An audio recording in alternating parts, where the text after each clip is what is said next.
Prologue Control AI Workspace, NGH. There's so much work. A certain white cat was hard at work in a space populated by countless screens. It was Control AI number 13, Cheshire. Once in charge of spreading culture, he was now the odd job AI, constantly dealing with various tasks piled up on him by the other ICE. Now, while Cheshire was working in this space, he had clones currently leading new masters through the tutorial, and an avatar acting as a duelist. This ability to split himself and thus divide his processing power was what had gotten him the role of the odd job AI. I'm not at my best, either, he grumbled. Using my real body took away a whole lot of my processing power. Recently, in the ruins near Courtierleton, he'd unleashed his power as infinite multiplication, Grimalkin, and crushed an army of pre-ancient weaponry. Doing something like that wasn't without its costs, though. Unlike how it was with controlling normal clones, using the main body to its full potential left a burden on his processing power. In other words, it made him tired. NNGH. But I need to clear some of this work to open up processing power for my match as Tom. Tired or not, he still had work to do. All the administrative work was done by just 13 ICE, so breaks were out of the question, especially when there were those who were even more tired than Cheshire. It was a vicious circle, like in a typical employee exploiting business. Then again, perhaps you couldn't expect any rest while managing infinite Dendrogram, a world that was active 24/7 and constantly had several 100,000 people connected to it. It made sense that they would have to use so much of their processing power. Looking back at it, the first 2,000 years here before launch were so easy. Even if you ignore the hell I went through because of Rockfell and Fanlong. Cheshire grinned wryly as he recalled the time when he was the Lynx, Schrödinger cat. Those were the names of the King of Kings and the Draconic Emperor of that time. It was now called the Era of the Peerless III, but from Cheshire's perspective, it was the Era of the Peerless II and an extra. Most of his memories of that time consisted of nothing but getting into trouble made by two people who were basically walking glitches. Our recent incident reminds me of that time. Cheshire had needed to deal with the pre-ancient civilization's weapons back then, too. Remembering how hard it all was, he felt a bit nostalgic. Oh, also, he then remembered a certain newbie master, who probably couldn't be considered new anymore. Ray Starling. The man who'd taken Cheshire's words about freedom to heart and then defeated half of Acravesta, against whom Cheshire himself was hopelessly incompatible. Cheshire wondered what the young man was up to right now. He's probably having a hard time. The young man had been caught up in all sorts of happenings ever since he'd started. The event in Courtierleton had been preceded by the battle against Monochrome in Torna and the trouble with the Lunar Society. I can't get a break myself, but I really hope he does. A rest without anything special happening. A silence after a typhoon. Cheshire thought it wouldn't hurt for Ray to have that. Beginning episode. Break time. Episode 1. College, April 3, 2045. Raiji Mukudori. On the first Monday of April, I woke up earlier than usual. We'd gone through the enrollment guidance and procedures and introduced ourselves to our fellow freshmen on Friday, so today, we were going to start classes and our college life. It was just a weekend, but somehow, it felt like a whole year had passed since Friday. The weekend was just that impactful, I guess, I thought. First I'd picked up a search quest that had culminated in the battle against Monochrome. Then I'd gone to change my job at Courtierleton's ruins, only to end up fighting Hell General in the Whale.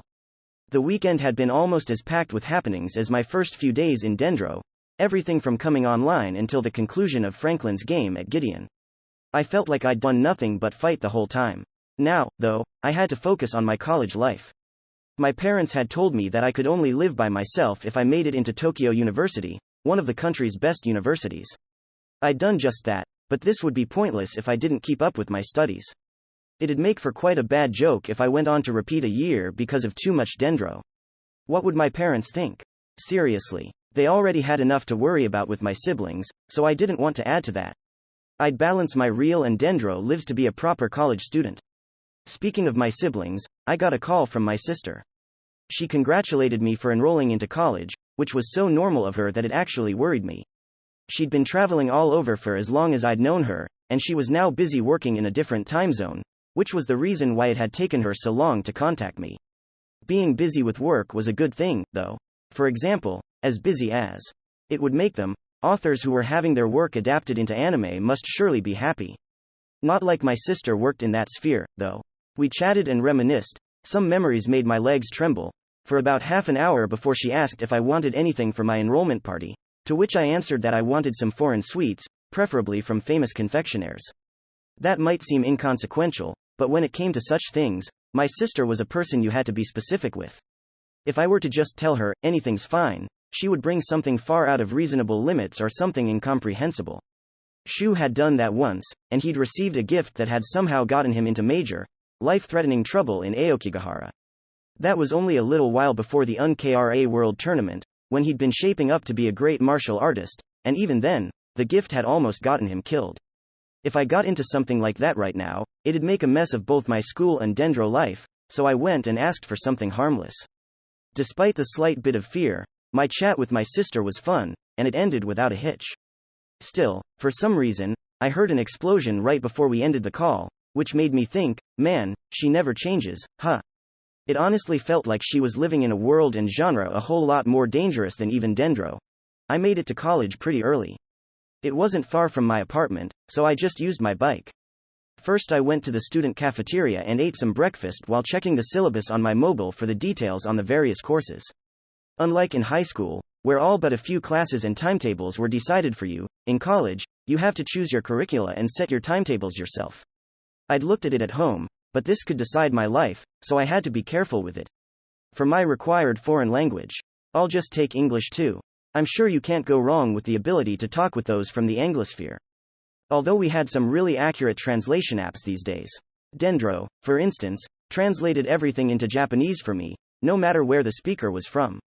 Rook and Figaro were from the UK, Chelsea was American, Zunyu was Chinese. No, wait, Singaporean.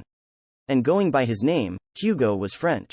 You could probably find a lot more interesting nationalities if you looked hard enough. Gotta pick one more, right? What should I go for? I was interested in Greek because of its relation to Nemesis, but I didn't have that option here. She was based on Greek mythology, right? As far as I knew, "Vengeance is mine" was a biblical quote from the New Testament. Oh, well, nothing could be done if Greek wasn't an option. Still, what other language could I go for? Heya, Ray, how are ya? Someone slapped my back and greeted me with a cheerful voice. I turned around and saw someone familiar. Natsumi. This girl with unruly hair and a bit of face paint was a fellow freshman, Soprano Natsumi. She was one of the 4 other freshman Dendro users I had met during the introductions. Though her first name was read as Soprano, it was actually written in Japanese kanji for high and sound. Such names had once been rare, but it was at least 1 in 5 people now. It had been that way since I was in elementary school. That's my name, she exclaimed. Anyway, what are ya up to? You okay? Wanna do some cat's cradle? Natsumi presented me a cat's cradle wrapped around her hands. Why? I asked. Brain exercise? What's with the questioning tone? You're the one who offered. Mukudori, Natsumi, good morning, yet another person greeted us. Oh, good morning, Akiyama. Morning, Suba. It was Subaru Akiyama, another fellow freshman Dendro user. Unlike Natsumi, Akiyama wasn't the kind of person who'd touch you upon greeting or randomly ask to play some cat's cradle. However, she was wearing a long-sleeved maid uniform. College had no rules for clothing or hairstyles, but constant cosplayers like her were few and far between. Then again, she claimed that it wasn't cosplay. During the introductions last week, Akiyama had said she was juggling her college life and work as a maid in a certain household, and this was her uniform. I'd asked why she didn't just change, and got in the unmaid-like response of, changing a bunch of times per day is a pain. The other 2 Dendro users I'd met were guys who were about as interesting as these 2. I was probably the blandest among us Dendro freshmen. That made me realize that the higher years had people like Miss Eldritch and Tsukikage. Tokyo U sure was full of weirdos. I must say, you're early, said Akiyama. I know we agreed on something for the first period, but it's over an hour away. Oh, I just wanted to think about my timetable. The thing we'd agreed on was related to classes. We 5 liberal arts freshman Dendro users would split up and take a look at the available courses. We'd all look at different classes and take notes and stuff to help each other decide what courses to take. Whether someone wanted something easy, useful, or nothing at all depended on them and them alone, but it wouldn't hurt to have more info. The syllabus didn't contain everything, after all. I could ask B3, though. Kozu Fujibayashi was a diligent girl who could teach me a lot. There was also Miss Aberration, but we were in different departments, and I felt like her help would cost something I could never repay. So a strong no from me. We haven't even started looking around. What are you so troubled by? Asked Natsumi. The second foreign language. I still don't know what to pick, I answered, and both of them looked at me in confusion. I thought you'd just go for German. Yes. I think it would suit you well. I had only one response to that strange opinion. Why? The two looked at each other, then back at me, and then said simultaneously, because it would fit your in Dendro edgy chuny fashion. Alright, when we meet in Dendro, I'm dueling you both. What was so chuny or edgy about my gear? How rude. Though, yeah, I'd just go for German. That seemed cool. Your newest set is just crazy, said Natsumi. Ah, in a good way, I mean. You even ate a devil, muttered Akiyama. I said nothing. They were talking about the video uploaded shortly after my battle against Logan. I had no idea who, but someone had recorded it in its entirety. But that vid looks a bit R-rated, so maybe most edgy kids can't see it, one of them said. Well, it does seem inappropriate for minors. Don't talk about me like I produce adult content, I exclaimed. What do they think I am? Ah, I just got mail from Draghi, Natsumi said as she looked at her mobile. Draghi had to be Dragon Kasugai, another fellow freshman. Just like with Natsumi's soprano, Dragon was only the reading, and it actually used Japanese kanji when written. He had a mohawk and wore sunglasses, so he might have stood out even more than Akiyama and her maid uniform. He says he's tired after yesterday's mixer, so he'll take the first period off, said Natsumi. It's the first day, I shouted, wondering if all colleges had this level of freedom. Is that really okay? What about our agreement? Planning teamy, said Natsumi, instead of responding. Let's ignore the classes with the lowest priority, said Akiyama. Wouldn't that be a bit mean to the professors? I asked. It didn't seem good to remove those from the running without even trying. That's true. Then let's make it fair and roll for it, Akiyama said as she took out some dice. Why are you carrying those around? Asked Natsumi. I could ask the same about your cat's cradle, but I won't. I like gambling. That's not something I'd like to hear from a maid, I muttered. Those long sleeves made her seem like a capable maid, but this and her refusal to change from her uniform made me believe that she was actually pretty slovenly. Still, she'd made it into Tokyo U, so maybe she was a diligent student. One who was about to pick her classes by rolling dice. Still, we had to remove some classes to make up for Kasugai's absence, so we had no choice. Oh? Lexi mailed me, too, Natsumi said as she took out her mobile again. Lexi was her nickname for Alex Fuyuki, the last of the freshman Dendro users. Like the name implied, he was half Japanese, and he always wore an overcoat, even indoors. It was a chilly spring right now, but what would he do when it was summer? Oh, dear, she added. This gave me a slight sense of déjà vu. What did he say? He's not coming today. He's skipping not just the first period, but all the classes? It's the first day. Isn't that, like, really dangerous? Wait, he could be sick, I composed myself. Warm clothes don't make you immune to colds, so.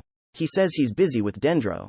He's not sick? While I was here worrying about my life Dendro balance, Fuyuki was going and tossing it aside on the first day. Then again, maybe I wasn't in a position to say anything to him. I could totally imagine myself skipping college if, for example, the battles surrounding the ruins were happening now. It wasn't unlikely that I'd be in such a situation eventually. That aside, I was kinda worried about Fuyuki's college life right now. The guy was actually skipping the entire first day of college.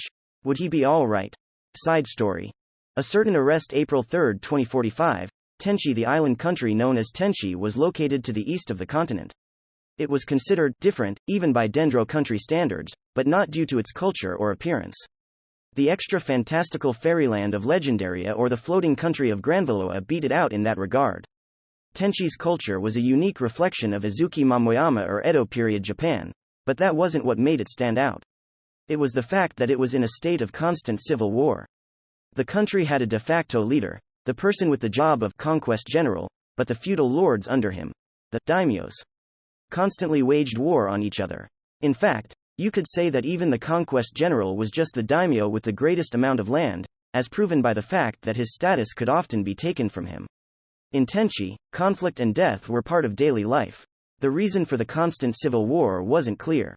The separate parties had their own reasons, but the conflicts kept continuing in an endless chain, and as of yet, no one had united the entire island under a single flag. Even if most of the daimyo families were destroyed, the larger ones would split, increasing their number again and continuing the conflicts. They fought as though it was in their DNA. At this point, that was part of Tenchi's identity as a country. Many of the masters who learned about it would call it the country of strife. This aspect of the country was reflected in its people. The median level of Tenchi Tien fighters was over 300. Being a country of conflict had made it a breeding ground for warriors far stronger than those from other countries. One of the reasons for this was surely the fact that Tiens were a better source of express than monsters. It was often said that history would have gone completely differently if Tenchi had stopped infighting and invaded the continent. But even now, after the explosive increase in masters, Tenchi continued to be the land of strife. 3 shadows were moving through a mountain forest in the northern reaches of Tenchi. They all had unique appearances. One was a blooming beauty akin to a squid. She had 10 mechanical tentacles growing out of her back. She traveled by using them to reach for the ground and pull herself forward, and her speed was nothing to scoff at. The tight-fitting bodysuit she wore made her look like a sci-fi ninja. The second was a middle-aged man wearing apparel like that of a Japanese diviner, an onmyoji. He was sitting cross-legged on an ant as large as an elephant, which was moving as fast as the tentacled woman. With a marked fu in hand, he whispered something under his breath. The third person was a young man in a coat that was clearly too big for him. There was a clear contrast between his apparel and his small stature. You'd expect him to have trouble walking, but that didn't matter now, as he was being carried by one of the woman's tentacles. Another thing notable about him was the fu on his forehead, which made him look like a Jiangshi from Huanghe, but he was neither a Jiangshi nor an undead. Well, Winterbomb, is that fu doing its job? The man on the ant asked the youth. Yes.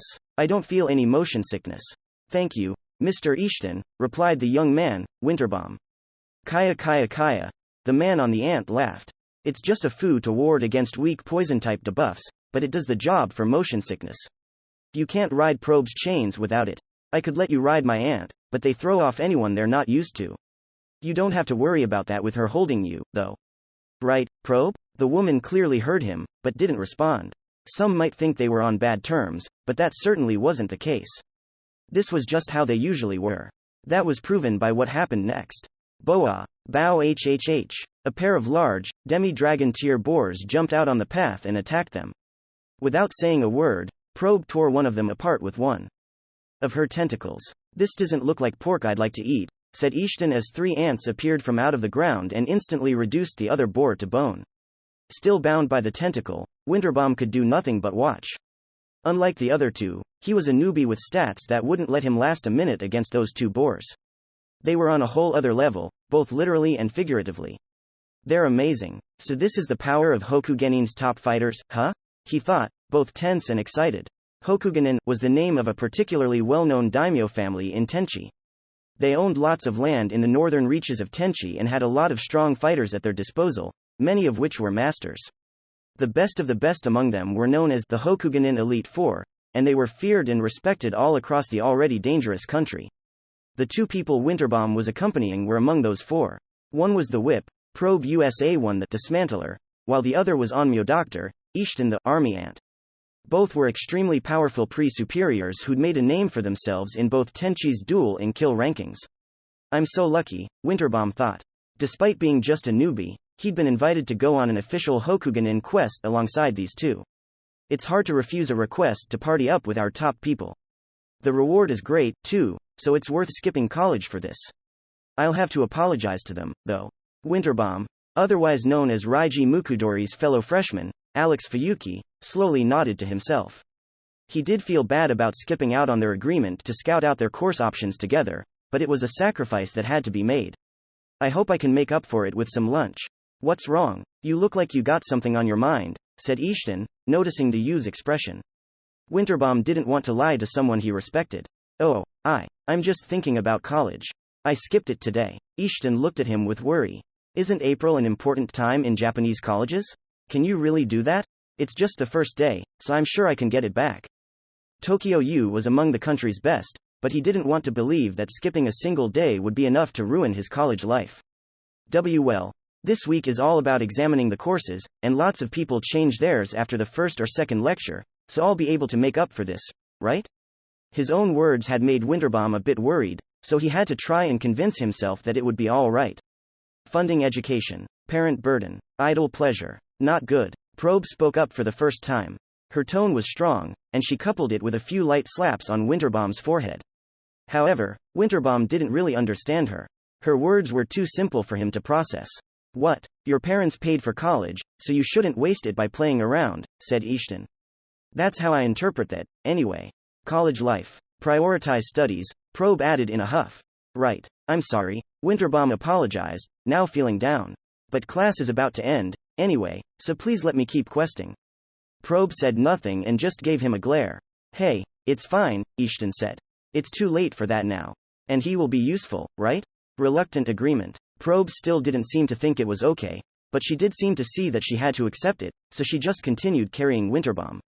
Well, just remember to prioritize your real life next time, Ishton said. Okay. Winterbaum felt bad for worrying them, but he was also curious about something. Sorry to bring it up so late, but why does Probe speak in sentences of just 2 words? I don't know myself, said Ishton. We can still communicate just fine, so I don't mind it. I see. I guess there really are a lot of weirdos among the top players, he thought. It doesn't bother me, though. Oh, Winterbaum exclaimed as he opened a map. We're close to the 3rd village, you too. Nodded Ishton. And what does your Horus show there? I'll take a look, he said as he reached into the crest on his left hand and took out a magnifying glass. He then held it over the map. Specifically, the aforementioned village. There's a fight. Or more like, they're being attacked. Instead of simply magnifying the map, the lens displayed a bird's eye view of the actual place it represented. Winterbaum's Horus was an embryo of Farsight, based on the ancient Egyptian god said to have the sun and the moon for eyes. It created live streams of distant places when simply held over maps. It had a flaw, it couldn't see inside buildings, but that didn't stop it from being extremely useful for reconnaissance. This was the very reason why a newbie like him was going on a quest alongside these 2 renowned masters. The lens of Horus presented a clear scene of brigands attacking a village and its inhabitants struggling against them. I expected this, said Ishton. The first 2 villages were untouched, but this one is closer to the halfway point. Still, we're on a quest to both bring the news and enforce order, so let's hurry there. Pressing urgency, Probe agreed.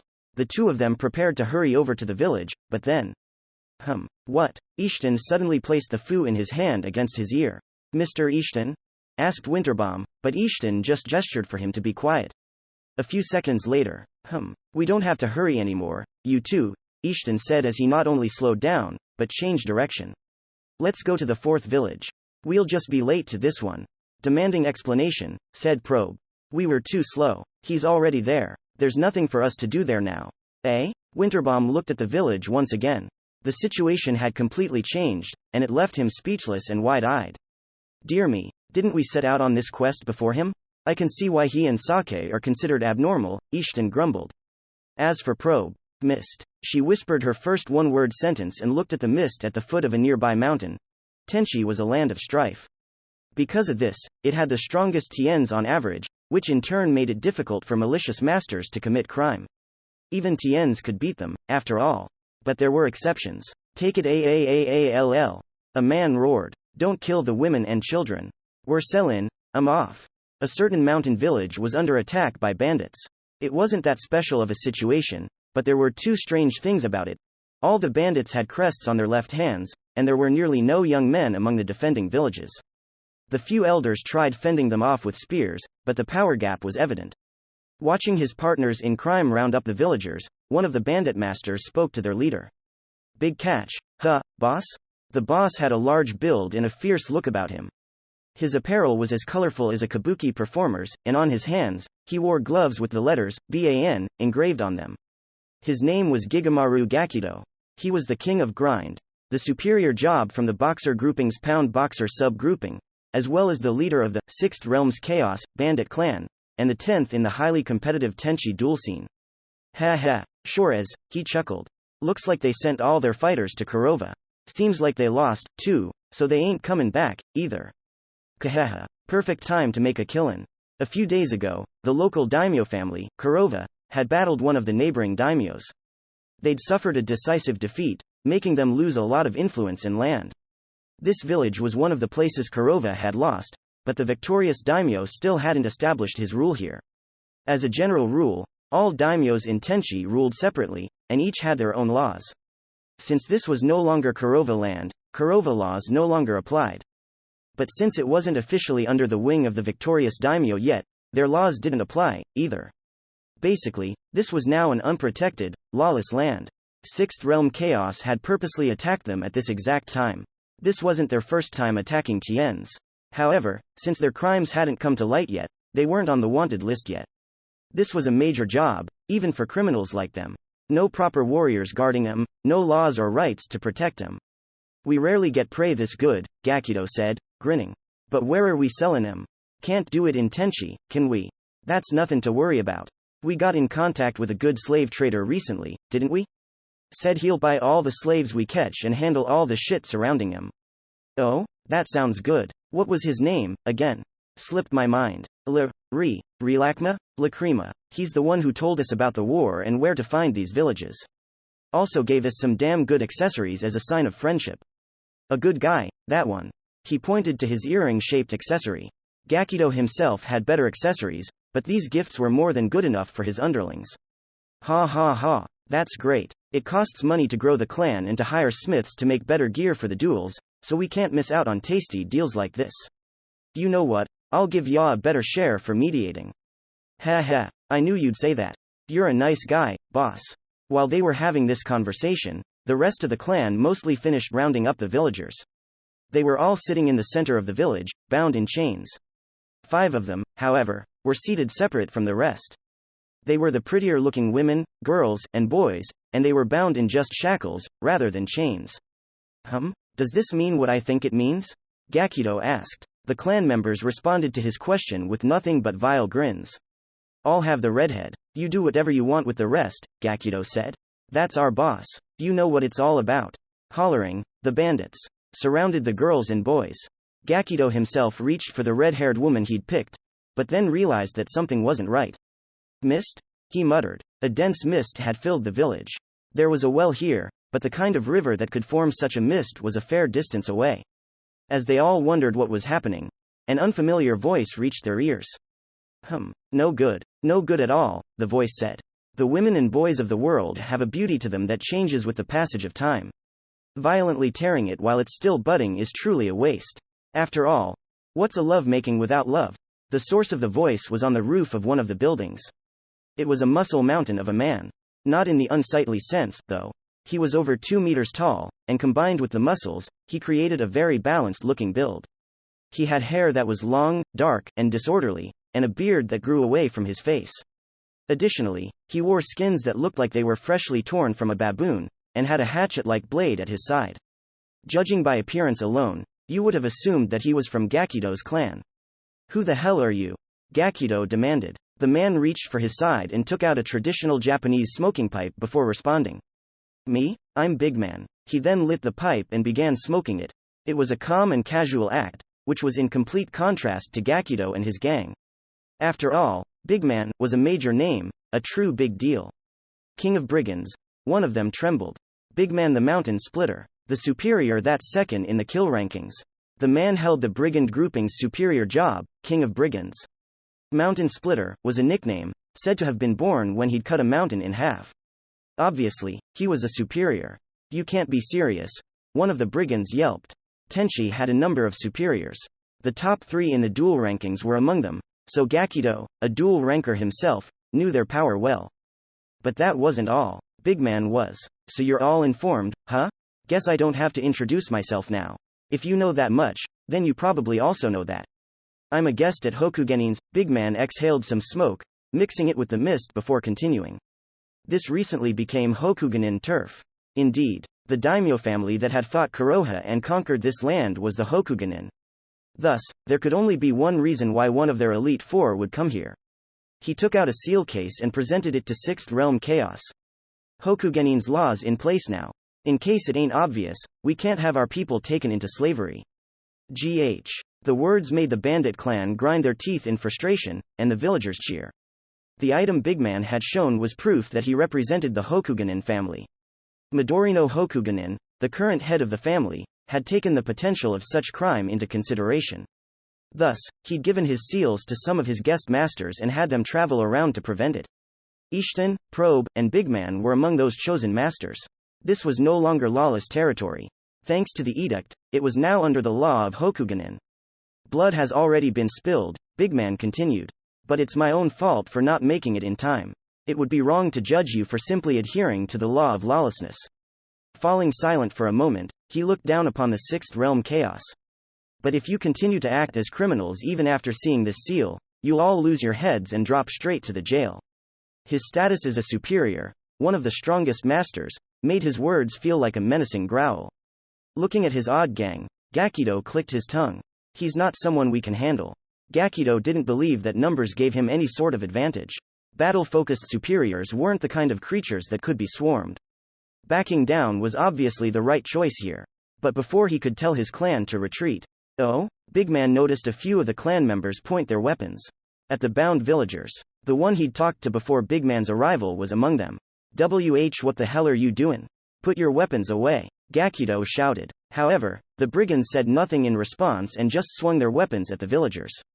A member with telepathy cuffs equipped tried to talk to him telepathically. Boss. Something's wrong. My body's moving on its own and I can't talk. His sentence was cut short by Big Man jumping off the roof and splitting the man in half before he could harm the villagers. Looks like you're all victims of possession. No. Parasitism, Big Man said. I did hear that a worldwide criminal who has an embryo like that had infiltrated Tenchi. Gakido looked and noticed that most of the members had lost the earrings they'd been wearing. No, that wasn't right. The earrings had crawled inside their bodies through their ear canals, like parasites. What the hell? Gakido didn't know what was happening. However, the battle had already begun. The sixth realm chaos had surrounded Big Man, weapons in hand. Albeit outnumbered, Big Man laughed. Fwahahaha. Sorry, but I can't tell which of you've got the things in ya, so I'll just beat ya all. This and all the other stuff they find out about ya will probably put ya on the wanted list, so you just go and have a good time in the jail. What? Gakido screamed. Well, I guess it just goes to show that crime doesn't pay. Big Man swung his hatchet at the sixth realm chaos members. Strange as it was, he easily chopped off the heads of those who were clearly outside of the hatchet's reach. The sound of the blade rending the air and the spraying of blood resounded in the village. Fuck. At this point, Gakido resolved to fight the superior. He had a chance against him. His embryo, the gloves on his hands, had the power to defeat anyone in a single hit. It was an embryo focused on that alone, and it would give him victory if he just landed a hit. I'll beat you and escape. Taking the peekaboo block position from boxing, Gakido ran towards Big Man, grinding shock fist. As he closed the distance, he used the ultimate job skill of the King of Grind. Pound Boxer was a hybrid job fusing boxer and crasher, making it a job specialized in grinding trees and rocks with fists. Thus, the ultimate job skill of the King of Grind, the culmination of its grouping, was focused on destruction, as well. It created a shockwave in the shape of a fist that treated its targets as if they had zero starting defense. It was a crushing, devastating attack that only registered defense from skills. As Gakido approached Big Man, he pulverized trees, rocks, buildings, and even his own clan members. Big Man, however, dodged it with light movements you'd never expect from someone so burly. Gakido, surrounded by the debris caused by his ultimate job skill, used that opening to approach Big Man and prepare to use his embryo, his true ultimate skill. But then, to his shock, there was suddenly a lot of distance between them. It wasn't that Big Man backed away. He'd simply moved the tip of his pipe over his shoulder and pointed it towards Gakido. Gakido was blown away by a smoking pipe as large as a pillar. Once airborne, he was completely at Big Man's mercy. Blade's touch, broken. Following that ultimate skill, the hatchet sliced Gakido in two, giving him the death penalty. After beating Gakido, Big Man went on to get rid of the rest of his clan. That takes care of that, he said with satisfaction. Now we've just gotta wait for the officials to arrive. He removed the chains from the villagers, helped them bury their dead, and took a break. Man, I feel like I'm dancing on someone's palm. The real big bad here's the guy with the parasite embryo, but it doesn't look like I can trace him. From here, since they were no longer equipped, the members of the sixth realm chaos had dropped the parasite earrings.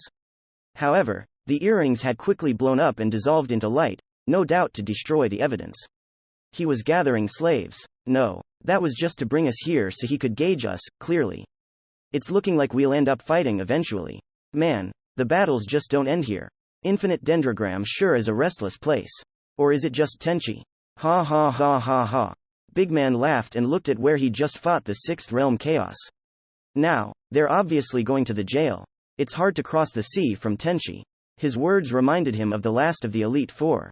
I wonder if Sake did it with that shabby raft. There was a hint of worry in his tone. Unless you had save points in other countries, getting the death penalty in Tenchi while on the wanted list meant going straight to the jail. The waters in the strait between Tenchi and the mainland were known to be extremely rough and full of powerful aquatic monsters. Crossing it alone was so extremely difficult that the only ones who succeeded were people like the Unsheath, Kashimiya. There was also the option to give up on the strait and take the long way through the ocean, but Tenchi was on bad terms with Granvaloa, who considered all the waters beyond Tenchi's territorial waters to be their domain. This lack of insurance in case they were put on the wanted list was another reason why masters in Tenchi were reluctant to commit crimes. I hope Sake doesn't cause too much trouble in Caldina or Huanghe. Caldina's Blue Sky Songstress and Huanghe's Feng Wang sound like the kind of people she couldn't get along with. Big Man was worried that his fellow Elite Four member would pick a fight with a foreign superior and end up on a wanted list. Even if that does happen, Hokugenin has her back, so at least she wouldn't lose all her save points and go to the jail, he thought out loud. Speaking of that place, Big Man looked up at the sky and thought of the mysterious place in an unknown location. I wonder what kind of superiors they have there. They must be pretty rough. Martial artist that he was, he couldn't help imagining the place full of powerful potential foes. It must be a war-torn hellhole that makes Tenchi pale in comparison. April 3, 2045, Jail, Bowhunter, Gerbera. On a Monday afternoon, I logged into the jail and found a note on the counter. Miss Gerbera, I have business to attend to in real life and won't be able to return until evening. During my absence, the establishment will be closed, but feel free to eat whatever you find. It said that our clan leader wasn't here right now. That's rare, I muttered. He'd been online almost all the time every day since I'd come here a few days ago. I'd only ever seen him log out to eat or use the bathroom. He even went to bed here. So April's here even when he's gone, I added. He must have set her to stay around, even when he was offline. You could also do this with tamed monsters, but since they could be killed or stolen while the master was away, it was rarely used. April was once again just sitting in her chair, eyes closed. That seemed to be her default whenever not working. He said, eat whatever you find, but there actually wasn't that much food here. There were some ingredients in the fridge-shaped inventory with time-stopping function, but the only things that could be eaten just like that were the bread, and the ham and veggies for sandwiches. Going out to eat isn't a good idea, either, I murmured. The food in the jail honestly wasn't very good, which was only obvious, since there were no TNs here, and the masters were all criminals. Masters who did nothing more than run a restaurant or something wouldn't end up in a place like this. There were no proper cooks with the cooking sense skill, so you only had back alley cooks who tried to do what they could with their real-life cooking skill. So yeah, the jail lacked good food. At first, I'd thought that our leader's cafe was successful because he was the king of crime, but it turned out that his good coffee and tea cakes played a big part in that. He was actually good at cooking. Still, there had been a time when he was making nothing but popcorn. He's not here, so I guess I'll just have to make something myself, I muttered. Did I just hear April make a sound I never heard from her before? I'm just imagining it, right? Shaking my head to clear it from the distraction, I said, I can make a berry pie out of this stuff. I would have liked to make something more proper, but sweets and pastries were all I could do. Thinking of sweets reminds me of my life in Gideon, I added nostalgically. They had tons of cafes and restaurants there. I'd always enjoyed lunchtime back there. With all the places selling them, I hadn't had to make any sweets myself. I want to eat donuts from White Sugar Peach again, I thought longingly. Anyway, it's a pain, but I don't want to go through hell's training on an empty stomach, I decided. I prepared the cookware and ingredients, and made my first pie in a while. I remembered how to make it, so I just moved my hands based on my memory. I could feel the hang of it coming back to me. It reminded me of my days helping Mother make sweets. While I was busy, April had opened her eyes. What? I asked her. No thing. She was looking at me as though she was seeing something unbelievable. She's a maid robot, so, did she notice something strange about my pie? Well, whatever. I'm making this for myself. If it's not good, then it's my own fault. Over 2 hours had passed before I was done. It had taken longer than expected. It wasn't my lunch anymore, but a mid-afternoon snack. Here goes. I cut the freshly baked berry pie, placed it on the plate, and began eating. It would be good both warm or cold, but I was hungry right now, so it was best to eat while it was still hot. Well, it was pretty good. It would have been better if I'd prepared for this, but it was makeshift, so this was probably the best I could have done. I'm back, our leader said as he suddenly logged in. Oh, You're earlier than I expected. Welcome back, I said. Oh, what's that? I baked a berry pie. Want some? I might as well. I took out a new plate and dished up some of my pie for him. Oh, I'll also give him the candy art, I thought. Now that I think about it, I didn't need it or the little peacock if I'm eating by myself. Here I go, he said as he took a bite. Ah, he fell silent, I thought. He didn't like it? Is it because of the slime thing? But he's human now, right? I forgot to breathe, he finally said. Breathe? You can survive without a head. Don't talk like that matters to you. Miss Gerbera, did you take cook or pâtissier jobs? He asked. No, I didn't. They weren't in the training menu, were they? I see. That's true. So this is all you. It's like Shu. What's wrong with him today? He's not the type to get lost in thought and mumble like that. Miss Gerbera, could you please make some desserts for us to sell here? He asked. Sure, but it's amateur work. Will that be fine? I didn't even have the cooking skill. Could we really charge for the stuff I made? Then again, that wasn't rare here in the jail. Not even our leader had the skill. Yes, please, he said. Okay, I'll make some in my spare time and put them in the fridge. And so, I now had confectioning as part of my daily routine. Yup, that was my life now. Just another peaceful day in the jail. Episode 2. Seniors, April 4, 2045. Raiji Mukudori. It was the second day of college. Classes were over, and I was heading to relax in the cafe. Fuyuki had ended up not coming to college all of yesterday, but he'd come as normal today. The four of us, including Kasugai, who had come during second period yesterday, as planned, all scolded Fuyuki, telling him we were worried about him, and then sharing the info we'd gotten from sitting in the classes. Natsumi also told him that he owed us lunch in the expensive cafeteria. Anyway, I parted ways with them, and it was time for me to build my timetable for Monday and Tuesday. I'd have to consider the balance between all the days, but I knew for sure that I wanted Monday's first period open, since I'd probably spend most of my weekends logged into Dendro for long periods. Cordierlatin surely wouldn't be the last clash between Alter and Strife, so I had to dedicate as much time for Dendro as possible. That thought made me feel like Dendro had become a really big part of my life, but I was fine with that. I just had to take care of any Dendro trouble while being careful that I didn't lose control of my life in reality. Of course, it would be best if there was no trouble at all. Specifically, I would have liked to avoid any more superior-related trouble, but that seemed unlikely. Anyway, I'd save the thinking about Dendro trouble for when I came online. For now, I was just going to think about my real life, drink this fancy tea, and, hey yo. Hi, Ray, how are ya? A voice came from behind me. It was akin to the insane ramblings of a cosmic horror, and it was coupled with a slap on my shoulder. It clearly wanted my attention, but I didn't want to turn around, because I knew exactly what it was. Aw, those cream puffs look great. Don't mind if I do. The creature reached forward and took one of the 300 yen show a la creams I had. The slender, beautiful fingers made me picture the tentacles of indescribable eldritch horrors lurking inside the deepest, darkest trenches of the ocean. So what kinda tea's that? The person went on. No good. If I continued to ignore her, she'd probably take more of my snacks. Fuso, I said as I turned around. You're not supposed to take people's food without permission. What are you, Nemesis? Those words make me wonder about Lil Nemesis's role, said the cosmic aberration, aka the superior and my upperclassman, Tsukuyo Fuso. Not even real life could save me from encountering this superior. Why are y'all looking at me like I'm a monster? She asked. You're not a monster, but a yokai, I thought, not daring to say it. The cho a la creme kitsune. Oh dear, you look upset, she said. Sorry about the cream puff. It looked so good that my hand moved on its own. I skipped lunch, so I'm hungry, too. Will you forgive me if I buy you something?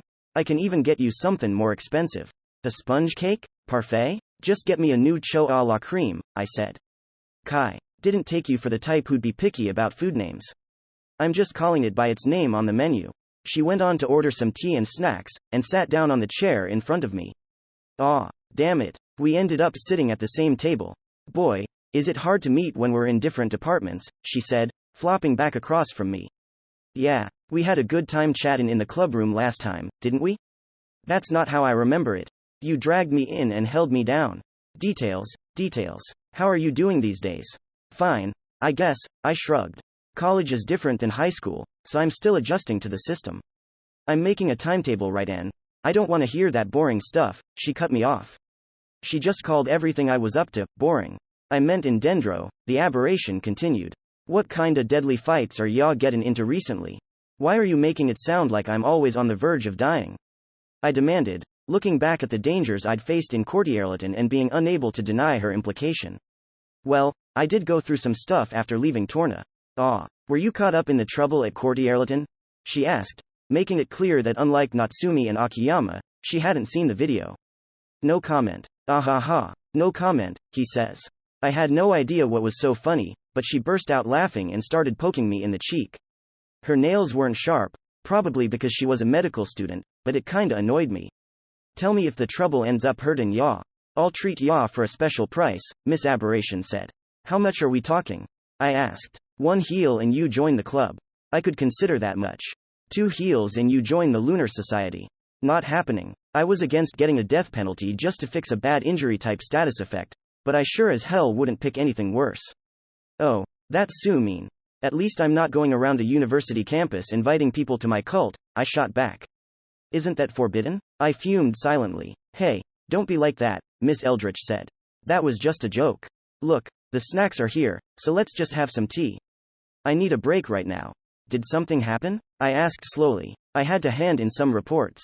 Today was the deadline, but stuff happened on Saturday, so I had to get 'em done yesterday. Reports? I thought. So even she can be a proper student, huh? She was a superior in Dendro and the top of a cult both here and there, but now she seemed like a normal university girl. The stuff on Saturday must have been related to Mr. Shijima. Fine. I have her to thank for fixing my arm, so I could at least have some tea with her. This all looks so good. Wanna feed me? Here. She said as she opened her mouth. This woman. Nope, I replied. Also, isn't that something you should ask your boyfriend? Boyfriend? Isn't that what Tsukikage basically is? She blinked a few times, then laughed out loud. No. We're not like that. You aren't? We're childhood friends. Cage's from the family that's been serving mine for generations. He's now my secretary and caretaker. I see. So that kind of thing actually exists. So there, she added. He's not my boyfriend. I left my parents' place in Kyoto and moved here for college, and he's been a big help. In what way? He makes my breakfast and dinner. Sometimes even gives me some packed lunch. He does the cleaning and laundry, too. Thanks to him, I don't need a cleaning robot, no matter how much a mess I make. Whenever I almost sleep in, he takes me to college in his bike's sidecar, he translates all the foreign papers I need for reports, and he always looks through the Lunar Society's register and other documents. I had no words. Wasn't the guy working too hard? And why did it seem like Miss Eldritch did absolutely nothing? I asked him to get material for yesterday's report, too, but for some reason, he's not getting up from bed. Overwork. That's your reason, I shouted. Tsukikage, you're pampering this cosmic horror too much. Seriously, don't you think you're working him too hard? I added. But I'm working, too. I wrote the report myself, and handed it in before the deadline, she said with a smile, and puffed up her chest. So this is where you were, President, a familiar voice came from behind. It was Kozu Fujibayashi, aka B3. B? WH what's up? Asked Miss Aberration. Her smile was looking a bit stiff. Your mobile is off, so I went looking for you. Associate Professor Miyano left us a message in the clubroom. No, I don't want to hear it. The Aberration wailed as she closed her ears and shook her head. B3 ignored this and delivered the death sentence. You need to fix the report. The deadline is 9 p.m. today. The Aberration made Tsukikage work so hard, and yet couldn't even handle the report? I feel for the guy. No, I don't want to go through that again. B, do it for me. Who do you think you're asking? We're in different years and departments. Give up and go back to editing the report. And turn your mobile back on. She clearly turned it off because she knew this would happen, I thought. No, help me, Cage. You mean the person who collapsed because of you? Miss Aberration continued to whine for a few moments before finishing her tea and snacks and returning to the clubroom to fix the report. She'd always been just this indefinable, morally gray cosmic horror to me, but now I knew that she could be a normal college student, too. So, she has bad grades? I asked B3. Not bad or good. They're normal. It's just that she is juggling her studies and being the leader of the Lunar Society, so all the lacking bits really stand out. That makes Tsukikage seem really amazing. Anyway, said B3 as she took Miss Aberration's seat. Haven't seen you in 4 days. In reality, anyway, chasing after Miss Eldritch had worn her out, so she was sitting down to take a breather, and I'd be damned if she didn't deserve it. That's true. We just met on Friday, I said. But on the other side, she'd been with me all the way through the events at Torna until returning to the capital. Still, you get a few more days if you add the time in infinite Dendrogram. True, she agreed. The tripled time never ceased to weird me out. How was it at your parents' place? Did it all work out? I asked. Yes. The tea ceremony went by without a problem. Her family back in Kyoto were practitioners of the way of tea, and when everyone there had caught a cold, she was called to fill in. I was glad to hear it had gone well. I returned here yesterday, after cleaning up and catching up with my family, she said. You seem to have a hard time, though. I saw the video. Oh, so Fujibayashi was more informed than Miss Aberration. You really like going head first into trouble, don't you? She commented. I'd say that trouble likes coming to me, I replied. Then again, I'd gone there to get the Prism writer job. No one had forced me. So maybe you could say I jumped into trouble on my own. Sorry I couldn't help you, Fujibayashi went on. Are you still in Courtierleton? Yes. I still have something to do there. Courtierleton now had many quests related to the town's restoration and the ruins. I was fine with returning to Gideon next weekend, so I decided to hang around Courtierleton for now. Besides, Azurite had said she'd stay there until Thursday, Earth time. Then I will go there tomorrow, Fujibayashi said. I can't come online today because I'm also busy with reports for college. Okay, I'll be waiting. We chatted about recent happenings and enjoyed some tea for a while. By the way, this is unrelated, but Fujibayashi seemed to have remembered something. I have something to tell you about Hell General.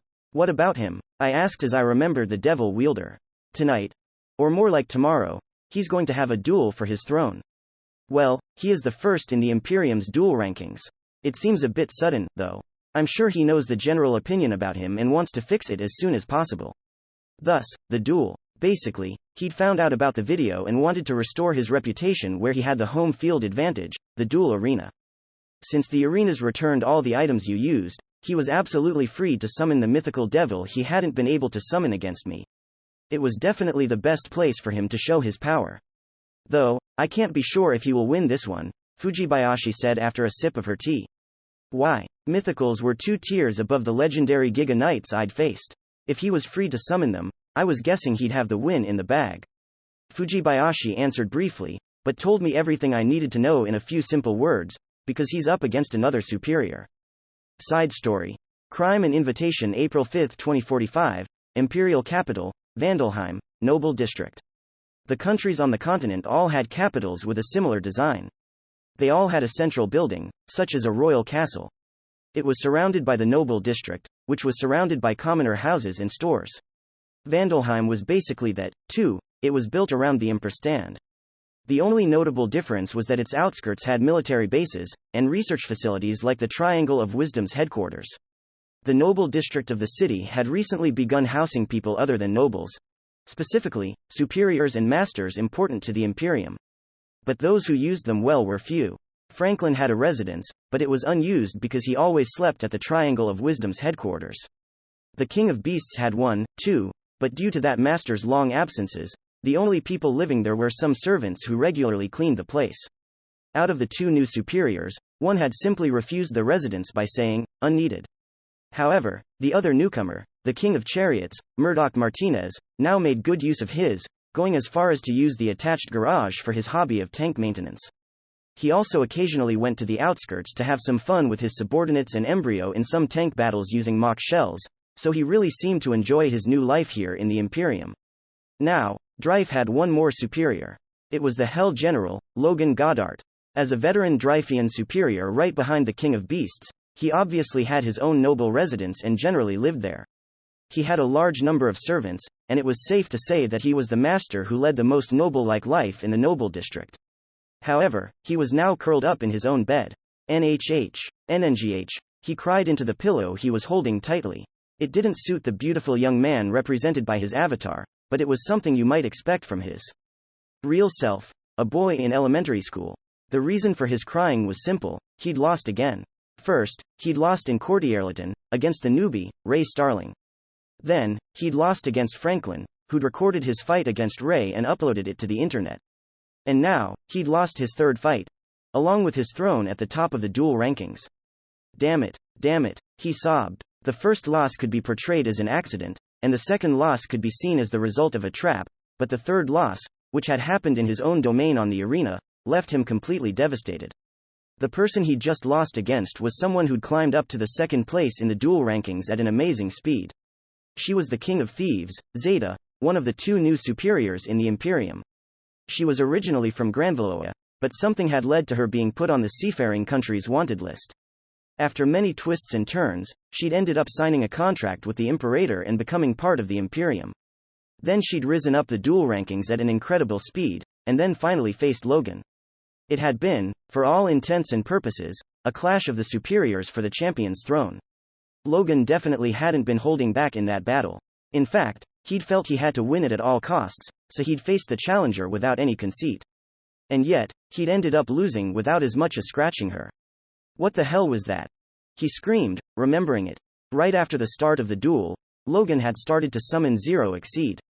However, for some reason, he hadn't been able to say a single word needed for the summoning of the devil. Then his vision had drowned in red. Whatever she'd done, blood had started flowing out of his eyes and nostrils, while the blood still inside started to boil. He tried to counter it, but Zeta had closed the distance between them at supersonic speeds, and then, without even scratching his skin or armor, she'd stolen his heart in the most literal sense. Logan had watched, utterly baffled, as she'd casually crushed it in her hand. All he understood was that the final attack was the ultimate job skill of the King of Thieves. The inability to speak, the bleeding, and the blood boiling were all a complete mystery to him. He'd never experienced such a fight while rising up the Imperium's duel rankings. Surely the only one there who had understood everything, audience included, was Zeta herself. All everyone knew now was that Logan was no longer Drife's duel champion. Once that realization had spread, the arena had drowned in cheering, and Logan had fled back to his residence, as if to escape them. Those fricks, he cursed. The passion from the audience made it seem as though they'd wanted him to lose, and that was nothing but the truth. Logan had only been the duel champion because of his ability to crush all his duel opponents by summoning mythical devils for literally no expense whatsoever. His battles were always the same: summon mythical devil and win. Even if he was up against someone stronger, he'd just summon more and maybe sprinkle some legendaries here and there. All of his battles had been won the same way. The only Dryfian master capable of facing multiple enhanced mythical devils was the King of Beasts. However, the Imperium's strongest didn't participate in duels, so Logan's matches had always ended up becoming nothing but Logan's summoning shows. Watching something like that was more like a chore than a duel. The audience hadn't been pleased, and the duel rankers had lost a lot of their motivation. All of that was more than enough reason to cheer for Logan's defeat. Logan moaned. He felt completely crushed to have lost at something he'd thought he couldn't lose, and that no one had wanted him to win.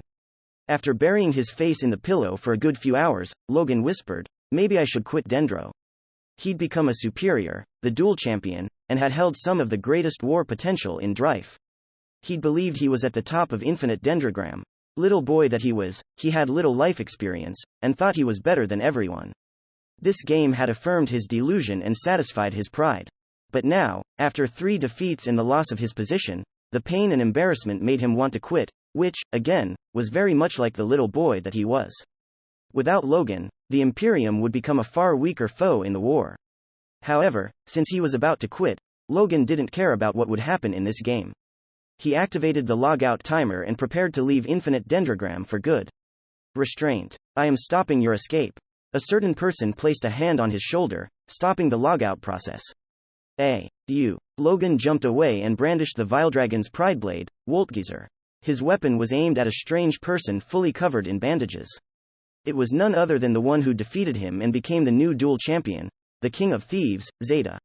"No one let you in here," he yelled. "What do you want?" His tone as he said that wasn't that of the Logan avatar he played, but the little boy he was in real life. However, neither he nor Zeta seemed to care. Response. "I have an offer for you," she simply answered his question. Her manner of speech was strange, but Logan could understand it. Offer. Addendum. Before I speak of it, allow me to say that I heard you mumble about retiring. That would be inconvenient, so I am stopping you. Logan said nothing. He realized that she hadn't just appeared out of nowhere. She'd been hiding in this room, watching him.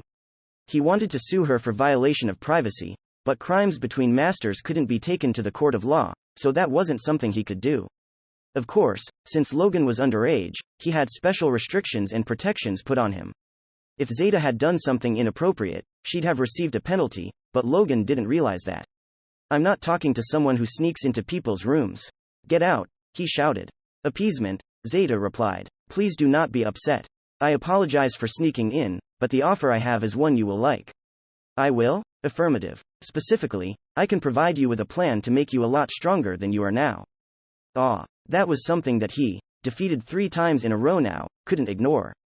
He really wanted to become stronger and show all those who'd wished for his defeat who was boss. However, since the person making the offer was the one responsible for the 3rd defeat, Logan wasn't sure about this. Can you even do that? He ventured. Affirmative. We have a unique compiled database, using which we can give you several sub-job plans that suit you. Additionally, she fell silent before continuing. We can provide info about a maximum of 18 undefeated UBMs. Surprise filled Logan's face. I can even give you one right now. Zeta took out some sort of orb. Logan looked at it. He didn't know what it was, but he could tell that it was related to UBMs. What's that? He asked. Answer. A treasure beast orb. It is not an item, though. Treasure. A national treasure from the Eastern Empire of Huanghe. National treasure? Zeta nodded and said, beast. It has a UBM sealed inside.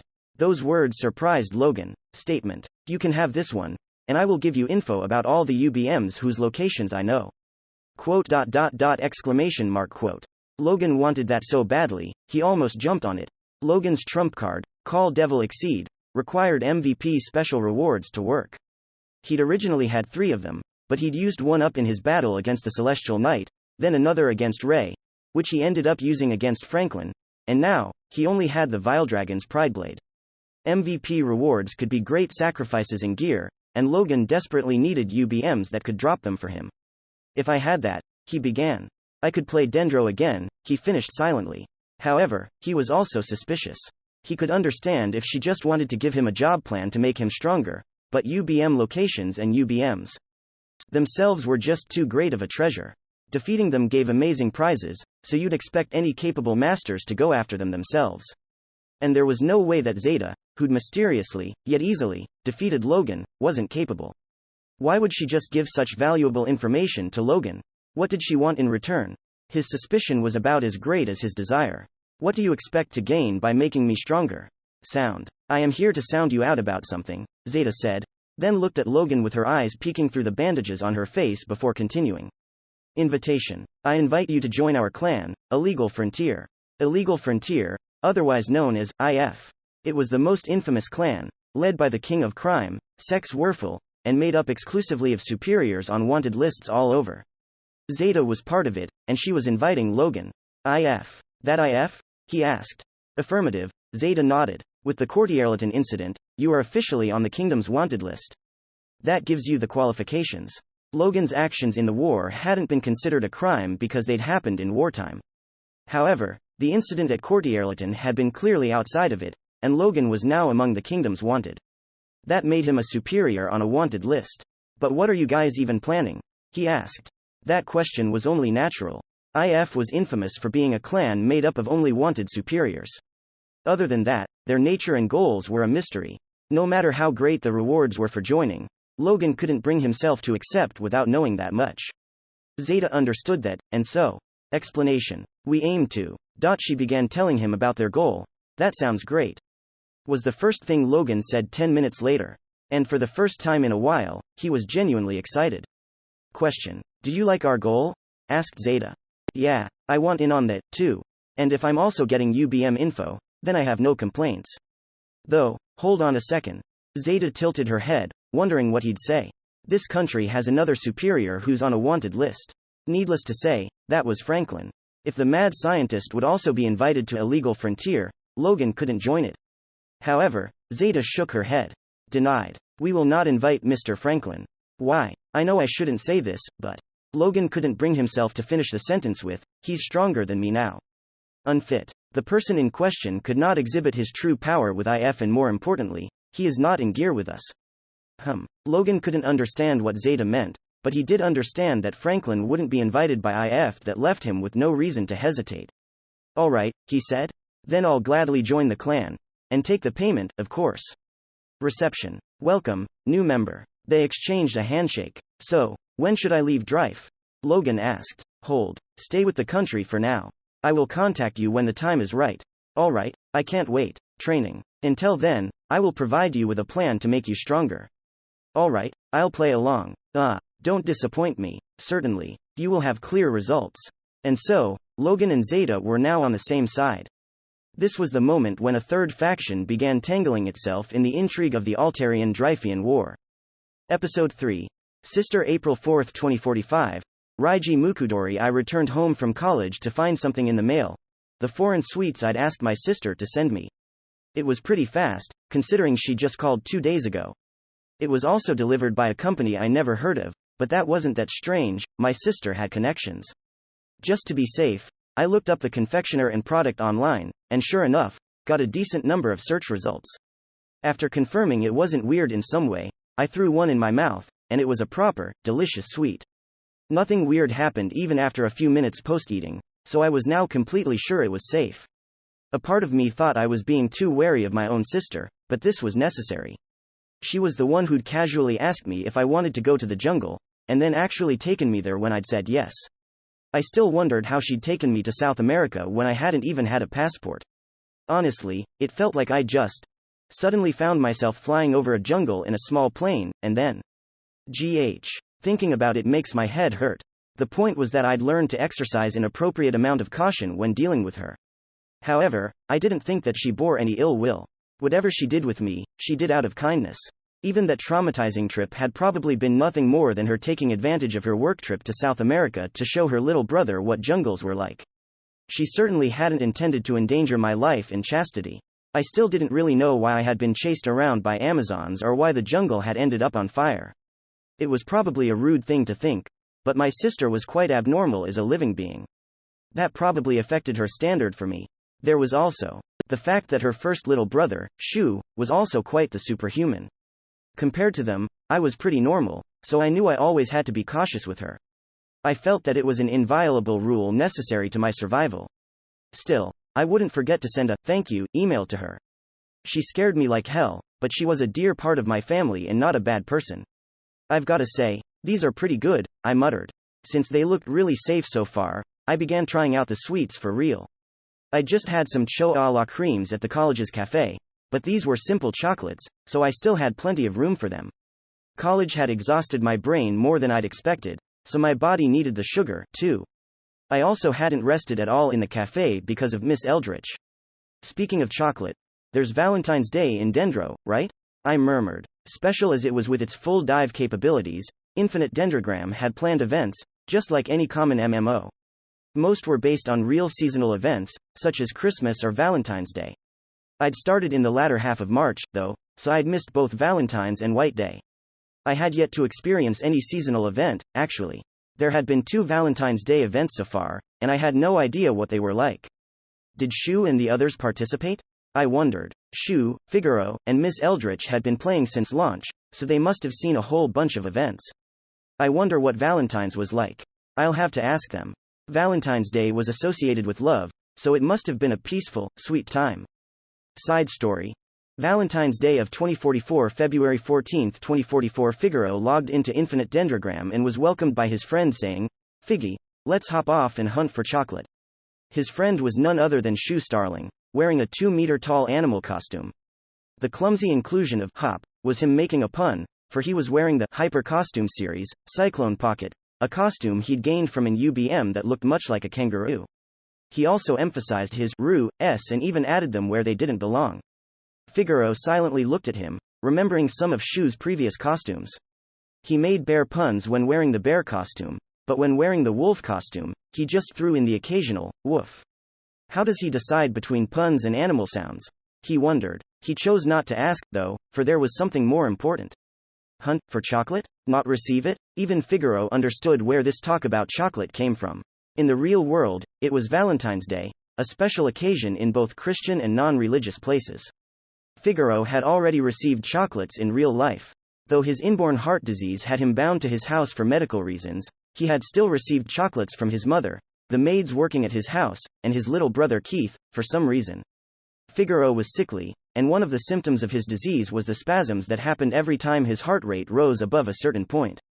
Because of it, he couldn't exercise to lose calories, and the increase in heart rate from overeating could kill him, so he could only enjoy the chocolate he was gifted in small bites.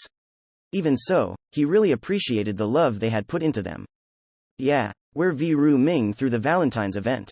Shu shouted. Oh, that's a thing. At first, women handing men chocolate on Valentine's Day had been a Japan-only thing. A certain confectioner had created the practice in the 20th century. In the West, the go-to gifts were flowers and sweets of any kind, and the gender of the giving party was never a question. However, by the fourth decade of the 21st century, the constant flow of culture had led to the Japanese practice spreading to the West, and being a worldwide VRMMO, Infinite Dendrogram reflected this. There were also events for the more local occasions, such as the Japanese Setsuban. This one's like Halloween and Setsuban, Shu explained. Monsters that drop chocolate spawn on the map. You're supposed to stuff your pouch full of them and exchange them for prizes. Ah, so it's not the chocolate that's the prize? Yep, you've gotta exchange it, though I hear it's so tasty, it makes you duel. Oh, so you have people who try to eat an exchange item, huh? The event had begun 12 hours ago in real lifetime. The seasonal events generally began when the real-life holiday began in the time zone furthest ahead, and ended when it ended in the time zone furthest behind, making it last a total of 48 real-life hours. That translated to 6 days in Dendro, which was a standard amount of time for an event. Side note: the number of people online had dropped during the Christmas event. Those who were online, however, were extremely passionate about it, but it was best to not ask for the reason. I get that it's a hunt, but why are you asking me? Asked Figaro. You know I can't handle myself properly when I'm not solo, he added silently, knowing that Shu would understand. That's 'cause this event's special. It is? Shu nodded and said, only couples can kill the monsters for this event. I'm Ru Celis alone. According to Shu, this was an event where you had to make parties of 2 and kill the monsters the devs spawned. Those monsters couldn't be harmed and couldn't harm you if you weren't in a party of 2. This was surely done out of consideration for non-participants, TNs, and monster ecosystems. The devs tended to think such things through. What made this a Valentine's Day event was that a party of 2 was a couple swearing their love for each other. The devs were fine with homosexuality, so the gender composition of the party didn't matter at all. They didn't allow pairing up with monsters, though. Both party members had to be humanoid creatures. I haven't found anyone else to pair with me, so I'm asking Ru, said Shu. I'll do all the fighting, and we can split the rewards evenly. I don't mind. I didn't have anything planned besides a trip down the tomb labyrinth, Figaro replied. But I find it odd that you didn't find anyone to pair with yet. Shu was an eccentric weirdo who constantly wore animal costumes, but he was pretty popular, so Figaro would have guessed he'd have no trouble finding someone to pair with. Lay's busy in real life, Darshan's got the restaurant to take care of, and everyone else already has a pair. And those Ru don't, well, I quote, it'd give me pain to be treated as a couple with a guy in an animal costume. I'd feel like a lonely office lady who went to Disneyland, and, take it off. Please, take it off. Take it off. Now that's asking for too much of you. Hell, this is all because of. Forget it, I won't go too deep into it. The actual reasons why the girls had refused had nothing to do with Shu's costume and everything to do with their relationship situations in real life, but since Figaro had no love experience whatsoever, he wouldn't understand that. He understood affection between family members, but he knew absolutely nothing about the more passionate kind of love. If he had been just a bit more sensitive to subtleties of that kind, this incident might have gone differently. Regardless, Figaro agreed to form a party with Shu and participate in the event, even if as just an observer. Let's Ru off northwest. Shu shouted. There were event monsters spawning around the capital, too, but Shu didn't hunt there, since their strength and the value of chocolate dropped was adjusted to fit the local level ranges. Also, since they'd been part of the first wave of players, they were already in their 5th forms, and it would be immature for veterans like them to steal kills from the newbies. Thus, they were now riding Shu's Baldur's 4th form, the tank, northwest of the capital, where he could find monsters of his level. Not using the battleship? Asked Figaro. Not for simple traveling. Ru have no idea how much it stands out. Baldur's 5th form was a land battleship only as big as a light cruiser. Also, the ammo costs are ridiculous, he added, sighing at just how expensive his embryo had become. I'll use the 4th and my fists this time. Standing on the tank's cupola, he did a check on his weapons and items. In its tank form, Baldur could be remote-controlled or put on autopilot. He could use it as one of the self-driving vehicles that had become popular in real life and make it drive him to his destination without him lifting a finger. Balder would automatically attack the occasional monsters popping up on the way, and all their drops would go to Shu's Cyclone Pockets pouch. This was the item's unique skill, high-speed auto-retrieve, which, true to its name, automatically retrieved all items he had a right to. While AUBM, Whirlwind Beast of Ill Omen, Cyclone Pocket, had been a frustrating monster that automatically retrieved the items people held in their hands and even projectiles flying at it, so you could say that the MVP special reward skill was a big downgrade. As for how Shu had beaten it, he'd simply made Balder go into 5th form and fire its proximity shells at it. Cyclone Pocket had absorbed them all, and the explosions right before they were stored away had made short work of its HP. It was probably the easiest UBM kill Shu'd had so far. The proximity shells had cost a lot, though, so getting back the money lost had taken some effort. By the way, what kind of monsters do we have this time? Figaro asked. Events generally had monsters related to the events. Setsubin had featured Oni and beanbag monsters, while New Year's had featured rat monsters, since that was the Chinese zodiac for the year. Because of this, Figaro thought Valentine's Day monsters would be chocolate monsters, but girls, Shu said. Huh? Pretty girl monsters. Creature type. Devil. Figaro had no words. Though he was a musclehead battle junkie, he was still Christian, so he wondered why a celebration of love involved devils or why there'd even be an event focused on stealing chocolate from girls. Then he realized that he was about to watch a kangaroo riding a tank massacre girls for their chocolate. Instead of questioning any of it, he just said one thing. What are the devs thinking? I'm pretty sure the control AI in charge of events doesn't actually know what Valentine's Day is, said Shu. Those devils also throw chocolate and absorb 3 times the damage they deal. That's not what it means to return it threefold. A few hours later, the two arrived at their destination. With monsters of level 51 and above lurking about, it was the perfect hunting ground for a high rank like Shu. He'd intended to start hunting the event monsters right away, but that's not an event monster, is it? Figaro asked. I don't see a name above it, Shu agreed. In the area, they were facing a strange entity.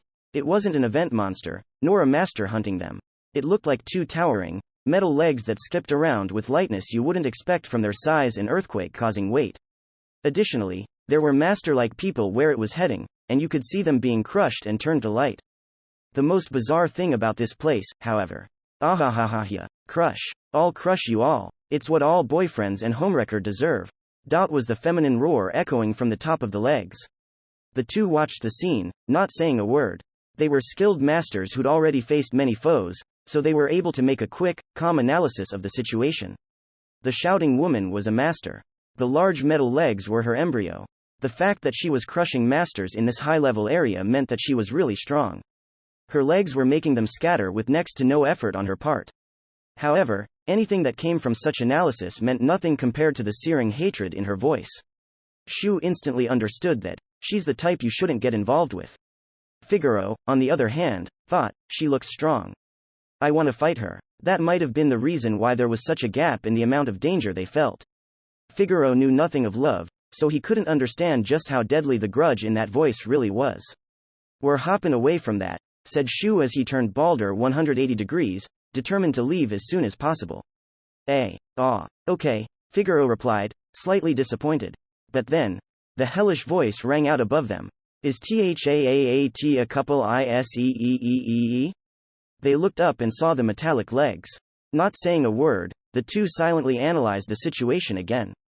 The scariest thing about this was that neither of them had noticed her come close. They both had exceptional intuition, of course.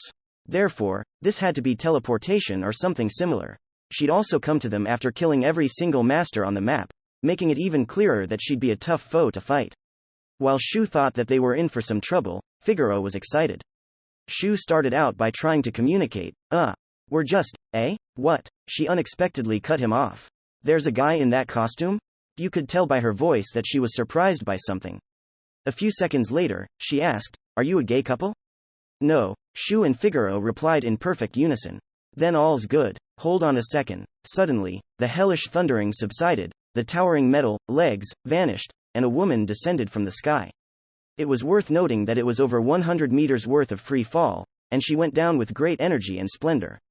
The woman was in her mid-20s, and looked reasonably beautiful. However, her beauty didn't seem to extend beyond her appearance. My name is Hanya, she said. Sorry if I surprised you. Her voice was nice to listen to, Nothing like the curses she'd spewed while peeking. That just makes her even scarier, Shu thought. And why the hell would you name yourself after a no mask, of all things? I'm Shu, he greeted her, cautiously, for he was experienced enough to know just how scary and complex women could be. And I'm Figaro. Nice to meet you, said Figaro, as casually as ever, for he knew absolutely nothing about such things. Shu appreciated that he was acting natural, but was also worried that he could step on a landmine. Oh, yeah, you say hi, too, Sandalphon, said the woman. Yes. Right away. Following the voice from her crest, it began to glow and released her embryo. And what a strange embryo it was. It looked human. That alone wasn't strange. Both Shu and Figaro had seen human-like guardians and girl embryos, the maidens. But this embryo was different. Unlike human-like guardians, it didn't have any inhuman parts, such as a tail or horns, but unlike maidens, it wasn't a girl, but a boy. Not an androgynous girl, but very clearly a boy. Shu could tell. It was their first time seeing an embryo that looked like a human boy. My name is Sandalphon, he said. My type is Apostle Angel Gear. Neither Figaro or Shu had ever heard of Apostle or Angel Gear types. Though they had a guess that the latter was a category unique to him, developed from either arms or chariot. Regardless of what he was, his power was immense. The ground Sandalphon had tread on looked completely ravaged. The event monsters were fine, though, since they could only be harmed by couples. There weren't any TNs here, were there? Muttered Shu. This'd be a real calamity if there were. Don't worry, said the woman with a mild smile. He has the ability to differentiate NPCs and masters, so there aren't any dead NPCs here. I don't have any grudge against them, so I don't want to kill them. So what you're saying is that you have a grudge against masters and want to kill them, Shu thought, sweating inside his costume. Why are you going around cursing and peeking? He asked Hanya. Because couples are the enemy. And you didn't attack us because you're not a couple. We've got a walking pile of complications here. Best not pry deeper, Shu thought, setting his mind on changing the subject. He was so careful with her that he even decided to refrain from using his puns. However, that went to waste when Figaro asked, why are couples the enemy? Figgy why? Shu groaned. The peaceful meathead at his side clearly didn't notice the darkness surrounding her love life. Hanya began answering Figaro's question. It happened 52 days ago. Or about 5 months ago here. Shu said as he realized what day that meant. Like Valentine's, that was also a day tightly linked to love. Yes, it was Christmas, she continued.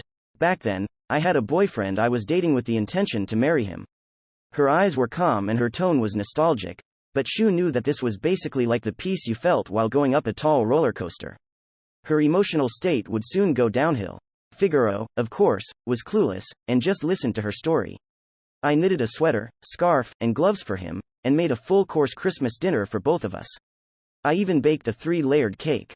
I even had a marriage registration and betrothal money. I was fully prepared for him to propose to me. Damn, you're overbearing, Shu thought, and praised himself for not saying it. Figaro, on the other hand, simply thought, that's impressive. But he didn't come to my room at the time we agreed on. Hanya continued. Here it comes. Shu murmured. Huh? What do you mean? Figaro asked. You wouldn't understand, Shu thought. I called and messaged him over and over and got no response until, about an hour later, he just wrote, let's break up. Shu said nothing. Why? Figaro asked her. Hanya opened her eyes wide, cracked a joyless smile and said, I found someone I like more in Infinite Dendrogram, and we're now going out in real life. Sorry. Ahahaha. It was definitely a sad thing, in at least one way, if not a few. Shu dedicated a moment to think about it.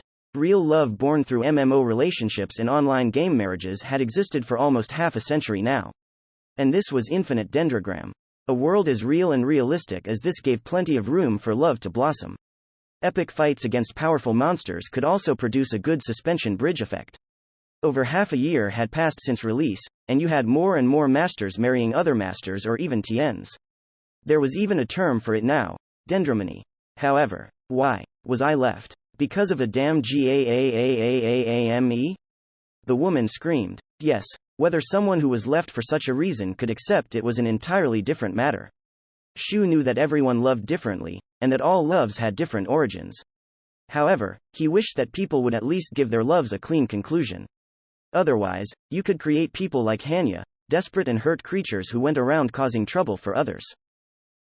Figaro said, seeming to realize something. Are you in Dendro too? To crush my ex and that thieving homewreckeerrrr. She screamed her desire, crying profusely. Sandalphon went to pat her on the back. He looked used to it, so this must have been common. I'd like it if you didn't bring real-life drama here, Shu thought with a sigh. Sorry. This happens whenever I remember it. Sorry. The scream worked as an outlet for her emotions, letting her calm down a bit. Just a bit, though. Can't you settle this in real life? Shu asked. Take him to court and make him pay for the emotional damage or something? I've already been filed with a restraining order. That got me a criminal record, and I was fired for it, but I can still get my revenge on him here. You got physical with him before trying to solve it lawfully? Shu mumbled. She didn't hear him and just began reciting what she'd gone through so far. Once I got on Dendro to get my revenge, I started in Caldina, since it's in the middle of the continent and I thought I'd quickly find him there. No luck, though. I then went to the west, since he likes Europe more than Asia. The time we went on a trip to Italy on my money, I get it, said Shu. And why did you go around crushing all the couples here? Because they all seemed like him and the homewrecker to me. I mean, I don't know what they look like here, and I don't even know the thief's name. That's why I'll treat all couples as them and crushthemal. Damn it, woman, you're one big step into insanity, Shu thought before saying, you said you don't know their faces or her name. Do you know the guy's name? Yes. He had a blog called, Rock Panther's Dendro Tour, so it has to be, Rock Panther. But the blog didn't get a lot of clicks, and he shut it down after I flamed it. Flamed. Okay. Rock Panther, right? Gimme a moment. For what? I think I might be able to find the guy. Really? Hanya asked while looking at Shu with eyes bordering on demonic. There was no room for lies or jokes here. Shu refrained from emphasizing the might, and just said that he'd ask an informant he knew. Then Shu walked away from Hanya and took something out of his inventory. It was a luxury item imbued with communication magic, given only to the best customers of a certain information broker, the Din. You could only use it to communicate with Din workers who had the receiver, but unlike most comms magic devices, you could use it just about anywhere. Hey, it's me, Shu began talking to the informant. I need you to find someone. She'll probably attack us if they don't find him, Shu added silently.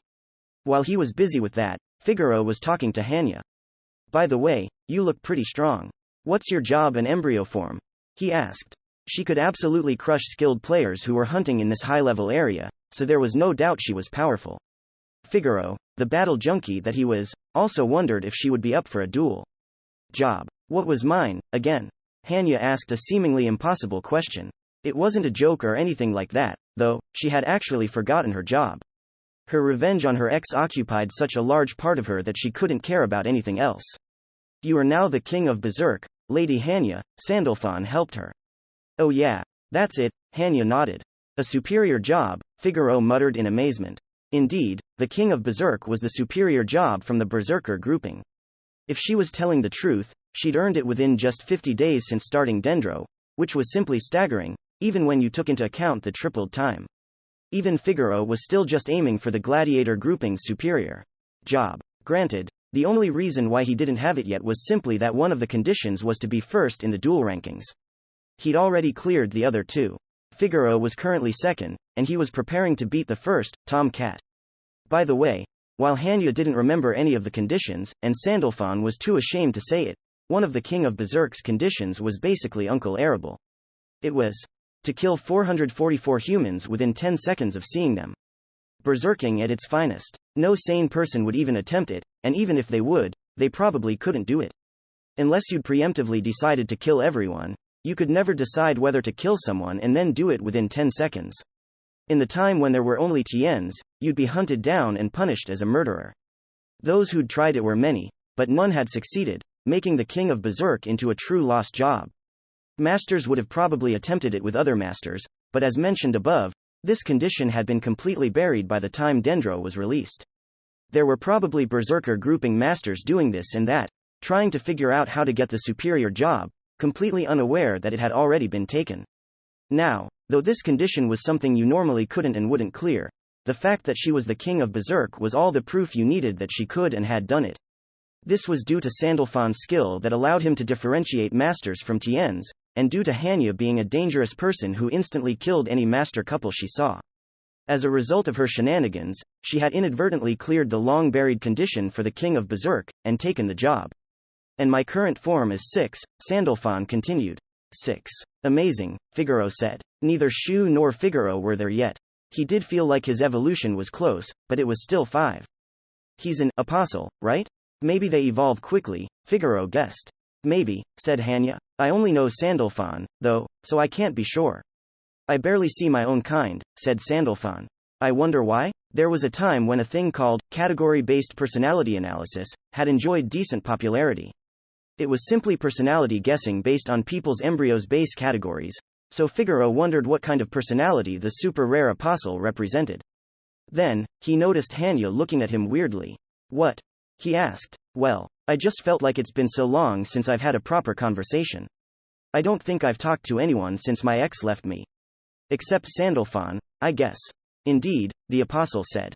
As far as I can remember, this is the first time. Of course it was. She was a PKer who went on a rampage the moment she saw a master couple, and the onlookers would see her as a rabid dog, if not worse. She herself knew that she was weird, but that awareness wasn't enough to hold back her emotions. Even Shu couldn't help but be a bit freaked out by her. Are you sure you want to talk to me? I'm weird, aren't I? She asked. How? Figaro asked, puzzled. The only ones who could look at her without any sort of lens were those who couldn't even understand what was weird about her. As a sickly person all his life, Figaro had limited experience in everything, so he assumed that even Hanya's eccentricity and rampages were nothing special. There was also the fact that his first friend had been a man in an animal costume. It was like he didn't even have a compass for the very concept of weirdness. Hanya looked at him in silence. Figaro had just honestly asked her what was so weird about her, and since she didn't know that there was something wrong with him, it had made her heart skip a beat. Can we meet again once I'm done with my revenge? She asked. Sure, Figaro replied. I'd like to see you again, too. Want to exchange emails to stay in touch? He only wanted to see her again for a duel, and was completely unaware of the romantic potential of his words. Yes, of course. And so, the clueless, meat-headed son of a wealthy family exchanged addresses with a yandere king of berserk. All right, thanks. I know where Rock Panther is, Shu ended the call and said as the two were talking. Hanyu turned to him so fast you could hear it and said, really? There's this large group of infobrokers called the Din. They have a list, and he was on it. He's a legendarian right now. You'll get the details if you go to a Din office and tell them the number on this paper. Oh, Hanya was so moved that her eyes filled with tears and she joined her hands. I'm so glad I came to this country, to this area, and I met someone, and got a hint to help with my revenge. Oh, dear, are you an angel? Shu wanted to say that her embryo was the angel here, but didn't. She looked calm right now, but there was no telling what could set her off. However, your Sandalphon is the angel here, isn't he? Figaro asked. His friend didn't seem to care about such dangers. He's got the wrong job, Shu thought. He ain't a gladiator. He's a goddamn hero. Thankfully, it turned out that it wasn't a dangerous thing to say, and Hanya just giggled and said, you're right. Shu felt that she was being strangely nice to Figaro, but again, he didn't say anything.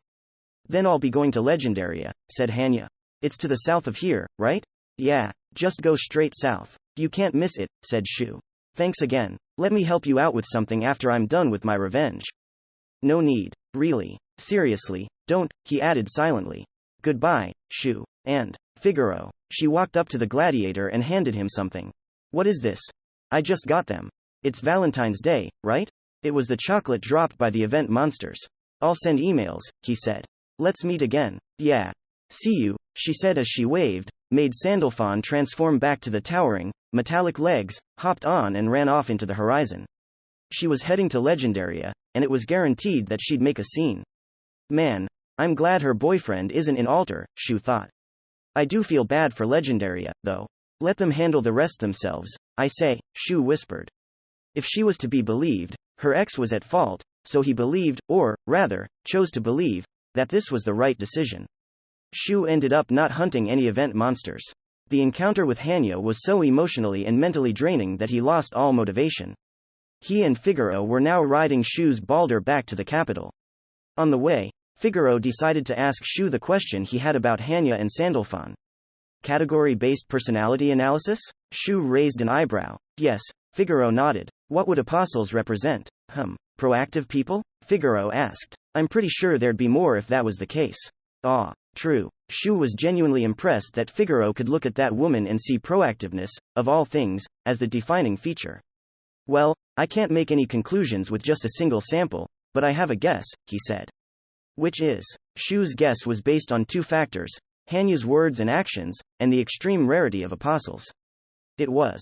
They hate infinite Dendrogram. A real contradiction of an answer. I see. So that's why there are almost none of them. Most people started infinite Dendrogram because they were interested in it. They liked what it supposedly had to offer. Sure.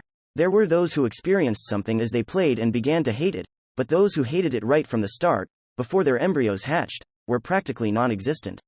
Unless, of course, it was a woman who'd started infinite Dendrogram to get revenge on an ex she'd lost to this game, and the homewrecker who'd taken him from her. Now that I think about it, Sandalphon's quick evolution wasn't caused by some apostle quality, but by her obsession, Figaro added. Well, maybe not, Shu answered. In Shu's mind, apostle masters were contradictions right from the moment they started. Masters who hate infinite Dendrogram, yet still start it, must be a really troublesome bunch, he thought. Imagine the sense of duty they'd need to dive in here. She's also the second person I've seen who's ahead of me, the first being Tom, Figaro said. I need to work harder. Yeah. Do your best, Figgy. I'm cheering ya on. You'll hop up to the top in no time. Though things hadn't gone as planned, seeing his friend become all fired up made Shu satisfied. All that was left now was to ride Balder back to the capital. Shu raised an eyebrow as he noticed Figaro eating something. It was the chocolate Hanya had just given him. He probably didn't want to exchange a gift, so he was deciding to eat it himself. Shu silently thought about them both. He was perceptive enough to understand that Hanya had feelings for Figaro from the moment she'd handed him the chocolate. Hanya was currently a mix of love and hate. While her hate was directed at Rock Panther, her love had ended up targeting Figaro, the man who was almost completely dense about matters of love. Shu felt that Hanya would eventually cause even more love-related trouble, but this time related to Figaro. Honestly, I think that would be good for Figgy, he thought. Even if there was some sort of misunderstanding that led to PvP between them, Figaro would probably welcome it with open arms. Hell, you really need a lesson in just how complex and scary women can be, Shu added. Figaro tilted his head, not really understanding what his friend meant, as he bit into the chocolate. Ah, he added, suddenly realized something. If only couples can kill the event monsters, how did Hanya end up having this? Who knows? Shu shrugged, feigning ignorance. He knew full well that it had been dropped not by the event monsters, but by one of the couples Hanya had killed. You could very well call it murder chocolate. Shu knew that Figaro probably wouldn't care, but he also saw no need to tell his friend that the chocolate he was eating had a bloody history. And so, with the evening sun on them, they rode the tank back to civilization. Following this encounter, Hanya changed her country to Legendaria and used the Din's info to start searching for her targets more seriously. Thus, on the final day of the Valentine's event, she found both Rock Panther and his new lover, and got her revenge on them, making a huge mess of the town they were in. But then, a TN special superior job and a group of 10 Legendarian rankers defeated her, and she was sent to the jail due to the severe property damage and TN injuries she'd caused. However, by some miracle, no one had died, so it didn't count as murder, and she would get to leave the jail in only 3 or 4 years, Dendro time. After getting locked up, Hanya, feeling completely refreshed, began to get her real life in order and fix all the problems that had arisen while she'd been focused on revenge. She also occasionally logged into Dendro. Whether to get rid of stress or to prepare for when she was released, she trained in the jail by trampling all over the other masters locked up in there. She also promised to meet Figaro again, and they regularly exchanged emails. Now, to evaluate the Valentine's Day of 2044, Shu didn't get to hunt. The masters in the area were unjustly PK'd. The destructive drama was nothing but a disaster to the Legendarians who were caught up in it. And finally, Rock Panther, who could be considered the root cause of this, had ended up breaking up with his new girlfriend. Admittedly, she'd had problems with him to begin with, so you could say it was the straw that broke the camel's back. Most of those involved in this incident had gotten nothing good out of it. The only exceptions were Hanya and Figaro. After settling the score, Hanya began a new life and got a new love, while Figaro believed he had found a new duel buddy. That was all he thought of it. In his emails to her, he wrote things like, "I want to see you, so we can duel. I hope you're released soon," conveniently forgetting to type out the bracketed part, as if it were obvious, and letting Hanya interpret it in a completely different way. Hanya's love for Figaro grew larger by the day, but Figaro, who'd never loved before, had no means of noticing it. This severe failure in communication continued for over a year in real life and over 3 years in Infinite Dendrogram. It eventually led to a certain incident, but that was a story for another time. Episode 4.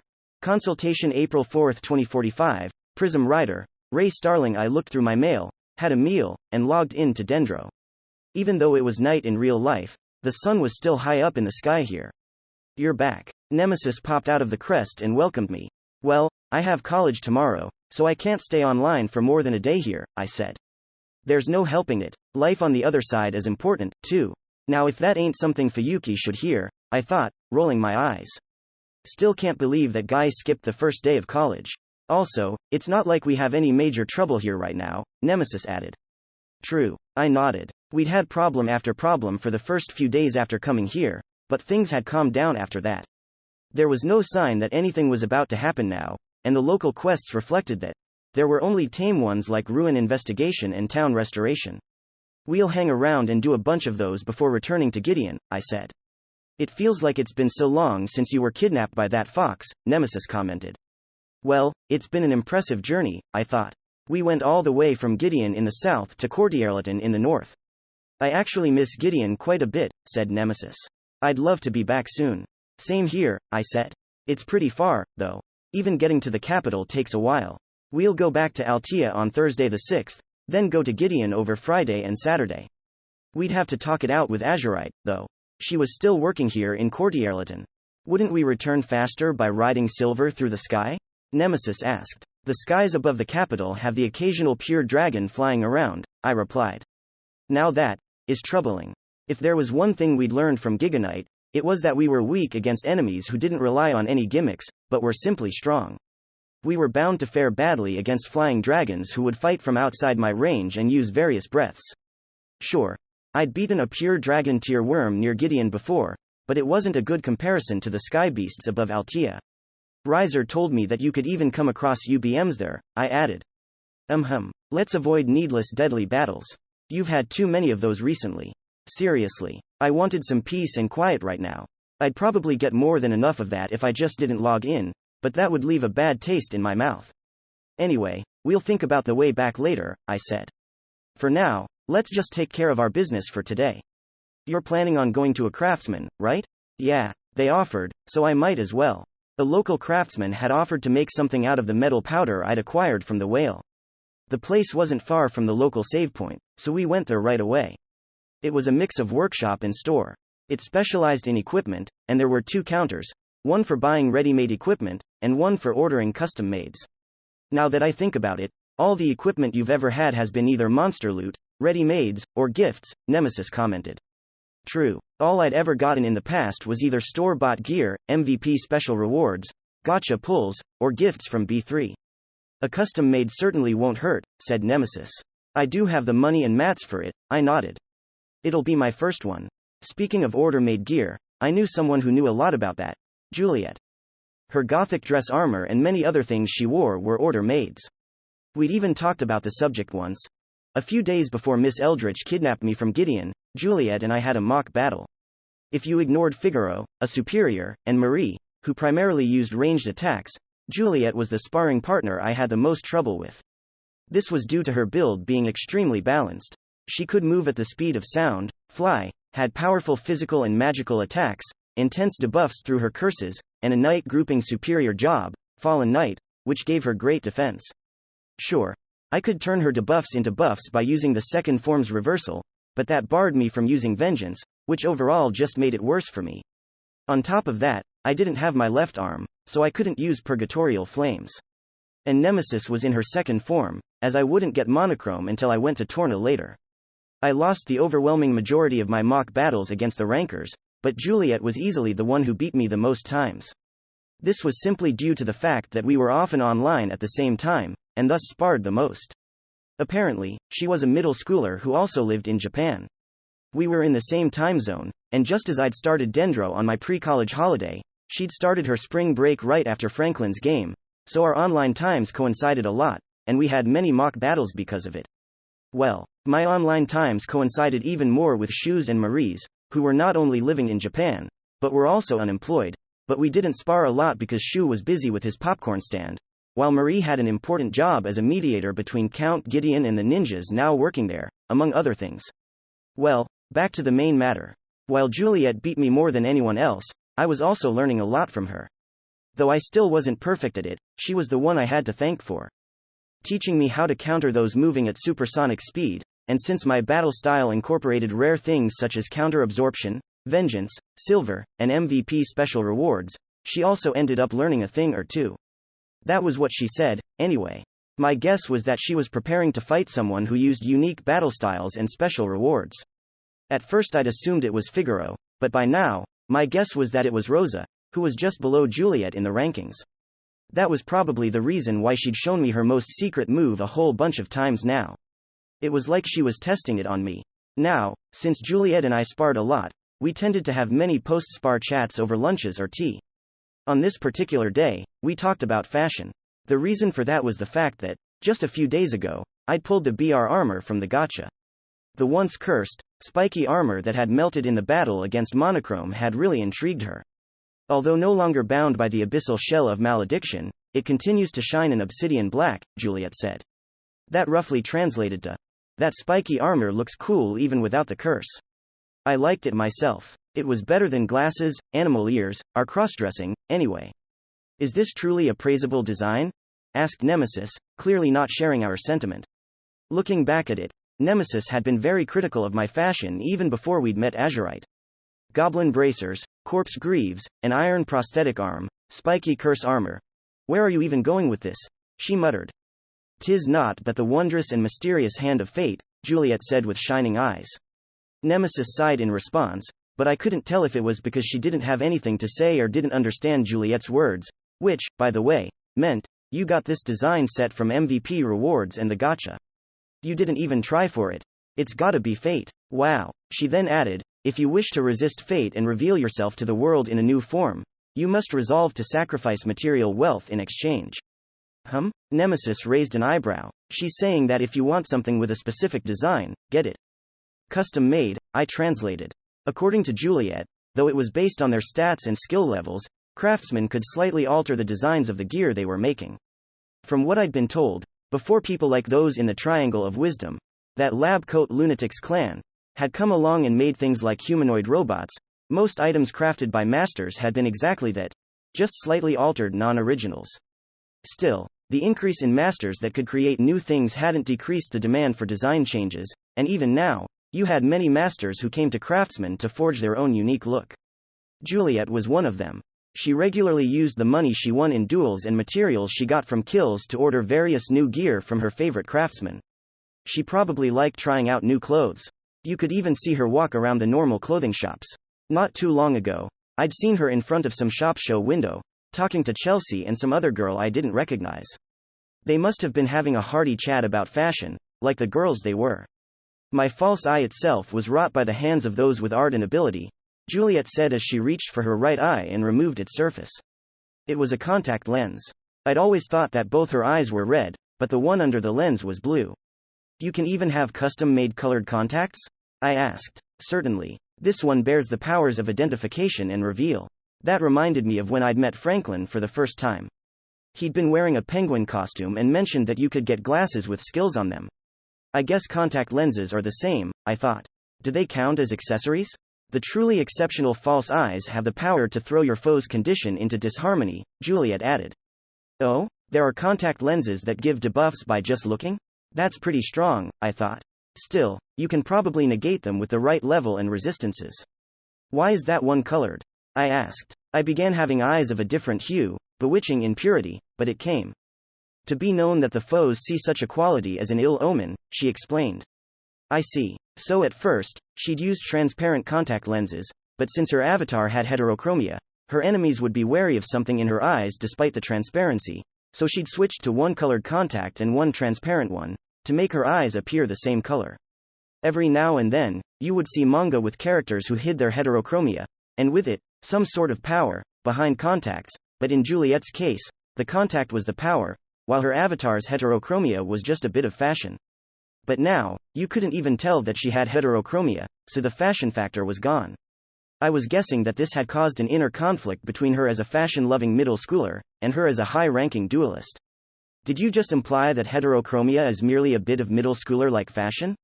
Nemesis asked telepathically. What else? I replied. This false eye also demands the remains of a crystalline pure dragon, bestowing upon it an immense value, Juliet added.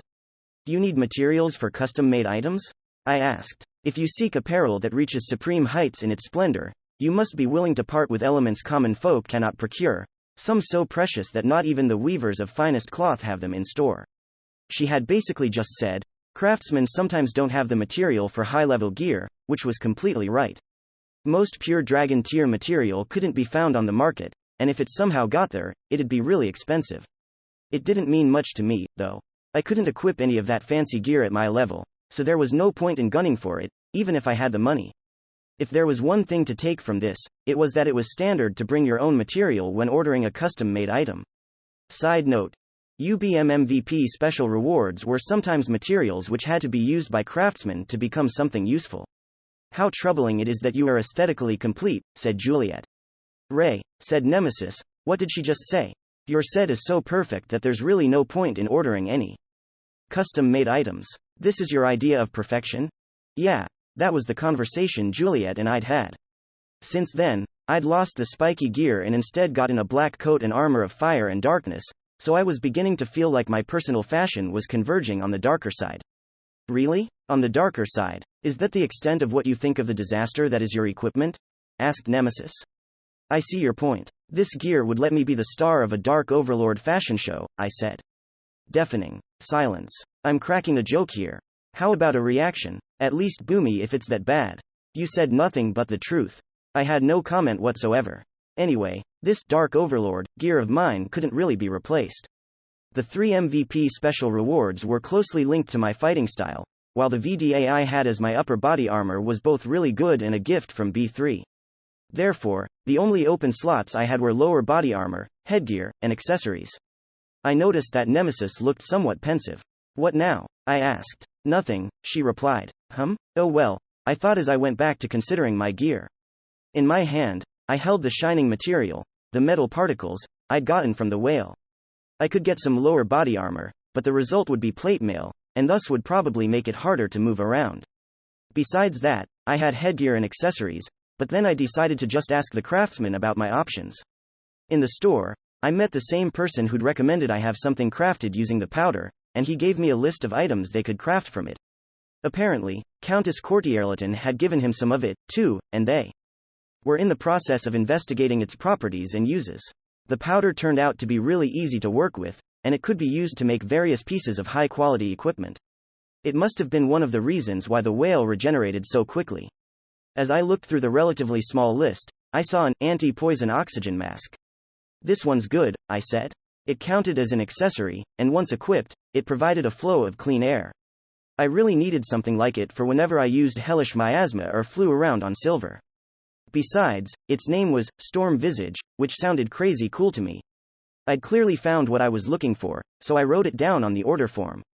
There was a section for the design, too, but since the designs I thought were good didn't sit right with Nemesis, I decided to respect her and not think about it myself. Instead, I just wrote down, please make it match my current set. This was the kind of thing best left to the pros. Nemesis would surely be glad I took this route. Hey, Nemesis spoke up. A chill just went down my spine. Did you write something strange on that form?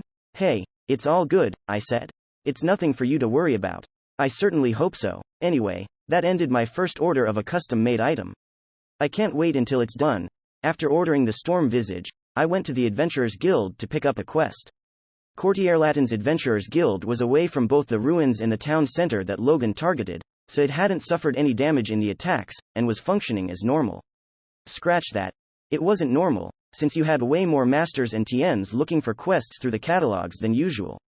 It looked like many people had rushed over to Courtierleton to help. Azurite had told me that at first, she'd banned the Adventurers Guilds from spreading any info about the ruins, in order to keep the masters away.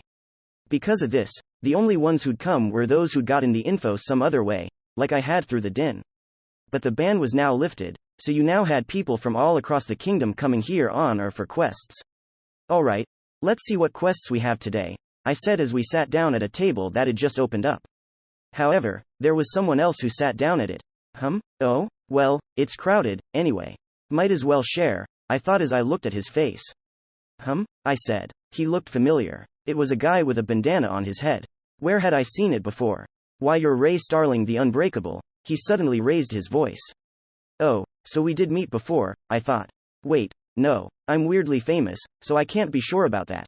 Back in Torna, some PK clan even tried to beat me to make a name for themselves and, it came back to me. This bandana guy is the leader of Sol Crisis. I shouted as I stood up from my chair. Shush, don't mention that clan. He put his finger in front of his mouth and signed for me to be quiet, then looked around in a panic. The guild was so crowded and noisy that no one noticed what was going on here. Are you still after Ray? Asked Nemesis menacingly. Last time, B3 had handled Sol Crisis because they were using her name, but honestly, if there were PKERs going after me, it was only fair that I would be the one to take them on. No. I'm not planning on messin' with ya anymore. He lightly waved his hands in front of him and asked me to calm down. Why would a PK clan come here, then? I asked. Are you plotting something, like you did in Torna? I'm not. I'm just here to quest, man. And I'm not in a PK clan anymore. Not Sol Crisis. As I wondered what he meant, he became dispirited and slumped down in his chair. He looked really down, and his shabby gear didn't help at all. Even I, an ex-enemy, was kinda worried about him. What happened? I asked. He hesitated for a moment, then began talking, saying, the clan collapsed after the real deal kicked our asses back in Torna. I said nothing, but I could see why that had happened. The clan had gathered members by stealing the authority of a major player killer, B3, aka Barbaroi Bad Burn. It was only natural that they'd get many quitters after they learned that their Barbaroi was a fake and the real one had come in to beat them up. They'd probably also thought that she'd come after them again if they stayed. The guys also put us to sleep and used steel and plunder to take all of our stuff, he added. Ouch. Nemesis and I said in unison. So that was why his gear is different than it was in Torna, I thought. Vermin. The guy who faked Barbaroi and the other founding member besides us ran away before that happened to him. Blue and I stayed and tried to get the clan back up, but the aggro of the guys we tricked went all on us. I didn't know what to say to that. It was their own fault for faking B3, but I also felt kinda bad for him. We couldn't use Sol Crisis anymore, so we changed it to Rising Sun, he continued. It's just me and Blue, though, so it's barely even a clan, really. So that was what he'd meant by, not Sol Crisis. And, Blue, is? I asked. Blue screen. The guy who shut down your Prism Steed replica back in Torna. Oh, him, I thought. Silver's not a replica, though. Sorry about that, by the way, he added as he suddenly bowed to me.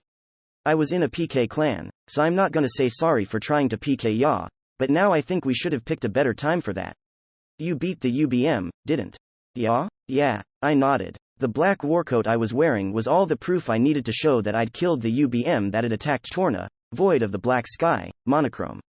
I didn't think anyone could do that, and went after ya cuz it seemed like the perfect chance, but you actually did it. In the end, we just got in your way and got flattened by Barbaroi. So damn stupid. Once again, I had no words. Unlike Azurite, I didn't have the truth discernment skill, but the self-derisive, sad-looking smile seemed pretty genuine to me. Maybe he's not a bad guy at heart, I thought. So why did you come here, anyway? Asked Nemesis. I'm just looking for jobs. We've got no gear, gold, or people besides me and Blue, so we need ways to get money that don't ask for much. Well, there are tons of quests in Courtierleton, so you can make some decent money here, I thought. But if you're here, then we'll just go somewhere else. You probably couldn't relax with us here, he said as he stood up and prepared to leave the guild. I'm out. I stopped him by saying, you don't need to be considerate of me. What? You apologized, and honestly, that's enough for me. You sure? Yeah, you've already had it pretty rough, and it's not like you're getting in my way back in Torna resulted in something that couldn't be undone. I'd made it in time to save Louis, and we hadn't gotten any major increases in casualties, so with the apology, it was all water under the bridge. Thanks. Dum Dum, the ex-leader of Sol Crisis and current leader of Rising Sun, bowed to me once again. Still, I don't know what B3 will think, so you should talk to her, I added. I'll say something to her, too. Yeah, thanks again. You tell me if Vermin or someone else starts bothering you again. Sure. I hope that doesn't happen, though. And just like that, the minor conflict between us, born back in Torna, reached a peaceful conclusion. Shortly after that, Dum Dum found a quest that suited him and accepted it. After he left, Nemesis and I looked through the quest list for any good ones, but then one of the guild's workers called us. She said that someone important was calling me and asked me to come to a certain room here in the guild. I could only think of 2 important people that could call me in this town, and sure enough, I came into the room to find one of them, a familiar masked lady. It was none other than the first princess of Alter, Altamia Azurite Alter. Still wearing that mask? I asked. Many outsiders gather in this facility, after all. And why does it feel as though you always talk about my mask before you even greet me? She replied, slightly annoyed. I heard you needed me? Yes. To be specific, I need your connections. Connections? I assume you heard that the kingdom resumed the investigations into the ruins after the chaos surrounding them died down? She asked. Of course. The quests in Courtierleton that had appeared after the incident could be put into 3 groups: material gathering for rebuilding, monster hunting until the local Night Order recovered and could take it over again, and ruin investigation. They were all backed by Countess Courtierleton and the kingdom itself, so the rewards were generally higher than usual. However, the ruin investigation quests had ended yesterday, and I hadn't seen a single one of them today. Aren't you done with ruins investigation? Asked Nemesis. We have finished exploring the interior, at least, Azurite replied. What do you mean? I asked. Simply put, we are done exploring it as a standard dungeon, but the investigations are going nowhere. According to her, they'd shifted from mere exploration to trying to figure out what they could do with the technology. But as things are now, Alter does not have any people capable of that. I see. For that, you needed people with jobs and skills related to machines, but due to the inherent nature of the countries, most of them were in either Strife or Granvaloa, certainly not Alter. Some had taken the machine-related jobs available at the crystal in the ruins here, but their level was still low, so they couldn't be useful for this. We could hire outsiders, but that would be careless, added Azurite. Of course it would be, I thought. The ruins were a classified matter, one serious enough to cause strife to get involved. Alter clearly couldn't just hire anyone who didn't serve the country's interests. I can only entrust this matter to someone who is both trustworthy and has knowledge of machines, or someone who is vouched for by someone I trust, she said. And so you're asking if I know someone like that? Yes. Does anyone come to mind? There was one person who came to mind before anyone else. However, he wasn't here, couldn't come here, and I couldn't let him take this. The second person who came to mind was Shu, but while his embryo, Balder, was very mechanical, it didn't mean that he was fit for the job. In fact, I could totally imagine him somehow destroying the ruins. The third person who came to mind was B3. She was well informed and surely knew more people than me. I felt like she could find the perfect solution to this problem. I know someone who's very knowledgeable, I said. I'll ask her. I see. Is she trustworthy? Azurite asked. Of course. She'd easily make the top 5 people I trusted the most. She said she's coming here tomorrow, in 3 days. You can talk to her yourself. Good idea. I will still be here in Courtierleton, so I'll meet her. Thus, I arranged a meeting between B3 and Azurite. Is it really a good idea to let them meet? Asked Nemesis telepathically. They're both the diligent type, so I'm sure they'll get along, I replied. They both have a thing for hiding their faces, too. You are no different, no? Having just ordered the storm visage, I really couldn't deny that. Once Azurite and I were done talking, I picked up a quest, left the guild, and walked through Courtierleton. The restoration efforts were going well, but many buildings were still damaged, and the trees and flowers that distinguished this town from the rest were still a huge mess. Those were the scars of the recent incident, and they reminded me of how Gideon had looked after Franklin's game. I murmured. Remembering that made me think of a certain someone. He was a friend I'd faced twice, once at the gate, and again atop Franklin's embryo. Someone trustworthy who knows a lot about machines, I added to myself. It was the first person who'd come to mind when Azurite asked me. What's Hugo up to these days? I wondered. I hadn't seen him since our final clash in Gideon. Over a month had passed since, so I couldn't help but wonder what he was doing now. Pallid Pages Part 1. Spin the Roulette Wheel. Late March 2045, City-State Union of Caldina, Hermine, the city of gambling. It was late March, about a week after the incident in Gideon. The location was Caldina, the country almost completely covered in desert and dry wasteland. The dry areas of old had become deserts, while the dry areas that had become deserts just a few centuries ago were now wastelands. The few areas that were neither were either oases or fertile lands surrounding the rivers flowing from the Harshwinter Mountains to the north, and most Calvinian cities were built around these. Hermine, the city of gambling, was one of them. It was built around an oasis. Like its title implied, it had an entire district focused on the gambling industry. Masters often compared it to the likes of Las Vegas. One notable thing about the casinos and other gambling houses here was that they all differed depending on which organization was funding them. Caldina was a place where merchants and organizations from all the other countries gathered to do business, and the casinos funded by them often had an air similar to their homelands. The more elegant-looking casinos were often funded by Altarian merchants, while the ones that had a heavy focus on entertainment value were built by Legendarian design. Then you had the ones that those from Earth would call Asian-looking. The serpentine dragons on them clearly showed that they were built with Huanghe in mind. On one of them, there was a sign which translated to something along the lines of Mirage. That was the name of an organization from Huanghe, but they were by no means mere merchants. It was a Huanghe mafia. It had roots in the underside of the Empire's society and worked with an iron fist to incite people's greed and gather money. One of its subgroups ran a casino here in Caldina. This wasn't unique. There were also casinos funded by the likes of the Great Pirate Fleet of Granvaloa, the most infamous of the four great fleets, as well as the vampire clans of Legendaria. Hermine's casinos weren't even the only places that had monetary support from foreign underground societies. In fact, the Calvinian authorities saw them as venerable guests and good sources of money. As long as they could tax them, Caldina didn't care who ran the establishments or what they did there. They even appreciated when other countries made certain businesses illegal, for it increased the number of shops moving here and, subsequently, their tax income. Of course, there were those who refused to pay the taxes, but they were not an issue, since they would just die while wandering the deserts between the cities and perish before bringing their money back to their countries. They would either die because they couldn't get a guide, walk into monster habitats because they were given false maps, or simply get taken out by certain professionals. There were some guides who claimed to be non-official and agreed to escort those who refused to pay their taxes through the desert, but they sometimes turned out to be Calvinian assassins who led them into pure dragon worm lairs, or worse. Regardless of how, the non-paying would regularly lose their lives and money, which would then be picked up by Caldina. If you wanted to avoid such consequences, you had to abide by the rules, pay the taxes, and get the official guides. That was the kind of country Caldina was. Everything was allowed if you paid money, and everything was lost to you if you didn't. Back to the topic of Mirage's casino. The establishment had Huanghe-like, or China-like, for those from Earth, decorations, both inside and out. Despite that, the gambling going on within the premises was more on the western side. You had roulette, poker, baccarat. Most of the games masters knew well. Servers clad in Huanghe dresses that emphasized their legs, similar to qipaos from China, walked around the casino, plates in hand, and handed out alcoholic drinks to the gambling customers. Beauty must have been one of the job criteria, for they were all either beautiful girls or boys that looked the part. Some of the customers were simply enjoying the sight of the servers at work.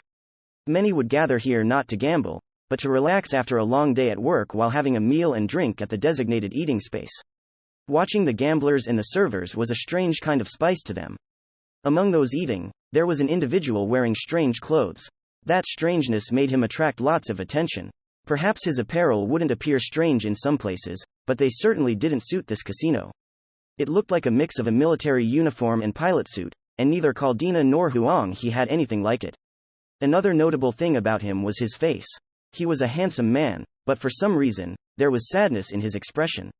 That well-defined face combined with grief made for a combo that moved the hearts of many women here, young and old.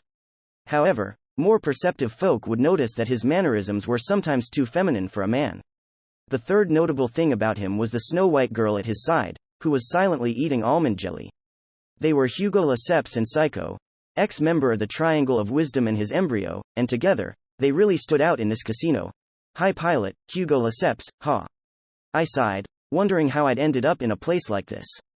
I'd left Strife and headed out towards Tenchi, on the other side of the continent, in order to broaden my horizons, so it wasn't strange for me to be here in Caldina, which was on the way there. But I didn't know why I was in a casino, of all places. Why was I being forced to wait here? I'm underage, I muttered. In reality, I was a girl who just turned 15, so this shady place was just a bit much for me. I felt like I was about to cry. Being here was actually harder on my mind than attacking the Goose Maze Gang's hideout. But, Which was to say, Hugo Lesseps, did my best to not cry, and just look sad instead. Crying in a place like this would just make me stand out more. You're such a crybaby, Psycho commented. And FYI, you're so handsome that even making a sad face makes you stand out. Shut up, Psycho. Just eat your almond jelly, I shot back. Okay. Also, if you don't want to stand out, why not just change your clothes? Psycho asked as she pointed at my triangle of wisdom made pilot suit. You know I can't, I responded silently. I don't have any other clothes besides a few sets of these. I'd only realized that after entering the desert, and I hadn't had a chance to buy anything new since then. I'd also spent most of my money on repairs, and tow-quality parts that had made it to Caldina were more expensive than I'd thought. With the money I have left, I can't get any pilot suits that don't stand out and have good stats.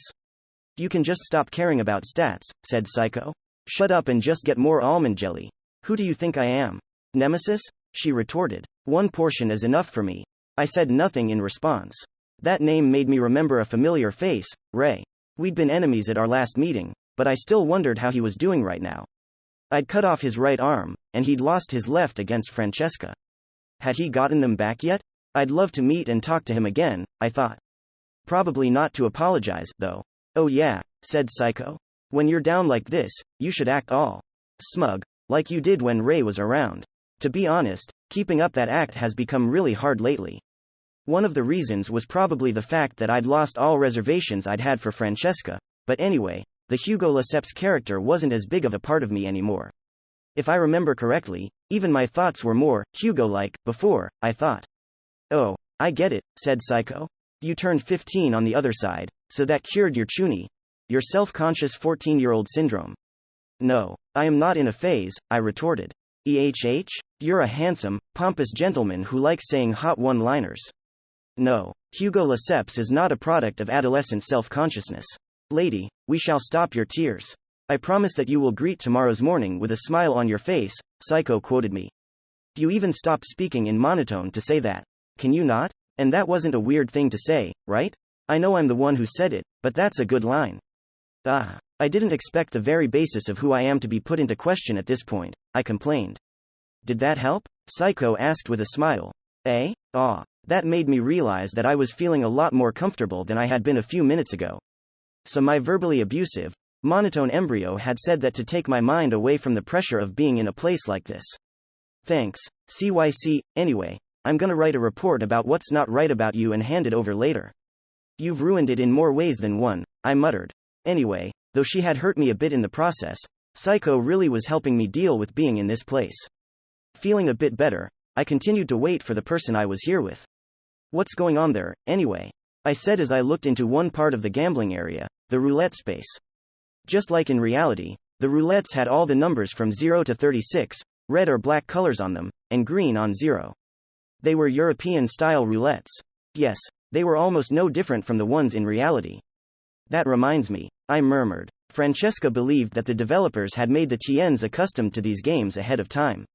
She theorized that Infinite Dendrogram was the result of someone creating a cutting-edge virtual space from scratch, then using it to simulate an ecosystem of virtual life. I wondered if creating a civilization this complex was possible without it taking really long. Even on Earth, this would have taken hundreds of years. However, Francesca had said it was possible due to several factors, including the function they used for the war. Also, don't you think that creating an entire world this detailed in no time and from nothing would be way more insane? She'd added, and I was inclined to agree. Back to the matter of games. Roulette, card games, and even the board games popular outside of casinos all had their equivalents here in Dendro. You could say the same about food and drink, too. The almond jelly Psycho was eating, for one thing, was basically the almond jelly you could get on Earth. Francesca thought that this had all been done by the developers' design to get this world used to earthly breakthroughs of this kind ahead of time and keep masters from being the ones to bring them. It was to prevent them from using real-world games or food to either make some serious money or impact the cultures here. Francesca said that if the world of Infinite Dendrogram had lacked popular entertainment or good cuisine, you would have had many masters bringing such things from reality and acting as if they were their original ideas. And if anyone had been successful, it would create many copycats who'd attempt the same thing. The devs were probably worried that it'd divert Infinite Dendrogram from its main point, she'd gone on. I recalled asking, But isn't infinite Dendrogram supposed to be all about freedom? She'd grinned and said, sure. At least, as long as it doesn't stray from the main point, embryo development. According to her, the devs wanted masters to evolve their embryos. They've gotta have a goal like that. This game's just too extraordinary for it to be just for profit. Ha ha. I mean, come on, you don't need something of this level just to make some money. Then she'd given me her theory.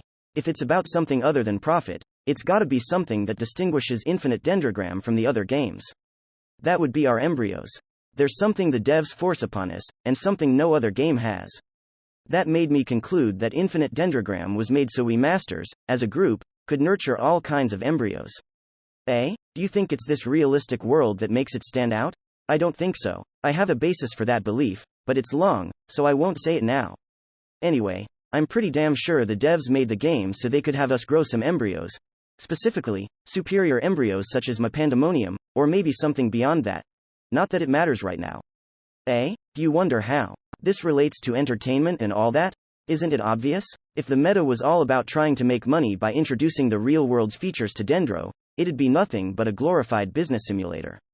You can't develop a good embryo under those conditions, right? They set up the entertainment culture to prevent masters from converging on doing nothing but looking for success through easy breakthroughs. Francesca's rapid-fire theorizing had been just that, theorizing. However, she probably had good reasons for believing what she did. Anyway, Francesca's point was that the devs were making sure that masters couldn't just introduce easy breakthroughs, but it felt weird to hear it from her because she herself had actually done something like that. She'd brought humanoid robots, a fictional thing from the real world, into Infinite Dendrogram. The developers probably hadn't anticipated anyone using the technological architecture here to pioneer humanoid mecha, or they simply hadn't thought that anyone could do it. As a result, Francesca was now living proof that you could bring something revolutionary here and turn it into a business.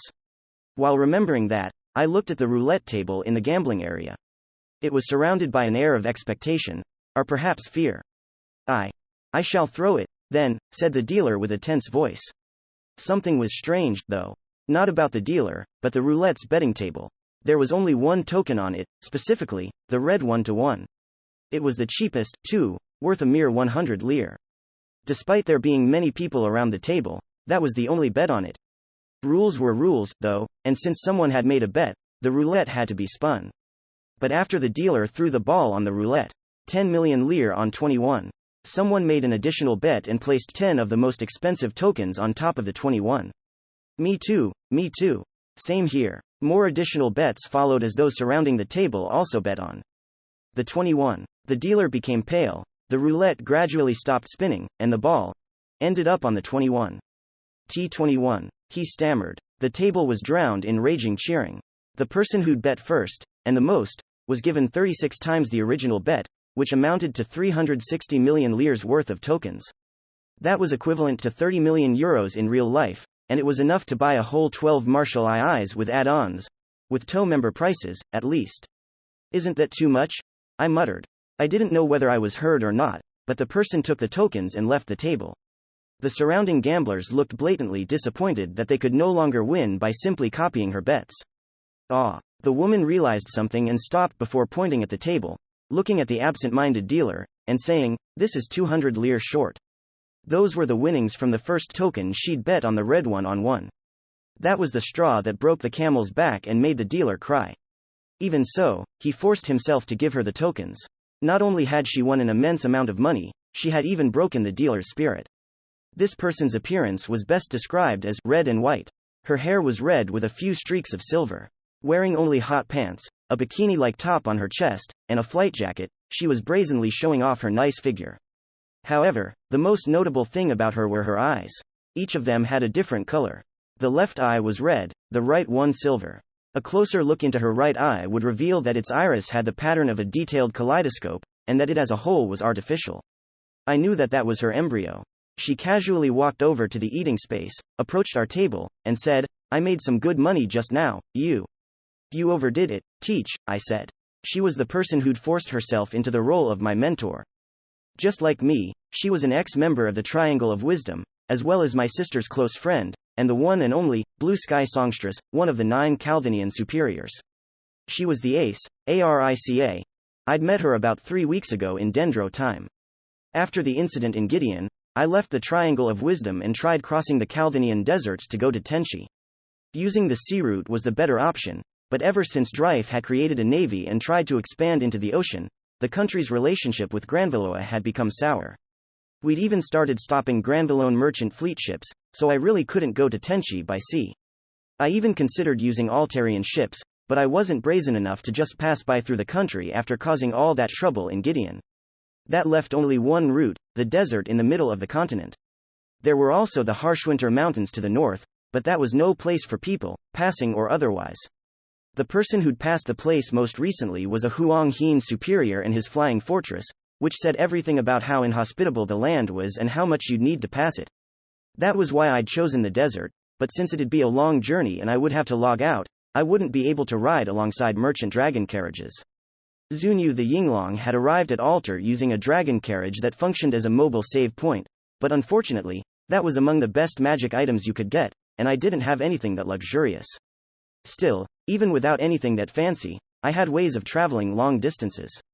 Caldina had these so-called sandships, and since ships counted as half buildings, I could travel by setting the ship's inside coordinates and my logout location. When looking it up on the internet, I'd thought that was the way to go, but then I'd realized that the diplomatic relations between Strife and Caldina were so bad that you had no civilian sandships going between the countries. I decided I had to give up and go by myself using my magic gear, but then I quickly realized that was impossible. There was no denying it, I was naive. Piloting magic gears used MP, even when you weren't fighting, and the desert was such an unwelcoming place that even the simplest movements drained a lot. It didn't help that I was using the unit Francesca had gifted me. It was a custom-made heavy-type machine focused on output, so it drained a lot more MP for less movement than standard ones. To avoid being wasteful, I stored the magic gear and tried walking through the desert alongside Psycho, but it almost killed me. My job was high pilot, and my sub-jobs were pilot and mechanic, so I didn't have the stats needed to survive crossing a desert. My end was especially low. That was when we were attacked by a large number of desert-dwelling worms that saw us as food. I tried fighting back with my magic gear, but while the unit was in good shape, I myself wasn't. Traveling through the desert had left me drained, so we'd ended up in a dire situation. The worms didn't seem to be cannibalistic, so La Porte de l'Enfer didn't have any effect on them, either. But right before things became really bad, I heard a song-like sound coming from the sky. Wondering what it was, I looked up and saw a magic gear. It was my first time seeing one speeding through the skies. The flying magic gear made a song-like sound as it fired shells at the heads of all the worms leaping from the sand, quickly exterminating them. It was so precise that it felt like the pilot knew where they would leap from. None of its movements or ammo were wasted. It fought with a brilliant beauty, and all the worms were dead in less than 2 minutes. Once done with the battle, if you could call it that, the magic gear landed in front of me. The pilot left the unit, and looked at me with eyes of different colors, red and white. "That's Fran's unit, right?" she asked. "Wow. You don't see a lot of human-shaped magic gears here to begin with, but I didn't think that Fran made any other full custom units besides my opera." "Huh? Now that I think about it, it's rare for her to go that far for someone. She's sociable, sure, but a bit messed up." The pilot spoke without even stopping to wait and give me a chance to respond. Her voice was blatantly full of curiosity, wonder, and nostalgia. She clearly knew the person who'd made this unit, Francesca. That was why I asked, "You know my sister?" A moment later, I realized my mistake. In Infinite Dendrogram, Francesca was a man named Mr. Franklin. Even those who knew him wouldn't make the connection between him and the word sister. Some would even use it to assume that Mr. Franklin was actually a woman. I panicked and was about to say that I'd stuttered, but the pilot then said, "You know Fran's gender and call her sister." "Oh, I get it. You're her little sister, you." I was really surprised that Francesca had told this person about her real self. People she opened up to were rare. Even in the tow, it didn't go beyond me and the sub-leader. "Huh? But you's a sister, and you're a man. Are you a crossdresser?" she asked. "And no. My avatar is a man, but I'm a girl in real life," I answered. "I see. Just like Fran. You're so alike," she said as she gave me a thumbs up, for some reason. The strange vibe about her was nothing like Francesca's, but it was still a bit overwhelming. Still, I brought myself to ask, who are you?" She clapped her hands before answering, "I'm the Ace, Arica. I used to be a part of the tow, but now I'm with Sephiroth. And I'm a close friend of Fran's." That made me gasp. The Ace, Arica, Francesca had told me about her. She'd started out as one of the TO's first test pilots, then left to become one of Caldina's superiors. Her nickname was Blue Sky Songstress, and I'd heard that she was combat capable, even for someone from Sephiroth. The fact that such a person was before me surprised me, and as I tried to figure out what to say. By the way, what's with the outdated red and white two-tone color look? Asked Psycho. It's excessive and cringy. The sudden insult to the superior's appearance made me feel like the air had frozen, and I wasn't even using La Porte de l'Enfer. I was a bit conflicted. I wondered why Psycho always verbally abused anyone we met. She'd even done it to Ray and Nemesis, while at the same time slightly agreeing that the red and white hair and clothing combo was a bit much. Yes, red and white are the colors of the coolest legendary pilot. The excessiveness makes it good, the ace said as she gave a thumbs up with a full smile. She didn't look the least bit upset. It was like she didn't even understand that she was just insulted. Hugo. No good. My insults don't work on her, Psycho complained. Can you just not insult her? I asked. Insults make things awkward, I added in thought. Let's just stop badmouthing people's fashion, okay? But now that I thought about it, Francesca was a full mad scientist, the king of destruction was a half-naked bear, and Figaro and Zunyu were weird in their own ways. Maybe it was a rule for superiors to have a weird fashion sense. By the way, Arica said. It looked like you weren't having a good time here. You okay? Yes. Somehow. I realized that I hadn't thanked her yet and said, thank you for helping me. Don't mention it. Anyway, you're not used to the desert, huh? Yes. Those worms had almost gotten me, and going through this desert any further would be difficult. I'd probably need to switch to accompanying a merchant group or something, but then how would I handle logging out? Alright, leave it all to me, said Arica. I'll become your mentor. From crossing the desert to the ABCs of Magingears, I'll drill it all into your head. Call me Teach from now on. And so, with a forcefulness I'd never experienced before, I gained a mentor. That was how the ace had become my mentor and forced me to call her Teach.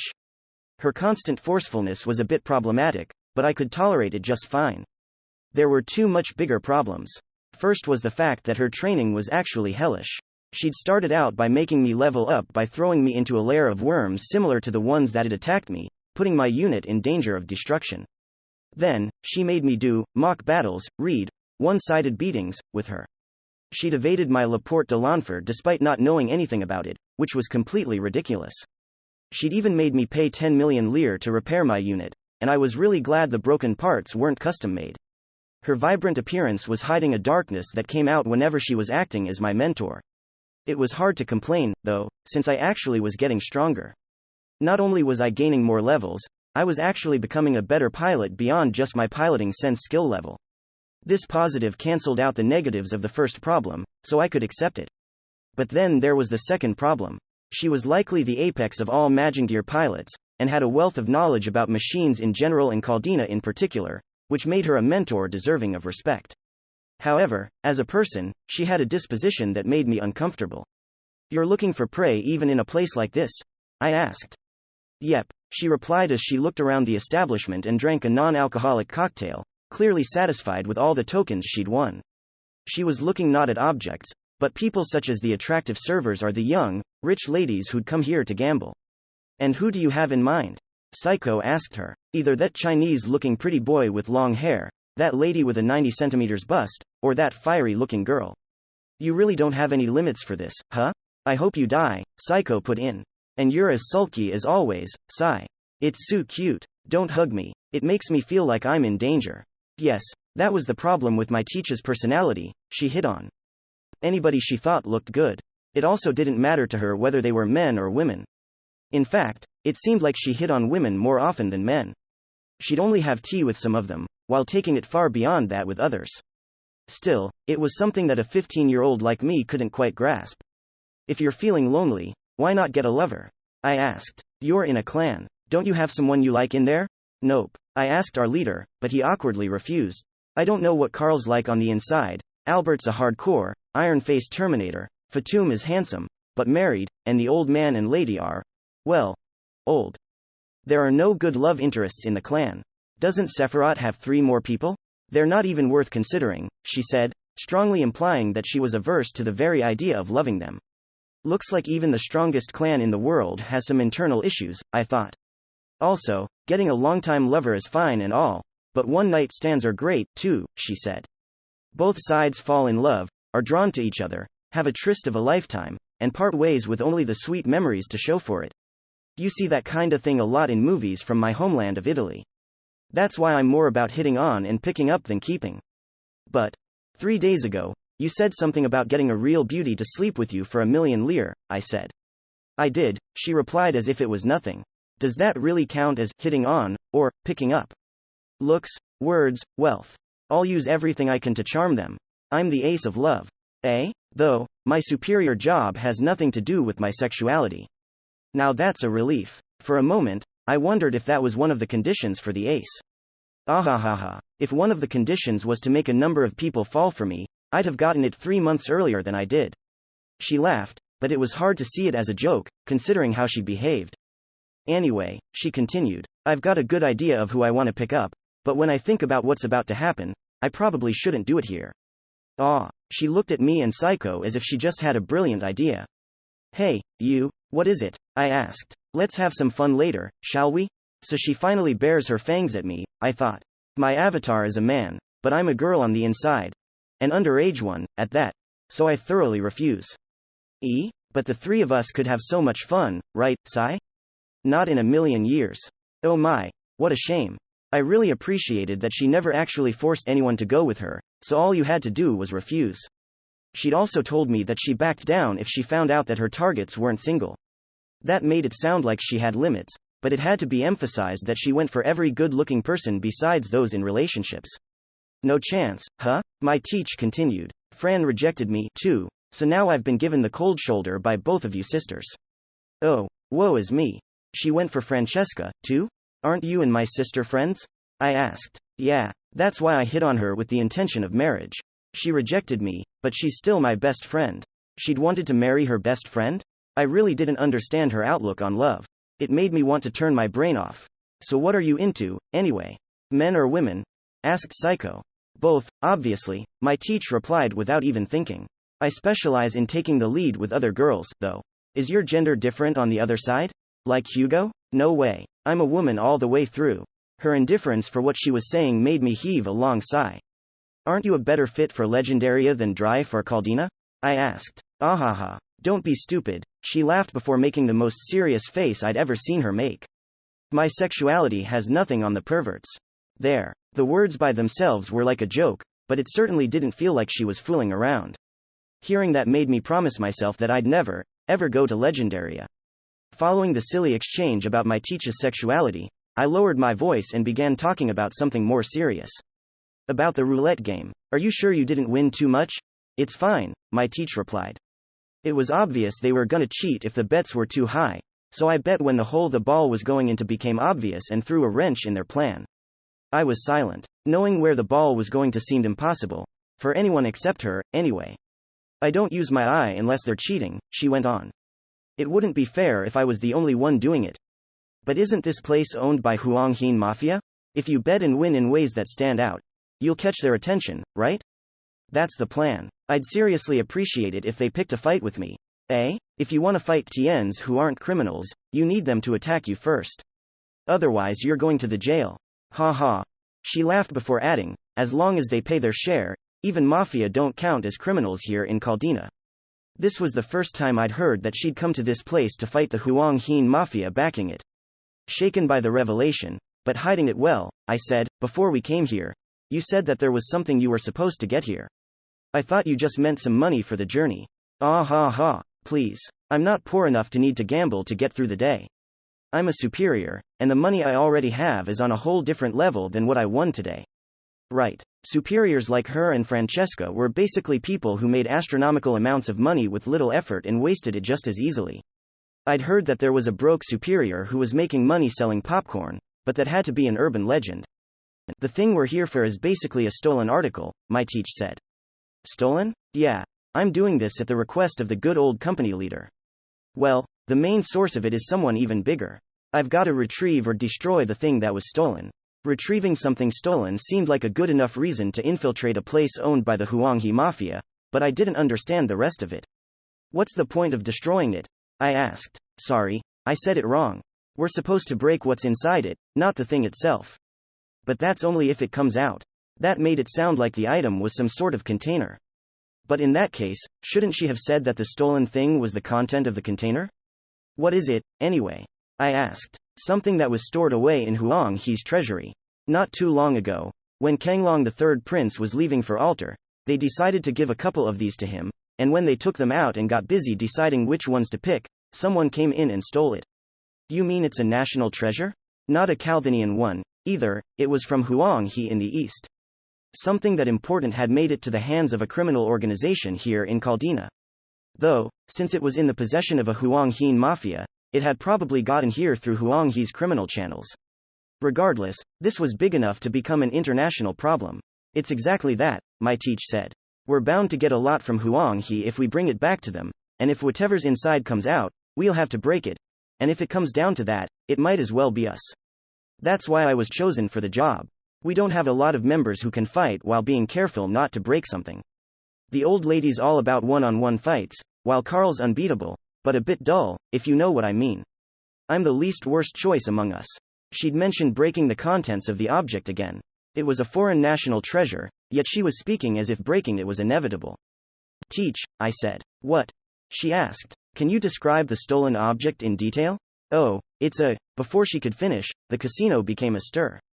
Suddenly, dozens of people in black suits ran out through the staff doors, and half of them gathered in the eating space, around our table, specifically. This is... Ha ha ha. My teach exulted. See, you? I knew that talking about something that big was gonna make them pick a fight with us. You could have told me about this. Well, you can look at it as just some observation and perception training. Those two words almost made me remember the silver-haired boy I hated, but I did see her point. The black-suited men who weren't surrounding us were kicking out the customers, who were complaining, but had no choice in the matter. Whoa, now, if you mistreat your customers, you're gonna lose business, my teach said cheerfully, not bothered by the situation one bit. Though, that only matters if this place is still standing by tomorrow. She was ready to fight them. With her hand in her jacket's left pocket, she was moving something that made a clicking sound. I'd better prepare, too, I thought. Anyway, I'm sure you heard what I said, my teach said as she looked up at the suited men. Can you give me the UBM? The treasure beast orb that was stolen from the inner treasury? The moment she said that, the air around the suited men changed. Do that, and we can forget about the 360 million you lost, and we were both assaulted by a barrage of combat magic. The story of certain treasures Huang He had a special superior job called Draconic Emperor. It occasionally manifested in the imperial family, which, due to the ancient dragon blood flowing in their veins, were oftentimes called Gulong Ren, ancient dragonkin. The Draconic Emperor was a living deity closely tied to the very history of Huang He. While all of them were revered, the manifestation of the Draconic Emperor before the previous one was considered to have been the strongest of them all. His level had surpassed 2,000, and he'd defeated countless UBMs. This was due to a mix of his supreme stats, unique skills such as Draconic Inheritance and Gulong Ren cells, the various techniques he crafted through harsh training, and the many special rewards, mythical included, he gained from killing many UBMs all by himself. It was fair to call him a beast among beasts. His era was one in which masters almost didn't exist, so he was easily among the strongest the world had to offer. It was believed that if King of Kings and the Lynx hadn't existed at the same time as him, he would have unified the entire continent under the flag of Huang He. As he fought off UBMs to protect Huang He, this Draconic Emperor realized that expanding his own strength any further would not help Huang He in any way, and that instead he needed to increase the number of people who wielded immense power. Thus, he began research into a technique that would allow him to seal away powerful monsters. Of course, they already had monster storage in the form of jewels, but they could not store UBMs, those weren't even tameable to begin with. However, the Draconic Emperor didn't give up trying to wield their powers, and eventually, he created the so-called treasure beast orbs. These weren't items, but a type of barrier that materialized and acted as live storage for treasure beasts, in other words, UBMs. The orbs made it possible for anyone to draw out and wield the powers of the UBMs inside. Since such powers were usually reserved to those who had contributed the most in the UBM's defeat, this was simply astonishing. Being the only one capable of using this technique to trap UBMs, that Draconic Emperor had done it many times throughout his long life. He'd sealed away tigers, dragons, and monsters unlike any you'd ever see. The Trapped beasts' tiers reached as high as mythical, and their number amounted to almost 100. When that draconic emperor was on his deathbed, he left the young, normal emperor with the words, "I shall die soon. But worry not, for I left you many means to make up for my absence. Use them to protect yourself, bring security to this land, and make the country prosper. This is goodbye, young one. Also, I have been feared my whole life. Everyone besides the King of Kings and the Lynx were afraid of me. You are no exception, but I've always found it endearing how you faced me despite your fears." And so, the long-lived draconic emperor had breathed his last. Sadly, history hadn't played out as he'd desired. The young emperor he'd entrusted the future to died to a disease only a few years later. That sparked a civil war between his brother and his unborn child. Or rather, those who supported his unborn child's rights to the imperial throne. Not only did it cause many deaths, but it ended with the child being born as the next draconic emperor, while being a person who had no right to inherit the political throne. It had been a time of meaningless bloodshed, and perhaps the most embarrassing stain in Huanghe's long history. But if there was one good thing to say about it, it was that neither side had used the treasure beast orbs even once. That was because both sides had greatly respected the previous draconic emperor, not wanting to trample upon his will, and because they simply couldn't even use them. The inner treasury, where the treasure beast orbs were kept, could only be unlocked by the emperor or the draconic emperor. No one else could open it, and according to the late draconic emperor, if someone tried to enter without using the proper means, they would vanish from this world, alongside the treasury. There was no emperor or draconic emperor during the civil war, so no one could open it to use it in the conflict. Both the younger brother, who went on to become the emperor, as well as the child who became draconic emperor, thought that this was good, and greatly appreciated the late dragon emperor's work on this front. The treasure beast orbs went unused even after that. The only exception happened post-Civil War, when the emperor gave a tiger orb to a group of people who decided to travel to the west. This was what the emperor said concerning the use of treasure beast orbs: "These are powerful indeed. However, we must not wage war or quarrel merely because we have them.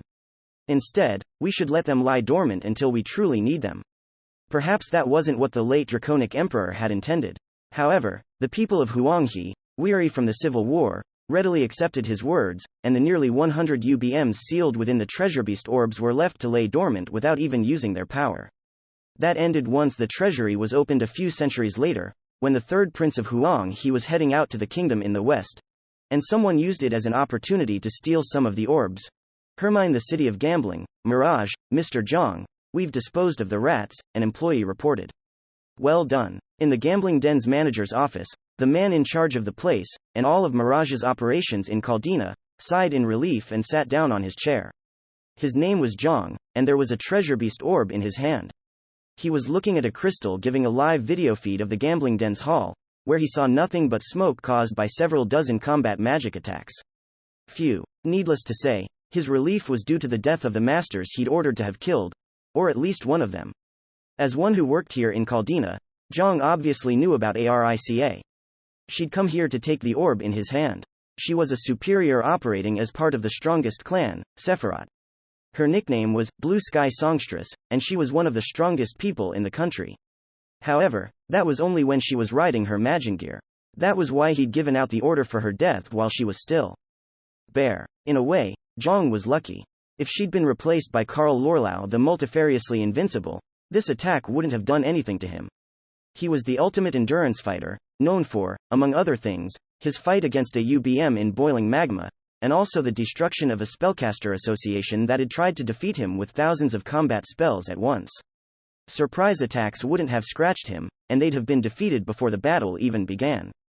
However, if the man had demanded the orb, they would have still had to fight despite the overwhelming odds. That was just how important the orb was to them. They'd received it from Mirage's headquarters in Huanghe about a week ago. All Zhang knew was that it was a bargaining chip in negotiations with a certain clan present here in Caldina. Since Zhang was in charge of Mirage's operations here, he was in charge of this task. Once the appointed time came, he would go to a designated spot, present the password, and complete the negotiation. It seemed like a basic trade, but the object in question was extraordinary. The orb was a national treasure that everyone from Huanghe had heard about in stories from their childhood days. He also knew that this would be less of a trade, and more of a creation of a bond with a certain organization. Zhang had been surprised by that and asked the one who'd presented it, What kind of bond could be worth something like this? He hadn't gotten the answer from him, so Zhang had used comms magic to contact Mirage's main branch. They'd responded with nothing but the name of the organization, but that was more than enough. Zhang understood the gravity of this exchange, and that his head was on the line here, along with those of every Mirage member here in Caldina. Thus, even if the one who'd caught wind of it and come here for it was a superior, he had no choice but to shoot. This orb, that clan. Are the main branch planning a coup d'état? Zhang murmured. He knew what they wanted to do, but he couldn't understand what they were thinking. Even so, he knew he would all be over if he went against the order. He would be crushed by either the main branch, or that organization. Regardless, his future was so bleak that making an enemy out of the blue sky. Songstress seemed like the better idea. She'll come back in 3 days, but the exchange will be done in 2, he muttered. Unlike Tien's, masters were immortal. Zhang knew full well that he had only bought himself 3 days' worth of time. However, that was all he wanted. That was enough for him and his group to go through the exchange and leave Hermine. Having made an enemy out of a Chaldean superior, he had no choice but to abandon this business. That was why he could act without caring about its reputation among the customers or any damage dealt. Otherwise, he would have never used explosive magic indoors. Zhang looked inside the crystal again, at the scene where a superior had just died. Isn't this smoke lasting a bit too long? The smoke rising from the spot where the 2 masters had stood showed no sign of going away. Is it burning that hard? Zhang wondered, and a chill went down his spine. Zhang was a battle-focused Mirage operative that had lived through many fights, and the chill was his experience speaking to him. Ventilation magic. Use vent magic to spread the smoke away, he shouted. But if it's a fire, that might make the flames stronger. Doesn't matter. Do it. The member followed Zhang's order and used a vent magic, Fu, to disperse the smoke. It exposed a cylindrical object that was continuously releasing smoke. Those with identification saw that it had the name, Smoke Discharger. But there was something that attracted even more attention. Is that scrap metal? At the ground zero of the combat magic attack, there was a large pile of scrap metal, or maybe remains. The wall was covered in various kinds of mechanical junk, including weapons and armor. They had no idea that before the attack had hit, a certain someone had released the scrap from her inventory into the magic's trajectory. Needless to say, the person who'd done it was. Oh, you noticed? A voice rang out from behind the wall. Too late, though. It's showtime. The wall of scrap suddenly collapsed. As though its role was over, it fell as if calculated for performance value, and revealed a blue, human-shaped machine. It was a humanoid Magingear, but those who only knew the Martial II wouldn't believe that. This unit was impossibly slender. It almost felt like it was but a chassis without its armor. The design made it look like a slightly bigger, more beautiful version of the power armor Magingears that had once been the norm. The only thing that made it clear that it was bigger than it first appeared was the device equipped on its back. The unit's name was MGFX-001 Blue Opera. It was the first unit of the MGFX series. That was the title for custom units that Franklin, the father of all mech-type Magingears, created without paying any heed to the cost. This particular unit was all blue in color, and so slender and streamlined that it didn't even feel like a Magingear. Sing. Opera. Blue Opera absorbed the pilot's MP and activated its engine. An air-shaking song started to stream through the air. It was merely the sound of the machinery inside Blue Opera, but it was comparable to the voices of proficient soprano singers in its elegant beauty. The melody wasn't made by a human voice, but the beauty made it more than worthy of the title, songstress. The audience here wasn't moved, however, for they realized that this songstress might be the siren bringing them their doom. I'm ready, to teach, a new voice rang out as someone behind the blue songstress stood up. This Magingear was larger than the songstress, and a whole lot bulkier, but it was beautiful nonetheless. It was a heavy unit with layers upon layers of armor. It was as though they were petals. While the former was a songstress, this was a blooming flower. Its name was MGFX-002 White Rose. It was the second MGFX unit, and Franklin's birthday farewell gift to his little sister. All white in color, it was no doubt the most solid Magingear of all. You hopped in yours too, huh? Arica asked. Yes, Hugo nodded. But next time, please inform me that we are going to fight before we enter the establishment. You've got to learn to sense that by yourself. It's part of your training. Do you think that anything can count as training? And no. You're stuttering. The pilots of the blue and white units were chatting in the same way they had around the table before it was blown up. The Mirage members facing them couldn't feel so carefree, however. Someone among them gulped. These machines were enemies they had to defeat, and it seemed like there was no better time to strike than now, while they were chatting. However, they felt like everything would end the moment they attacked. All of them thought that this would be where they died. Hi pilot, Hugo Lesseps, eh? You actually keep your maging gear in a garage? My teach had said 3 hours before we'd entered the gambling den. Well, they're good for their automatic light maintenance and gun loading, but if you need to use it in an emergency, you should keep it in an inventory with instant release on it. There's no point in using garages when your mech's 100% battle ready. Then she'd given me a spare inventory, which I'd moved my rows into. That should have been enough for me to realize that I would be involved in some battle soon. At least this experience had made me understand just how useful instant release inventories were for spontaneous battles. It was the first time I'd heard of such a technique, but that was probably because we TOW pilots were mostly focused on tests and didn't use maging gears this way. This had to be something my teach had thought of in her battles after leaving Strife. Is it just me, or did that scrap wall almost break? I asked. Don't worry, it was right in the trajectory, and it was tough enough. Why the pause and why the was? Well, this is all scrap from the machine I broke. Maybe it wouldn't have lasted if I'd used just a little bit less. I said nothing and just thought, so she's basically saying that if the scrap had been only a little more weathered, we wouldn't have made it. It's fine, it's fine. I can just dodge it, she said. But then I would be dead, right? That's part of trainee, stop that. As we continued the nonsensical analysis of the situation, I noticed something at the edge of my monitor. It was one of the Huang Haiyan Mafia members. He was preparing to fire more combat magic at Blue Opera. The unit was lightly armored, so he probably thought that it could be disabled with a well-aimed surprise attack. He launched his spell before I could say anything. And just so you know, apparently, embryos grow up more powerful if you die a couple times. While my teach just continued her speech. His spell headed straight for her back, but my teach avoided it by simply tilting her unit. It didn't even affect the flow of conversation. Eh? The Mafia member said. He probably didn't understand what had just happened.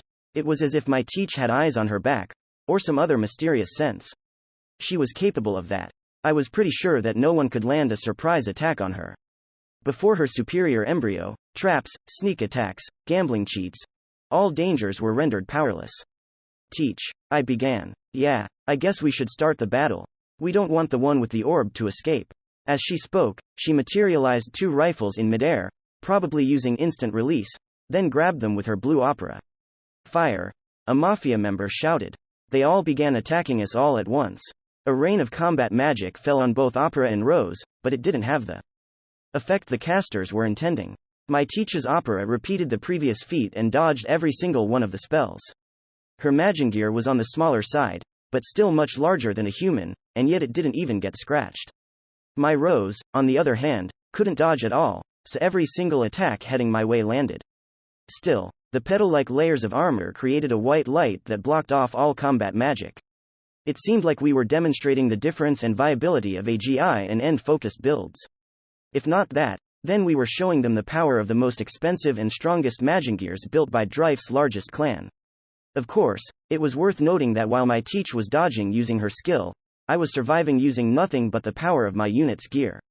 You're bad at dodging, said Psycho. Your sister probably knew that. Probably, I thought. If you looked at this and one other feature it had, you would truly understand that Rose really had been made for me. It seemed like proof that Francesca knew me well. I should write to her soon, I thought. I'll mention that I met my teach, too. My thoughts were cut off by my teach saying, What to do, teach? Hey, I'd like to go look for the orb. Can I leave these to you? I closed my eyes and thought. Not so long ago, I'd exterminated almost every member of the Goose Maze gang. That was enough to believe that I could do it. But was it something I was okay with doing? I'd absolutely had to get rid of the Goose Maze gang, but what about this mafia? Just so you know, I looked Mirage up, and their Calvinian branch engages in murder, burglary, gang violence, drug trade, kidnapping, and slave trade. Though the latter half is legal if you've got the money. It's like you read my mind, I muttered. Like a certain silverhead. Anyway, I now understood how it was and was ready to do it. Let me handle this by myself, I told her. Sure thing, my teach replied. I'll go look for the orb. She moved her opera and activated the ancient legendary MVP special reward on its back. Sky Control Wings, Air Cluster. A moment later, opera vanished, leaving behind no trace of it besides the echo of a thunderous, destructive sound. I looked at the wall and saw a hole large enough for blue opera to fly through. I could have sworn it hadn't been there before. So the one with the orb is already outside, I reflected. Anyway, with opera gone, all the attacks were now focused on Rose. Even so, they couldn't even scratch its white armor. The Mafia members were looking at my unit with pure fear in their eyes. They must have thought that it was indestructible. I, on the other hand, didn't feel the least bit safe or secure. It's a real MP hog, I muttered. I won't last more than 5 minutes like this. Yeah, Psycho agreed. Rose's multi-layered armor, Fleur de Hiver, was designed with the shield giant's 1000 shutter skill in mind, and it created a barrier that blocked off a certain amount of damage. It could deal with combat magic from low-rank TNs with no embryo stat growth bonuses without me having to lift a finger, but keeping it up cost a lot of MP. And that was only when I wasn't doing anything else. If I started using other skills or engaging in complex maneuvers, my MP would downright melt. MP potions couldn't keep up with me, either, so I had to make sure this battle didn't drag on. What's the count on them, Psycho? I asked. 20 on average. Our main weapon, La Porte de l'Enfer, was based on the number of creatures of their own type the enemies had killed. 20 wasn't a good number for it to be effective. The battle would surely last long if we relied on it, so we wouldn't use it this time. What about Duxieme? I asked. That should work, I think. Then let's use it. Okay. Time for high-rank Cocytus to make her debut. Psycho declared. Indeed. Let us decorate this sand-covered oasis with the flower of abyssal ice. Oh? I guess your edgy phase didn't go anywhere, huh? Shut up. Blushing due to the words that had escaped my lips, I prepared to fight. Hermine, the city of gambling, outskirts the leader of Mirage's Caldina branch, Zhang, was standing on the sand all by himself. Hermine had been built around an oasis, but everything outside it was just desert. Once the blue and white units had appeared in the gambling den, he'd left and run all the way here. He wasn't just making off with the orb, however. There she is. He looked up at the sky and saw one of the units, Blue Opera, descending nearby with a high-pitched song. That hunk of metal sure is loud. Doesn't she know that it's night? The Magingear descended, but didn't attack. The pilot seemed to be worried that she would break the treasure beast orb. Aric's goal was to retrieve the orb, and killing the UBM inside was merely a relief measure in case it broke. That was why Arica tried talking to Zhang first. Evening. I'm guessing you're the Mirage member with the orb.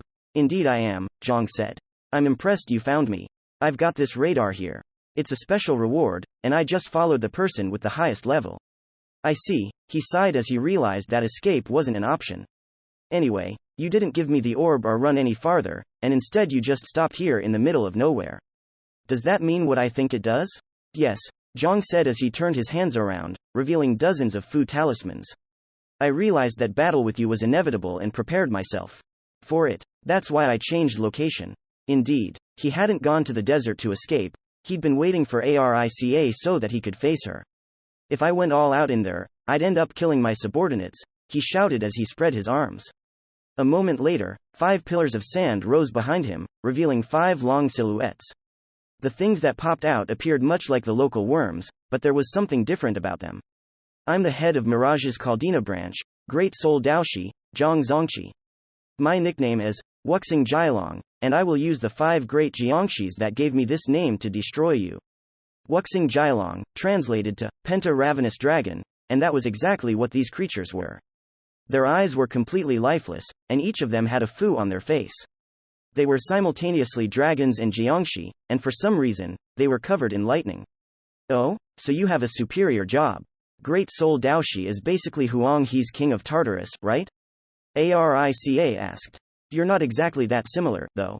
The Soul Daoshi grouping was the eastern equivalent of the West's Necromancer grouping. Thus, the Jiangshis they were dealing with counted as undead. Still, they were creatures controlled by Fu, and despite the similarities, they weren't much like the Jiangshi job. You took some upper-level pure dragons, enhanced them by turning them into Jiangshi, and now you're enhancing them with the orb, too, huh? Now, that is strong. Arica already understood the details and extent of his power, and even though she saw him as strong, she remained cheerful. But I guess this is better than hunting down each member one by one. In fact, she was downright ecstatic. I mean, what's the point of a mech fight if you're not up against someone strong? Yes, the battle she was about to have was already making her genuinely happy. Anyway, thanks for the answer. A thumbs up to your courage. Arica raised Opera's right thumb in the same way she always raised her own. Then she turned the hand, making the thumb face down. It was a sign of killing intent.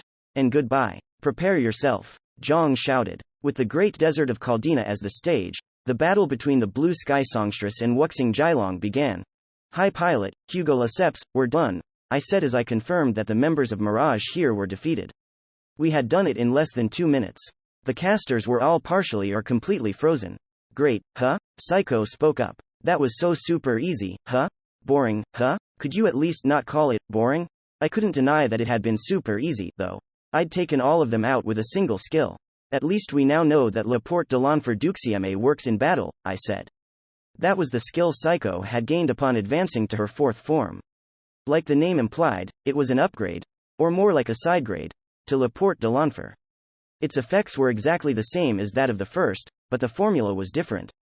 The original La Porte de l'Enfer gave an X% chance to freeze X% of the selected target's body every 13 seconds, where X was the number on the target's kill counter for the same creature type as the target. La Porte de l'Enfer Duxieme, on the other hand, simply froze X% of my target's bodies, where X had the formula of damage received from target, includes negated damage, times amount of own creature type killed divided by HP of the in-range target. Basically, it meant that someone who dealt 1000 damage to my Magingir, killed 20 people, and had 1000 HP would have 1.000 times 20 divided by 1.000 equals 20% of their body frozen. With 2000 damage, that would be 40%. It could only work if I received damage from my target, but it was much less picky than the original La Porte de l'Enfer. There was no luck factor, either. The evolution had happened after Francesca's gift of the rose, and that was probably why it was so endurance-focused. Besides that, this skill. It's obviously made with Nemesis Vengeance in mind, said Psycho. Yeah, I nodded. I couldn't say whether it was the moment he defeated me in Gideon or just the way he acted in general, but Ray had clearly influenced me in the way my embryo had evolved. Duxieme was an actual counter skill. Anyway, my work here is done, I said. Considering the noise we'd made, the Calvinian military police would come soon. The mafia members couldn't move, so I could just leave them here and go to my teach. After making Psycho cancel the merge with Rose, I returned the equipment I'd used. I've gotta say, said Psycho. What? Battle Mode 2 didn't get to do a lot, huh? It eats a lot of MP, so I don't want to use it too much. I was done with my role for now. The rest was up to my teach, but she probably wouldn't have any problems. In fact, I didn't know anyone who would be a worse opponent to have than her. I could confidently say that not even the King of Destruction could beat her. Hermine, the city of gambling, outskirts, sky lightning cracked the darkness above the desert. Normally, these cloudless, dry, barren lands were no place for such phenomena, but at this moment, the skies above were decorated by 5 lightning-clad, serpentine dragons, specifically, High Dragon Jiangxi. They twisted and twirled in a seemingly random but definitely organized manner, chasing after the shadow of the slender unit, Aric's blue opera. The 5 corpse dragons spewed fire, ice, wind, petrification, and curse breaths, but the unit dodged them all. You're from a country that has these dragons as a symbol, aren't ya? Arica asked.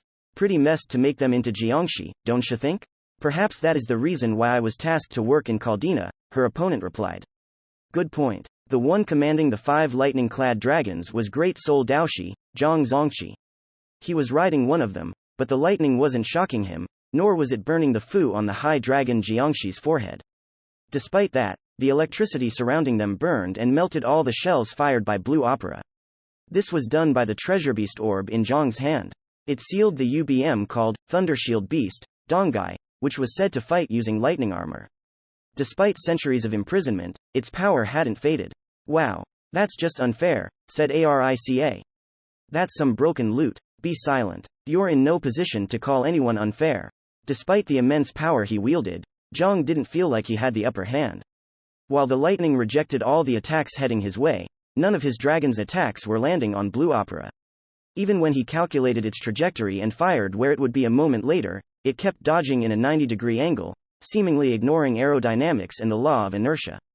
This was due to the special reward on Blue Opera's back, Sky Control Wings, Air Cluster. It was the remains of an UBM that had appeared here in Caldina, often described as an unidentified flying object. The item came with the item skills, inertia control, and air canopy.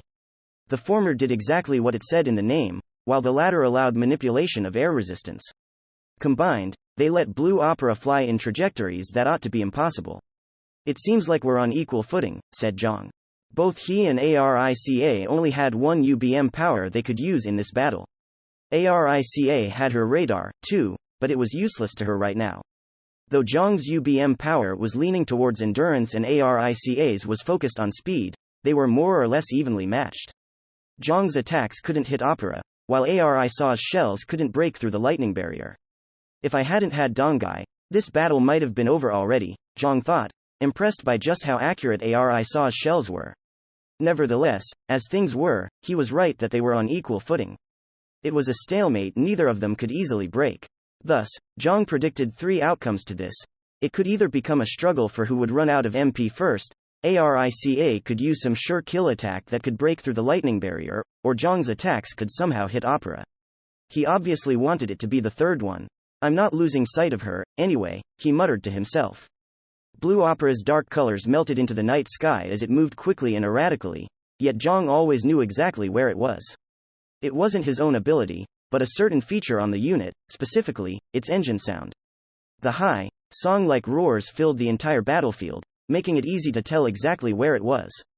It could go to Zhang's side or behind him, but he would track it down like a cat with a bell on its neck. At first, Zhang believed that the sound would be used for some kind of bluffing tactic, but he now realized that that wasn't the case. This unit would make this sound whether Arica wanted it to or not. The engine sound was a flaw Blue Opera had had since its creation. Blue Opera was a defective unit. Specifically, there was an issue with its core magic exchange engine. Most Dreyfian machines operated by transforming the user's MP into power. Therefore, one of the most desirable features on them were engines that could transform MP to power with great efficiency and not take too much space on the unit. Blue Opera's engine was perfect in that regard. It had efficiency incomparable to other Magingear engines and was small enough to install on a motorbike. Its creation was accidental, so it was difficult to recreate it, but it was still perfect for its intended purpose. At least, if you ignored the extremely loud sound it made while active. It was so loud, in fact, that it couldn't be used in normal battles, let alone covert operations. Once active, it would give away the unit's location to even the farthest enemies, leaving it open to ranged attacks and skills of all kinds. Naturally, Franklin, its creator, tried to solve this problem using silencers and many other things, but strangely enough, the more of these he installed, the less effective the engine became. It was as though it itself wanted to be loud, to sing to the world. I'm not dealing with a Tenchi-esque Karakuri or a legendarian spirit doll here, he muttered. Why's this engine such a weirdo? Eventually, Franklin just gave up on it. There was no way you could make a decent Magingear with an engine like this. It would stand out so much that it would be shot down immediately. Thus, Franklin considered sealing it away in the warehouse until he had the technology to properly analyze it. But Arica, who watched him work, said, "Who cares if it stands out? Just don't get hit." His friend's words made Franklin's eyes widen. Then he smiled and thought, yeah, you could pull that off. Though the focus on speed contradicted its immense presence, Franklin felt that it suited Arica well, so he took to creating the first MGFX, a unit he spared no expense on. Thus, MGFX-001 was born. Combined with Arica's piloting skill, it became the only Magingear that could move on the surface faster than the speed of sound. And the air cluster it had now made it even more mobile than ever. Blue Opera was the fastest, loudest unit, entrusted to Arica by her dear friend. Blue Opera flew through the night sky, singing all the way through. The 5 corpse dragons attacked it over and other, but none of their breaths even touched it. It danced in the air as if playing with them like a sylph. Why can't I hit her? Zhang wondered. As far as he knew, no matter how well equipped, Magingears could never go beyond pure dragon tier. Of course, this one was piloted by the ace, who surely had the maximum level in piloting, making it twice as powerful as usual, if not even more than that. However, Zhang's 5 high dragon Jiangshi were all upper pure dragons enhanced even further. There should have been no difference between each of them in Arica's Blue Opera, and it was 5v1, at that. Even so, they were on equal footing. It should be equal. Wait, no? Zhang realized. The ace and the great soul Daoshi. Air cluster and Dongai. Blue Opera and 5 high dragon Jiangshi. Those factors alone made them seem equal, but there was one factor that couldn't be ignored. While Zhang matched her on those fronts, he couldn't forget that this was a battle between a superior master and a Tien. Zhang used all 5 of his dragons, enhanced himself with Fu, and launched a perfect surprise attack on Arica. Even so, she evaded it. He couldn't believe that he had failed to even scratch it. Zhang knew full well that the ace, Arica, was the greatest pilot in the world, and that her Magingear was the only one that could move faster than the speed of sound. However, skill and speed alone couldn't explain this result. There had to be something more to Arica. It can't be, Zhang muttered as a thought came to mind. He quickly used one of the aces up his sleeve. Following Opera's sound, he made the high dragon Jiangshi closest to her prepare to fire its breath, saying, "Death Tornado." That activated the Fu inside the dragon, making its stomach area release a powerful magic attack. It was a surprise attack that was coming from a place that normally wouldn't be used for attacks. No one could expect it, and normally, it couldn't miss. However, the ace evaded it with little effort, and just like the others, it ended up not even scratching her before it faded. Zhang didn't say a word as the corpse dragon's stomach burst and it fell to the ground, paying the price for its attack. One of his namesakes had just died a useless death, but Zhang couldn't even care about that. All that was on his mind was the answer to the phenomenon that had just happened. The reason behind her ability to dodge a complete surprise attack. The nature of Arica's power was, she can see the future. Some jobs had the skill called prophecy, which let the user give vague predictions for the distant future. There were sense skills that could sharpen people's senses for incoming dangers, such as killing intent perception, which informed the user of nearby hostiles, and danger sense, which did the same for danger in general. However, there were no skills that gave you a detailed understanding of the future, and the same applied to embryo skills. In fact, though they gave masters access to powers far outside the norm, when you looked at it as an MMORPG, Infinite Dendrogram had some abilities that were thought to be impossible even for embryos. One of them was time stopping. Since the world of Dendro hosted so many people at the same time, stopping time for all of them at once was considered too great of a feat for a single person. The closest you could get to time stopping was raising your AGI so high that it looked like other people weren't even moving. Besides that, there was master mind control. While this didn't apply to TNs, players' minds were immune to all kinds of control. It was possible to control their bodies, though, and it was thought that the mind immunity was due to the player protection system. Then there was future sight. It was also considered impossible for one reason: masters. A certain Ludo master once said, "When you look at Infinite Dendrogram as an MMORPG, everything can be predicted because everything acts based on programming. However, players aren't programs. You don't know what's on their mind and how they'll act, and that creates a map with countless possible futures. That's why it's impossible to see which one of them is right." This master wasn't wrong about how the future could easily be changed by the will of the people. It wasn't something that could be calculated. But there was an exception to this, and that was an embryo that saw the future by looking into the hearts of people, masters included. Whether it was to protect their privacy, or just a functional limitation, this embryo wasn't actually able to tell its master what others were thinking. However, it calculated everything. It turned others' thoughts into masked data and calculated every relevant factor, inside or out. Temperature, wind speed, geothermal heat, gravitational pull, all the artificial physical states. Nothing wasn't considered. Not even the thoughts of those nearby escaped it. It calculated everything and delivered it to its master as danger, letting her see what would imperil her a few seconds ahead and evade it easily. That was the ace, Arica's superior embryo, Transcendental calculator, Cassandra. It was currently the only superior embryo that could see the future. It took the shape of Arica's artificial eye, and its unique skill, Calamity Princess's prophecy, was basically in the same vein as killing intent perception and danger sense. However, it was on a whole nother level. Cassandra not only knew there was danger, it saw what it was. It saw the trajectories of all the attacks that could touch Opera's frame, the air movements the attacks would make, the scattered rocks that would fly in their path when a stray shot hit the ground. Cassandra saw all the dangers several seconds before they happened. It could be a skill like La Porte de l'Enfer, which was sure to kill anyone who didn't know about it, or a surprise attack that wasn't telegraphed at all. Nothing could escape its gaze. And Cassandra's master wielded this power well. Back when Arica was riding Geists or slow martial IIs, the machines couldn't keep up with Cassandra's predictions. But all of that changed once Arica got the supersonic unit that was Blue Opera. She saw all and dodged all, the power of absolute evasion.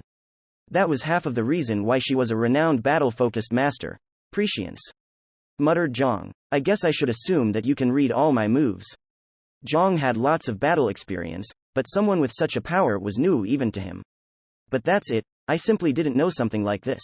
Not having experienced something before wasn't enough for him to deny it when it was happening before his very eyes. That was the right thing to think. He also pondered, how far can she see? If Arica could see everything to the end of this battle, Zhang had no chance. But he knew that that wasn't the case. If she could see that much, she could have handled this a lot better. For example, she could have captured the person who delivered the orb to Zhang before it reached him, or handled herself better at the gambling den. Because of that, he believed that she could only see a few seconds ahead. If she could see further ahead, this battle would be over already. He was right about that, too. That means I must lead her into a situation where she can't evade my attack, even if she had a few seconds to do it, Zhang reflected. He had an ace up his sleeve that could do that. Not saying a word, Zhang looked at all his dragons, even the one that was lying on the ground. This is your final mission. Go. Following Zhang's will, the 3 airborne corpse dragons created space between them and began flying about as though to surround Blue Opera. However, the space between them was so great that none of their breaths could reach her. Oh, I get it, Arica said, and suddenly, something changed. First, the corpse dragon that had fallen to the ground exploded, releasing countless Fu. The 3 surrounding Arica did exactly the same, multiplying the amount of Fu several times. The Fu began whirling, creating a cage around Blue Opera, or a hurricane with it as the eye. The spaces between the Fu were wide, but still too small for the Magingear to pass. The Fu gradually closed the distance, creating a giant, orb-shaped cage around Blue Opera. Each Fu had enough power to keep Blue Opera inside the cage, effectively making that cage into a coffin. It was the sign that the great soul Daoshi, Zhang Zongqi, was about to release his strongest magic. It was called Zhenwo Zhendao, Xuanlongba. The skill translated to True Vortex True Blade, Whirling Dragon Dominance, and it punished its targets using all the powerful wind blades inside. It cost all the Fu flying around, and it was equal in tier to the Baolongba that the famous Zunyu had used in the Clash of the Superiors. He had to sacrifice all 4 of the corpse dragons he had left. And Blue Opera was definitely within its range. The battle's outcome was decided the moment Blue Opera was caught in Xuanlongba. It was an immensely powerful skill which had more than enough power to quickly reduce the unit to scrap. Even if Arica currently had a life-saving brooch, her Magingear wouldn't survive the continuous onslaught. Arica's defeat would be certain. The battle would soon end. The present painted an image of a future where Zhang won. The Calamity Princess closes her eyes, Cassandra, only to take it away the very next moment. Zhang didn't understand. Experienced as he was, Zhang had been able to expose the nature of many of Arica's abilities. However, he couldn't even begin to understand what was happening before him right now. Blue Opera had left the deadly storm as if it was nothing, then fired off shells that easily broke through the lightning barrier and pierced the forehead and Fu of the corpse dragon Zhang was riding. The Fu was the thing supporting its fleeting life, and without it, it ceased all function and began falling to the ground. The shells then blew off Zhang's right arm, which Blue Opera then reached for to retrieve the orb it was holding. The unit then showered the falling dragon in countless metal cans, grenade bombs. Flames soon engulfed both the half-dead Zhang and his last dragon. Unable to understand what had led to his defeat, Zhang fell to the sand below, concluding the battle in the desert. High pilot, Hugo accepts it was the day after the incident with Mirage. After logging out and taking a nap, I returned to Infinite Dendrogram. Normally, I would just sleep in here, but I couldn't have done that after what had happened yesterday. There might have been Mirage remnants who'd assassinate me or steal my inventory and unit, and that wouldn't have been funny. Anyway, as strange as that seemed, Hermine looked exactly the same as it had yesterday. One of the underground organizations that had made a nest in the city was gone, but things were continuing on, as always. Perhaps events like yesterday's aren't uncommon here, I thought. As a result of the chaos, all members of Mirage's Caldina branch had been arrested. Like my teach had said, they'd accumulated many sins to their name, but I wasn't sure if they would really be punished, since I'd heard that Caldina would forgive anything as long as you had the money. But my teach had said that they couldn't pay their sins off in this case. Sure, money can bend the law in Caldina. That's why people trade illegal goods all the time here. But listen here, you. The sin of endangering or taking the life of another person isn't cheap. You can try to pay it off by working your ass off your whole life, but even that wouldn't be enough. That was her reason for thinking that Mirage would be properly punished. Of course, 2 of the 3 worst people I know are dumbasses who go against that, too, she'd added. Anyway, I was glad to find out that even this money is everything country had some level of morality. Also, Zhang, the head of Mirage's Calvinian branch, was considered missing. My teach had said, I'm totally sure I beat him, but I don't know what's become of him. I'd say that there's a 70% chance that he's alive. I was guessing that, in my teach's mind, the battle had ended the moment he was defeated and she'd taken the orb from him. Pushing yesterday's events aside, I was now waiting to meet up with my teach. We'd agreed to rendezvous in the hotel's lobby at 9 in the morning. It was 10 now. She's a whole hour late, I mumbled. She should have more respect for time, Psycho commented. She tends to be late, and is generally carefree. Is that due to her being an Italian? I wondered. But now that I think about it, neither Francesca nor I act very French. I guess stereotypes have nothing against the individual. Ah, she's here, said Psycho. Finally. Wait. My teach was showing up an hour and 10 minutes past the time we'd agreed on. Not only was she awfully late, she was accompanied by a vaguely familiar woman. My teach had her hand around her waist, and she even kissed her as they parted. Last night was amazing, said the girl. It really was. I'll never forget it for as long as I live. Your cuteness will stay with me forever. With that, the two split apart. I suddenly remembered that the woman was the lady my teach had been eyeing back in the gambling den. Apparently, she'd gone on to court her and do the you-know-what. I'm not sure I know what, I added silently. I'm only 15. Kept ya waitin', huh? My teach said, coming over. Nice morning we're having. I'm still a bit sleepy, though. I'm not gonna say anything about your way of life, but can you at least come on time? I asked. Sorry about that. I got a little carried away last night. Oh, I just remembered the innocence on her face. She was the best. Really, now? I hope you die, Psycho and I said in unison. You're gonna be in sync for that? According to my teach, the orb had been given to a transporter before the end of yesterday. Since it was a barrier-like thing that couldn't be placed in inventories, I'd wondered how they'd handle transportation, so I was glad to hear that. I also asked about something that had me curious. We crushed Mirage's Calvinian branch. Won't that make us a target of the entire organization? It was a famous underground entity, after all, and I didn't want to have to worry about them all the time. Some people could easily handle being their targets, but we were pilots, which meant that we were fragile without our magic gears. I don't think you've got to worry about them, my teach said. Why not? You'll know when you read today's evening newspaper. Had something article-worthy happened? Well, no matter what, we'd finished retrieving the orb here in Hermine. Even though I hadn't even known my teach was doing something like this. I'd been thrown into an international problem concerning a national treasure without any warning, and that was draining, to put it lightly. Honestly, I wouldn't want to take part in something like this even if I was fully informed. I'm glad we were able to get the orb without too much trouble, I said. Yep, time to get back to training as we go for the next one. Training. I wonder what she'll make me do now, I thought. I've almost maxed out high pilot, so it's almost time to change jobs. Next one? I asked. Yeah, didn't I tell you?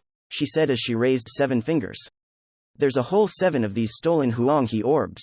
7, huh? I see. We'll have to do this 6 more times? I shouted. Yeah, let's do our best, you. I could hear my body turn limp. Hello, Francesca. I hope you are well. I went through some things that made me feel like I'm about to die inside. It looks like I won't be making it to Tenchi for a long time. I'm broadening my horizons, but maybe not in ways I ever wanted. Why am I getting involved in Huanghe and Caldina's national problems right after leaving Strife? Was this how you felt when you were traveling across the earth? I feel like I just heard you say, no way, damn it. It must have been my imagination. I'm pretty tired, so I'm leaving it at that for now.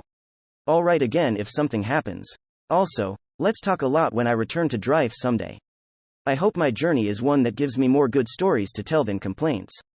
Until next time, Yuri Godier Huanghe, a certain place in the draconic capital. Underground the space was under a building of a company that was large even by the draconic capital's standards.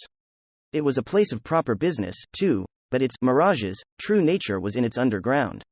In the space, there was a U-shaped table, surrounded by 8 men and women of various ages. And everything is going as planned, I presume? One woman asked. Yes, of course, milady. One was the head of the Huanghe branch. One was the contraband supervisor. One was the slave trade supervisor. One was the intelligence supervisor. And finally, there was the Fang, the SJ working as the assassin supervisor. They were all part of Mirage, and they all had an extremely important role in the organization. At the end of the U-shaped table, there was a platform with a chair placed as high as a person. On it, there was a young girl who was looking down at the rest. She was clad in robes you'd expect to see on Huang He's imperial family. The girl wasn't there by mistake. Excellent. Once the clan in question begins cooperating with us, Huang He will return to me, its rightful ruler, she said. Her name was Hualong. She was the current head of Mirage, and had only risen to the role about a month ago. She was the only Gulong Ren besides the current imperial family. Gulong Ren, ancient dragon kin, were the descendants of half-breeds born between ancient dragons and mankind. They ruled Huang He as the imperial family, looking after its people as themselves, emperors, or the famed draconic emperors. However, there was one time when the Gulong Ren had fought amongst themselves. It was the civil war that had come after the draconic emperor before the previous one, and the emperor had both died within a span of just a few years. The Gulong Ren had been split in two groups, fighting a battle which would only end when the child of the late emperor, which one side claimed had the right to the imperial throne, was born as the draconic emperor, who couldn't simultaneously be both. However, there was one problem. The Gulong Ren faction that had supported the child then attempted to assassinate the emperor. The child they'd pushed had no right to the throne, but they believed their faction could still win if they got rid of the emperor. With that foolish thought, they tried to kill the new ruler. But their plot was exposed before it could happen. The one who revealed it wasn't anyone from the new emperor's faction, but someone who didn't even belong to Huang He. It was the Lynx.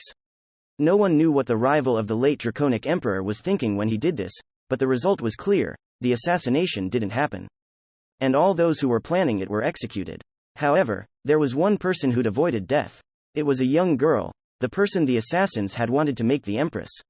She was little, so people assumed that she'd known nothing of the plot, and thus she was the only one of the faction who avoided execution.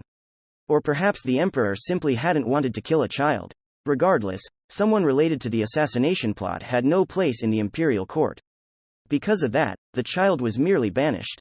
Some worried that she could spread Gulong Ren blood to the outside and that killing her was the better option, while others believed that the optimal course of action was locking her up until she died, but the emperor rejected those ideas and simply banished her. Respecting a child's life was obviously the kind choice, but it became a source of woe for Huang He. Over the years thereafter, the girl became a prominent figure in Huang He's underground society. She was a Gulong Ren, after all. You couldn't judge her capabilities by human standards. Thus, it was clear that she would become a skilled fighter. That might have even been the reason why the emperor had exiled her. He'd known she could make it on her own. Still, he probably hadn't expected her to join the underground society.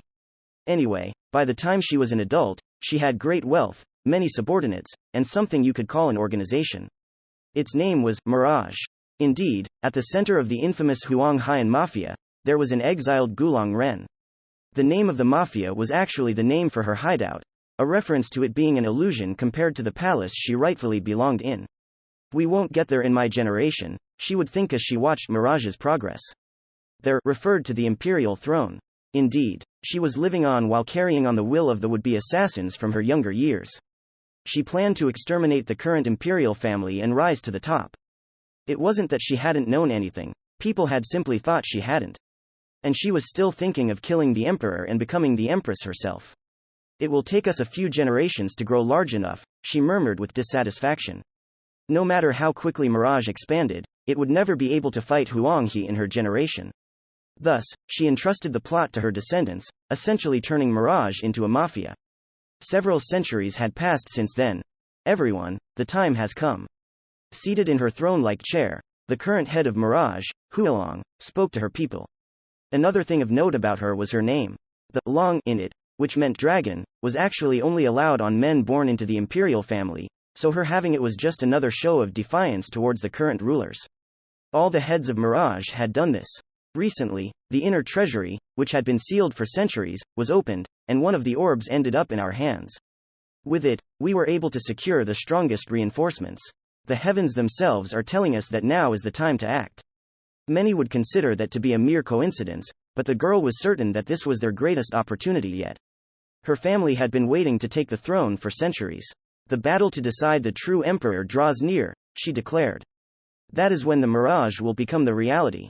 Thus, she was drawing a picture of the future she desired.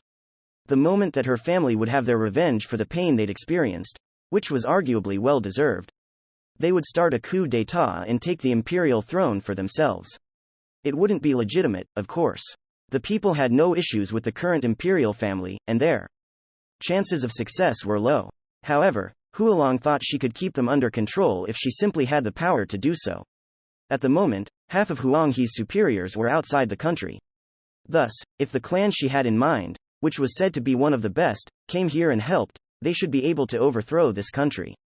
At least, that was what Huolong believed. It was easy to call her idea foolish. In fact, one might even ask her how she'd come to that conclusion. However, she'd ascended to Mirage's throne while she was still young. Her predecessor had died prematurely and left her without the knowledge necessary to lead this organization. She'd also been taught about her family's history and the power of Mirage for as long as she could remember, so her conclusion was the only one she deemed possible. Ha ha ha, she snickered. I can't wait. The responses of Mirage's leadership were varied. I guess we'll soon be ministers. I would be fine with just handling money. So, who do I gotta kill? Some were thinking the exact same thing as Huolong. Some were certain of her failure and were thinking about how to survive. Some were simply trying to do their roles regardless of Huolong's ideals. With even her most trusted people being this divided, it was natural to expect infighting, too. However, compared to the chaos that would befall the people soon, any infighting was nothing. They were about to repeat the civil war from 3 centuries ago, the greatest conflict in Huanghe. As they pictured the upcoming battle, a voice that didn't fit the scene reached their ears. Hello and good evening to all of you, my dear fools. Huolong and her underlings looked at its source, the only entrance to this place. A woman was standing there. She was unbelievably beautiful. If human beauty was like a work of art, hers would be a treasure that would be talked about for centuries, if not millennia. It was the golden ratio of beauty, pushing the very limits of human attractiveness. Her voice, too, was as pleasant as a feather tickling the earlobes. While beauty was in the eye of the beholder, hers would surely be considered perfect by many. The people of Mirage were no strangers to beauty and pleasure, but even they were overwhelmed by her beauty.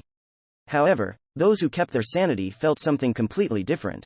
Feng Wang, Phoenix, Dancing Princess, Huili. The experienced fighters on the scene shouted her name, bringing the ones bewitched by her beauty back to reality. That was just how big of a deal her identity was. That's me, the woman called. I'm Huili, the leader of Weili's army of fools. Huili Yumanjun or Weili's army of fools was the clan at the top of Huanghe's clan rankings, anomalous in that every member there was a devotee of Huili, the superior at the top. No clan in Huanghe matched their numbers or quality. Huolong raised her voice from atop her false throne. What do you want, superior? Huili wasn't shaken by her demeanor at all. Oh my, are you Mirage's young leader? Aren't you just the cutest little cutie pie? You're not as pretty as me, though. You wretch. Huolong became angry at her behavior. Hey, by the way, listen up. You aren't gonna believe this, but Huili said, making Huolong even more angry. The Emperor requested that I come here and destroy Mirage. Those words made Huolong's anger instantly fade as she squeezed out a what? So yeah, here's how it is.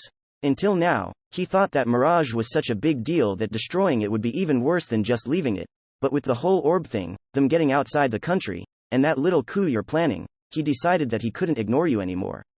The bad from leaving you is worse than the bad from destroying you. She spoke like a little girl with limited intelligence, but her words had endless importance to Mirage, for they implied that Huanghe knew about them having an orb, using it in a trade, and their coup. All of these were top secret matters. The only ones who were supposed to know them were the high-ranking Mirage officials here. Not even the leader of the Calvinian branch had been told about it. In fact, he hadn't even been told of the organization's ultimate goal.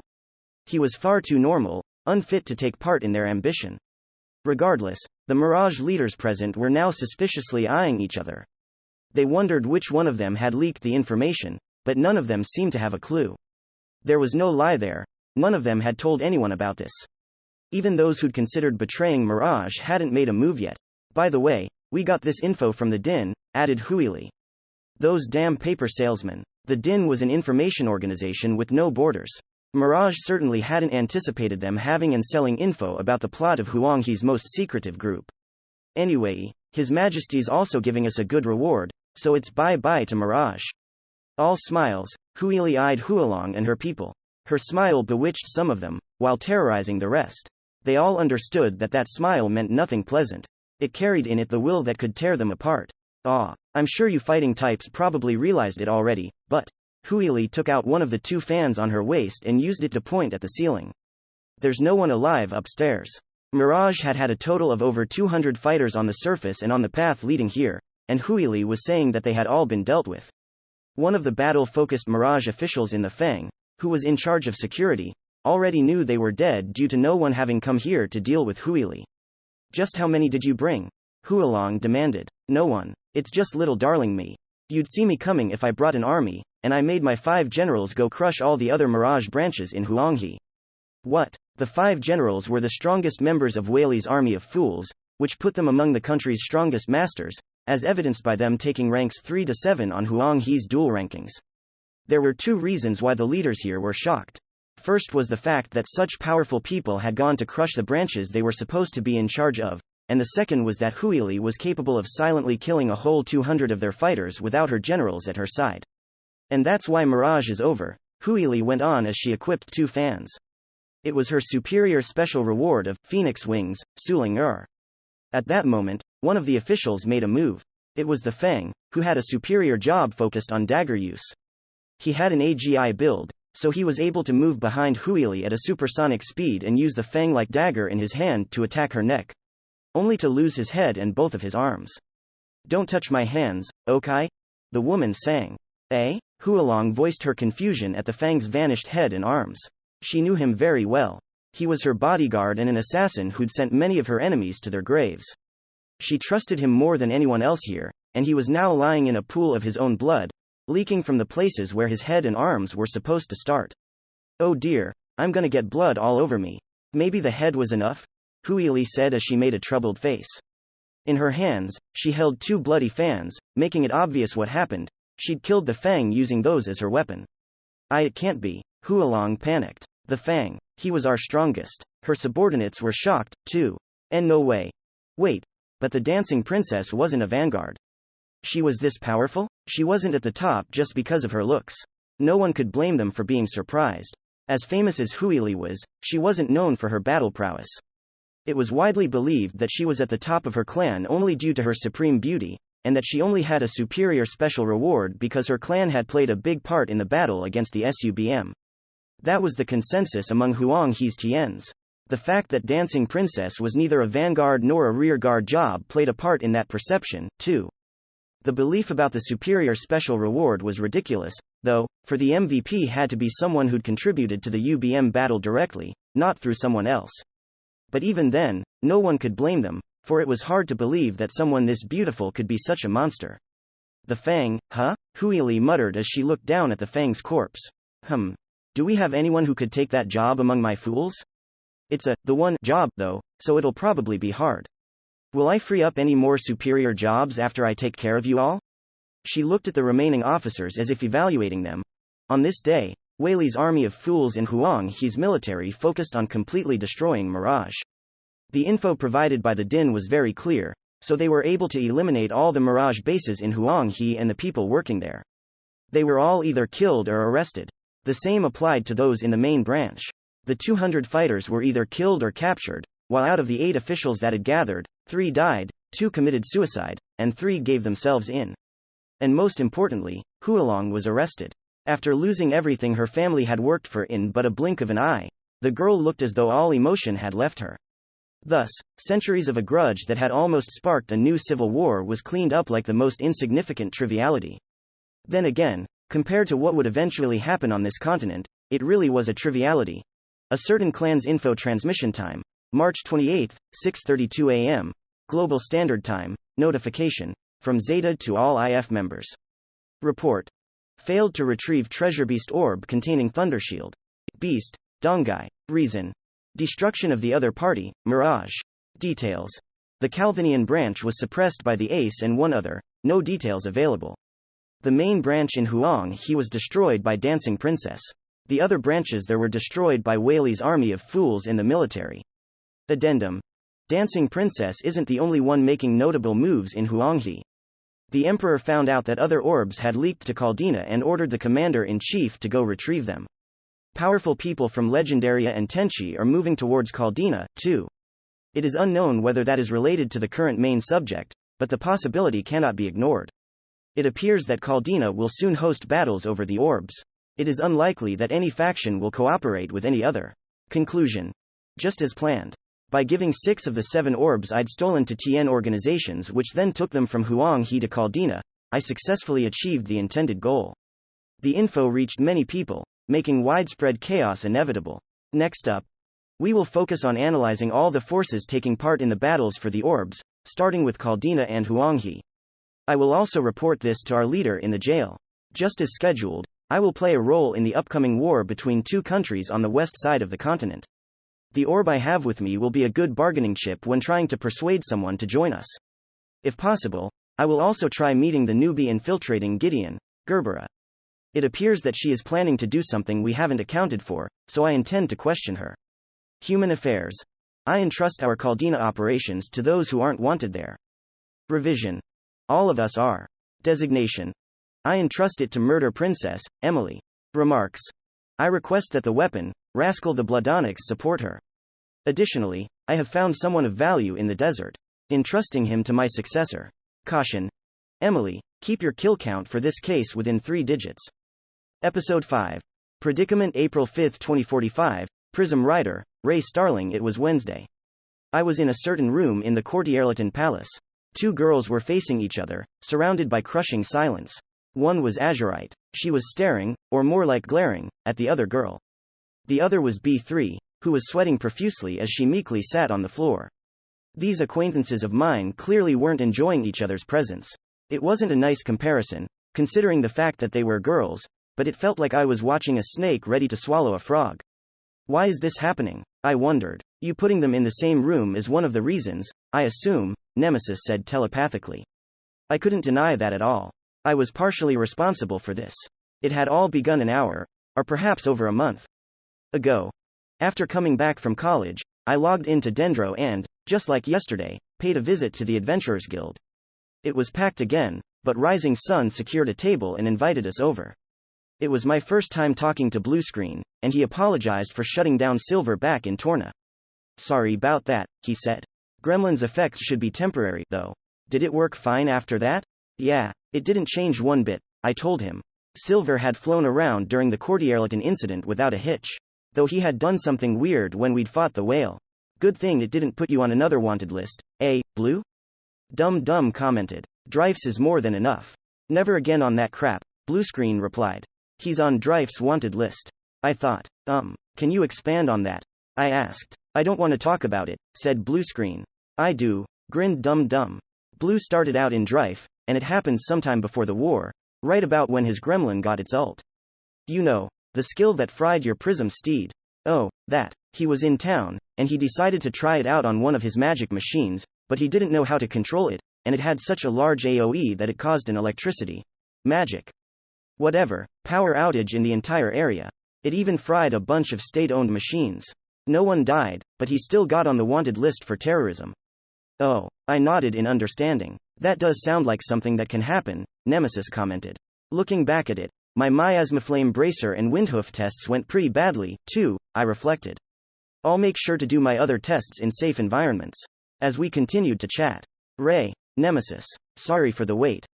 Well, if it isn't B3, said Nemesis. Eh? She's here? I said as I turned around and saw her. She had told me that she would be heading to Courtierleton, but man, was she fast. EGH? Barbaroi. Whoa. The 2 Rising Sun members, especially Bluescreen, seemed to be afraid of her. Oh? Well, if it isn't the leader of Sol Crisis and the high engineer I crushed first, B3 said. Why are you with Ray? Oh, so Bluescreen was the first Sol Crisis guy she killed? I can see why he's afraid. B3 started equipping a shield like it was no big deal. She was fully ready to crush them again. To avoid standing out too much, she wasn't wearing her Magnum Colossus right now, but she wouldn't hesitate to use instant wear if it came down to it. Bluescreen looked at me as if to say, dude, you said you'll back us, right? Come on. I ran into them here in Courtierleton, I said. They apologized and we made up. I see, said B3. It's all fine, then. I have nothing against that. She quickly accepted the situation and put her shield away, and thus any unnecessary bloodshed was prevented. B3 then told them she forgave them for using her name. According to her, she didn't mind that part at all, but as the ex-leader of Mad Castle, she couldn't stand the fact that the Faker hadn't been at the top of Sol Crisis. That clan had disbanded, and they were now a rising sun, so B3 no longer had anything against forgiving them. The two then went out on quests, leaving just B3, Nemesis, and me. You sure got here fast, I said. I don't remember Altea being this close. My afternoon lectures for today were cancelled, B3 replied. And I had a good ride. You did? Remember the car embryo that Kashimiya and Rosa rode after Rosa attacked us while we were on our way to Torna? Its master had nothing better to do, so she drove me here. Oh, yeah, there was that armored car embryo, I remembered. If I recall correctly, its master was Tamika, similar to the line of toy cars. How fitting. I had to pay her like she was some sort of taxi service. So I just took some from the money Rosa gave me, B3 added. I see. Apparently, as self-punishment for what Rosa had done while Kashimiya was away, K&R wouldn't be doing any peeking for a while. Anyway, who did you want to introduce me to? B3 asked. Oh, yeah, I'd already mentioned that there was someone I wanted her to meet. Looking at the time, she should be in the Courtierleton mansion. The mansion? B3 asked. Is it the Countess? You'll know when you see her. B3 tilted her head in curiosity, but didn't have anything against coming along. So the three of us went to the Countess's mansion, creating the strange kind of hell before me. The silence continued to be crushing. Once we'd entered the office Azurite was borrowing, I had introduced them to one another. A moment after I'd given their names, B3 had sat on the floor, with Azurite glaring at her. Seriously, what's going on here? Ray. They said as they looked at me in unison. Why did you bring this person here? Azurite demanded. What kind of place did you drag me to? B3 finished. Did I do something bad?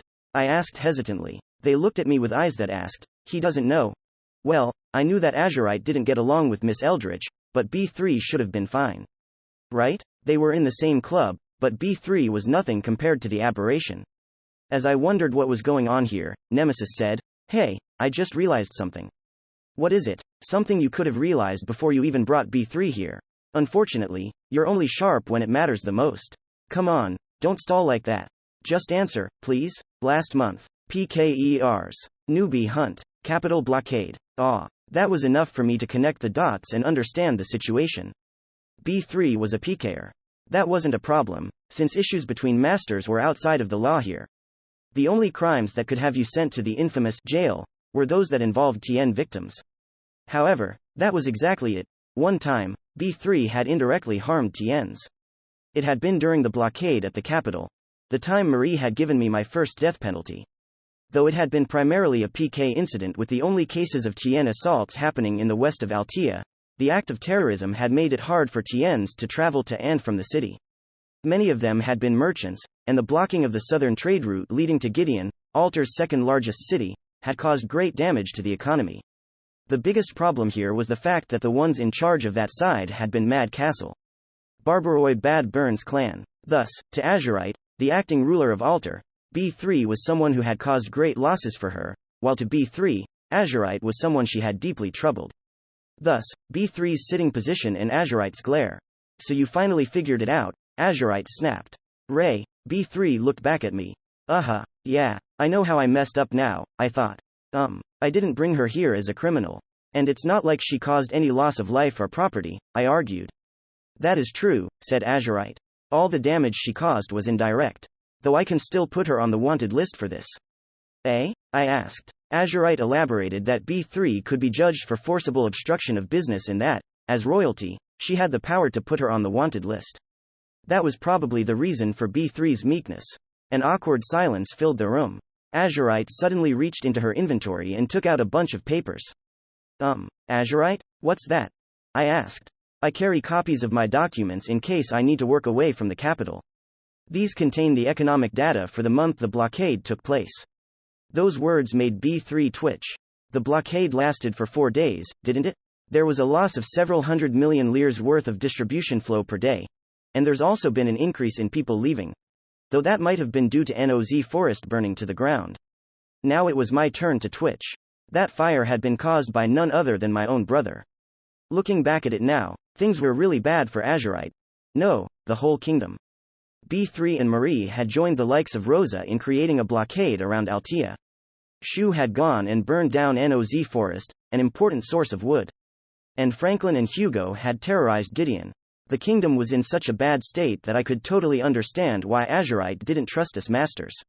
And many of those causing trouble are your acquaintances, added Nemesis telepathically. Damn, I feel so bad now. NGH. The next moment, I found myself sitting next to B3. Goose Maze's spikes were poking my thighs, and that wasn't pleasant, but Azurite spent a few moments looking down on us before heaving a deep sigh and saying, I'll ignore it for now. Really? I asked hopefully. It's the sage's pilgrimage, or a twist of fate, as you masters would say it. There might be a better future that can only be reached because the blockade incident took place, she said as she stared at us. There is no lawful basis for binding you to any role, but if you feel bad about what happened, I want you to help me. I will be relying on Master's powers and knowledge more and more in the future. Okay, B3 said, still tense. No need to worry, Azurite answered.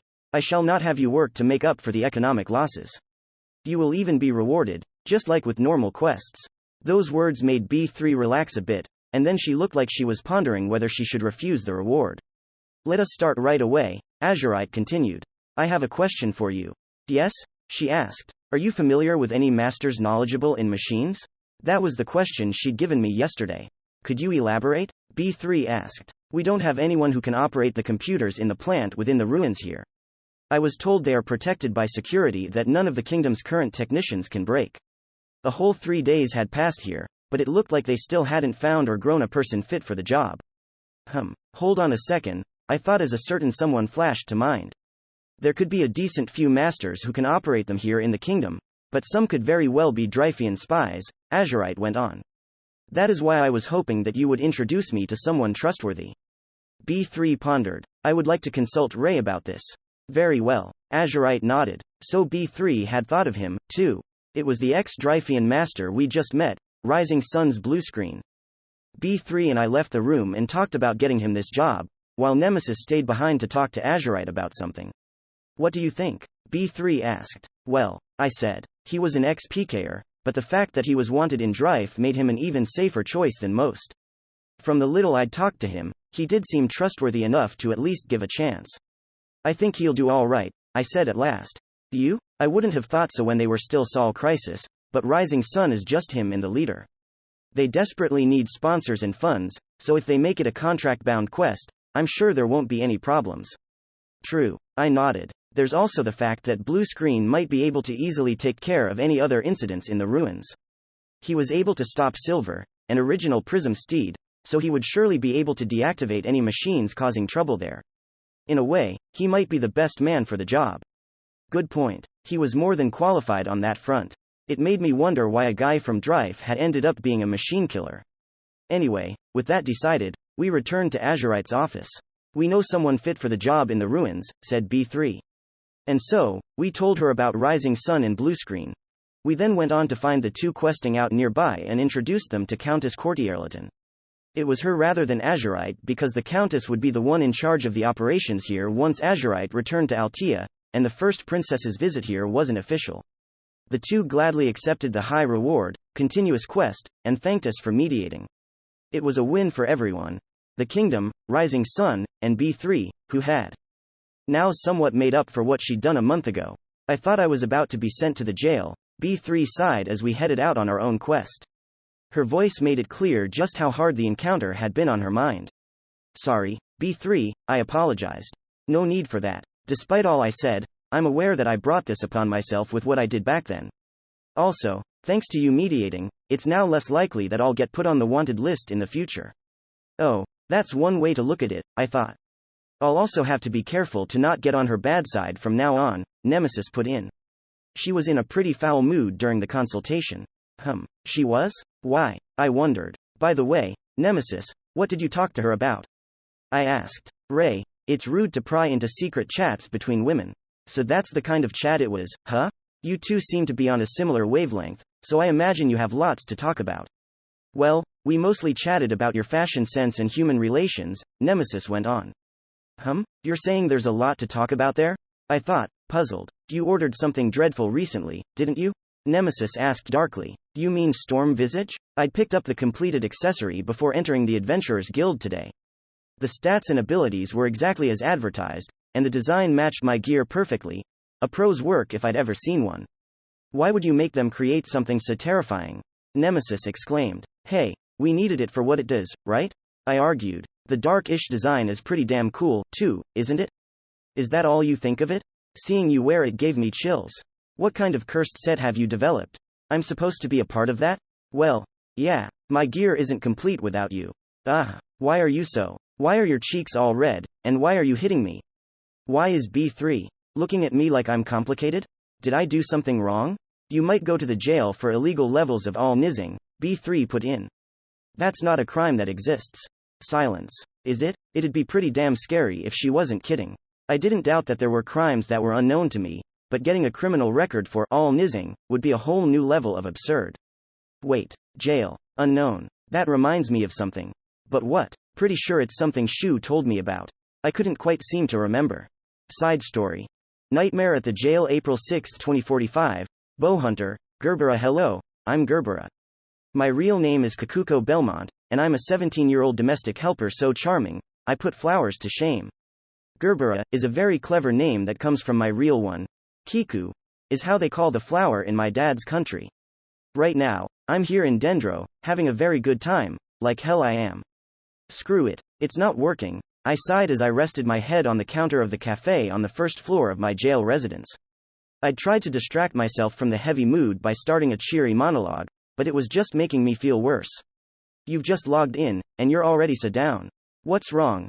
Asked Sex Werfel, who was my clan leader, landlord here in the jail, and the owner of this cafe. He actually sounded worried. No matter how many times I interacted with him, he seemed like a really good guy. How had he, of all people, ended up as the king of crime? Give me some iced coffee, please, I said. Pour it in the usual dolphin glass. Very well, he replied before preparing my drink like a true professional. I watched as the black liquid filled every part of the intricate dolphin-shaped glass. It was my favorite among the many interesting glasses we had in this cafe. Even the customers knew that by now. Recently I'd overheard a conversation that went, that dolphin glass is Lady Gerbera's favorite. Guess we can't use it, then. Isn't that all the more reason to pick it and lick it? The legendarian-sounding perv had received a taste of my Alhazred's attacks. Here you go, said the leader as he gave me my coffee, bringing me back to the present. Thank you, I replied as I took a sip. It was as good as ever. The closed sign was up on the door, so there were no customers inside, which made the place very quiet. April the prism person, the only employee besides our leader, was just sitting on a chair with her eyes closed. What's she doing, anyway? Why is a robot sleeping? I wondered. Well, whatever. Let her rest while the cafe's closed. I relaxed and took another sip. It's so refreshing. Noticing that I was feeling a bit better, the leader asked again, so, what's wrong? It made me remember the reason why I'd been in a bad mood in the first place. My death penalty just ended, I revealed. Oh, now that you mentioned it, I haven't seen you recently, the leader said. So who got you this time? I think it was the food guy. I entered the dungeon that I think was his territory. My vision started to glitch, and I died before I could even make sense of what was going on. Oh, well, that certainly sounds like a battle against him, he said, implying that he knew what the deal was with food as embryo. Personally, I still couldn't make any sense of what he'd done to me. So now you've fought all the superiors here in the jail, haven't you? Our leader asked. Yeah. But it wasn't even a fight against half of them, I whined. I'm probably one of the weakest jail masters. A whole 3 weeks of Dendro time had passed since my arrival here. It didn't seem like a lot, but it had dramatically changed my mentality. The Chinese saying, the frog in the well knows not the sea, seemed to describe me perfectly. I was a sheltered little froggy before, but now I'm out in the salty sea, and it's basically killing me. I was training to regain confidence that I was the strongest, but the more I trained, the more distant that goal seemed to become.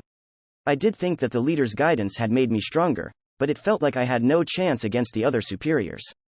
The leader never died even if he was killed, while Hanya had just completely curb-stomped me. That had already been a heavy blow to my confidence, so I decided to check on how strong the other two superiors were, and now I regretted that immensely. Jumping into a battle between Candy and one of the jail's UBMs, I just crumbled to bits, and I still didn't have the slightest clue what had happened when I'd tried to go against that food guy. I just walked into the dungeon he was rumored to stay in, and the next thing I knew, my vision and stats had started to glitch and I just died. So now I'd lost a whole 4 times in a row. Thankfully, I'd only gotten the death penalty the latter 2 times, when I'd fought superiors of my own accord, but losing still kinda hurt. Honestly, it felt like nothing I did by myself ever came out right. Back in Caldina, when I'd tried to use Alhazred to steal a national treasure, I'd been found out almost instantly, put on the wanted list, and even dropped the item.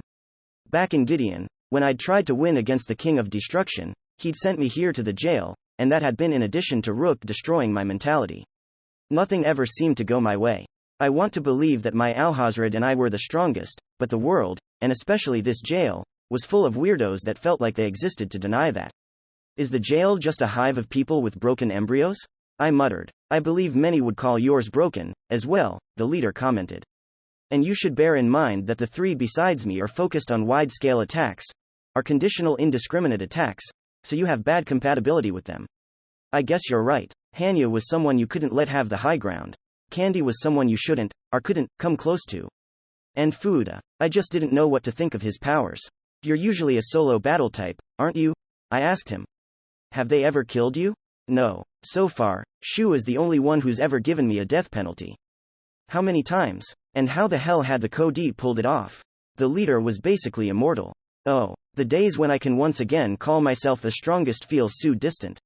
I moaned. You may start getting to them by maxing out your new jobs. MGRR. One of the first things the leader had made me do as part of my training was to remove my old jobs, including Dead Hand, and take new ones. I'd whined about how much time I'd spent leveling them, to which he'd replied, they have next to no synergy with your Alhazred, so there's no point in keeping them. That actually kinda hurt. Anyway, back to the present. Your Alhazred is a guardian, so it's not hard for you to level, is it? He asked. The created dungeon here in jail has good XP efficiency. Yes, but straightforward work is so hard. Why can't there just be a way to grab a superior job like it's nothing? Right now, I was leveling jobs from the Hunter grouping. I had started with Hunter, then the low-rank offshoots of Trap Hunter and Poison Hunter, and now I was working on Bow Hunter. Once I was done with this, I'd go for the high-rank Great Hunter. Good thing that the jail had job crystals from all the countries. But as far as I knew, all the Hunter grouping SJs, offshoots included, were already taken. The fact that I couldn't get one no matter how hard I worked was a real downer. Even a master with a superior job can be a third rate if he isn't thorough, said our leader. Even I supplement my build with sub-jobs. Oh, yeah, I always thought that you just had to get a superior job and just level that, but I guess that's not how it works. ! Speaking of which, what are your most used sub-jobs? I asked him. Recently, I've been using Glass Meister a lot. How does that supplement your build? There's no way it could be useful in battle. He just has it as a hobby. It's very dear to me, he continued. The cafe's glasses are all made by yours truly. You made this? I shouted as I looked at the dolphin glass in shock. It was very impressive, even if you took the effects of the job into consideration. Upon coming here, I realized that I like making glasses, or more like, pouring coffee into them. That's a weird thing to like, I told him. I hear that a lot. But you know how it fills every edge, no matter how complicated the glass is. I'm fond of watching that happen. I half understood what he meant, half didn't. But I did know that he had many complicated-looking glasses here, and I'd always wondered if it was hard to clean them. It turned out he used the Saint's purification magic. I believe I like it because it feels familiar, he added. Familiar? What, exactly, could coffee poured into a glass remind him of? Also, it hit me that this was the first time he'd said that he liked something. Would you like some more coffee? He asked. Yes, please, and be generous with the milk. As he began pouring the coffee, I asked him something that had been bothering me for a while. Why did you become the king of crime? He really wasn't the type of person to act like a criminal. Honestly, it never even seemed to me like he had any desires that would motivate him to commit crime. He had a gentle demeanor, and I hadn't heard him say that he liked anything until just a moment ago. That was why I kept wondering why such a person would become the king of crimes, much less the leader of a legal frontier. Well, I can't say I have any reason worth naming, he replied. I don't believe you. I mean, king of crime is a high-risk job that could have you sent to the jail, and actually did. As far as I knew, that was the reason why, despite not being a lost job, it was a job that no one before him had ever managed to take. If they'd tried, they'd been captured by masters or killed by tiens during the process. You misunderstand. Becoming the king of crime was merely a side effect, he explained. I committed crimes day in and day out, and one day, I got a message saying that I'd unlocked a job change quest. You weren't going for it? I asked. Yes. It happened by chance. Now I was even more confused about his reasons for committing crimes. By the way, which control AI were you handled by when you started out? He asked. 2 children, I said. Twins. You can get different ones? Yes. I got a cat. Oh, that's nice. I like cats. They're as cute as me. During the introduction, I asked him, what should I do? He asked. You were starting a game, so just game, right?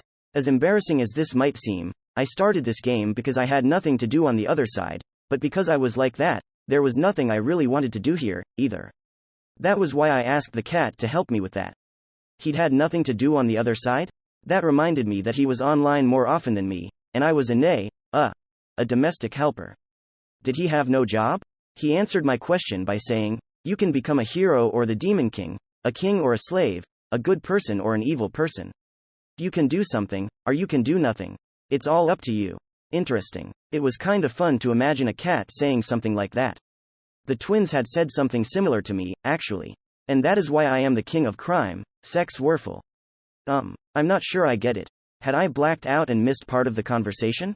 It's nothing complicated. He gave me 6 options. Hero, demon king, king, slave, good person, evil person, he said as he took something from the counter.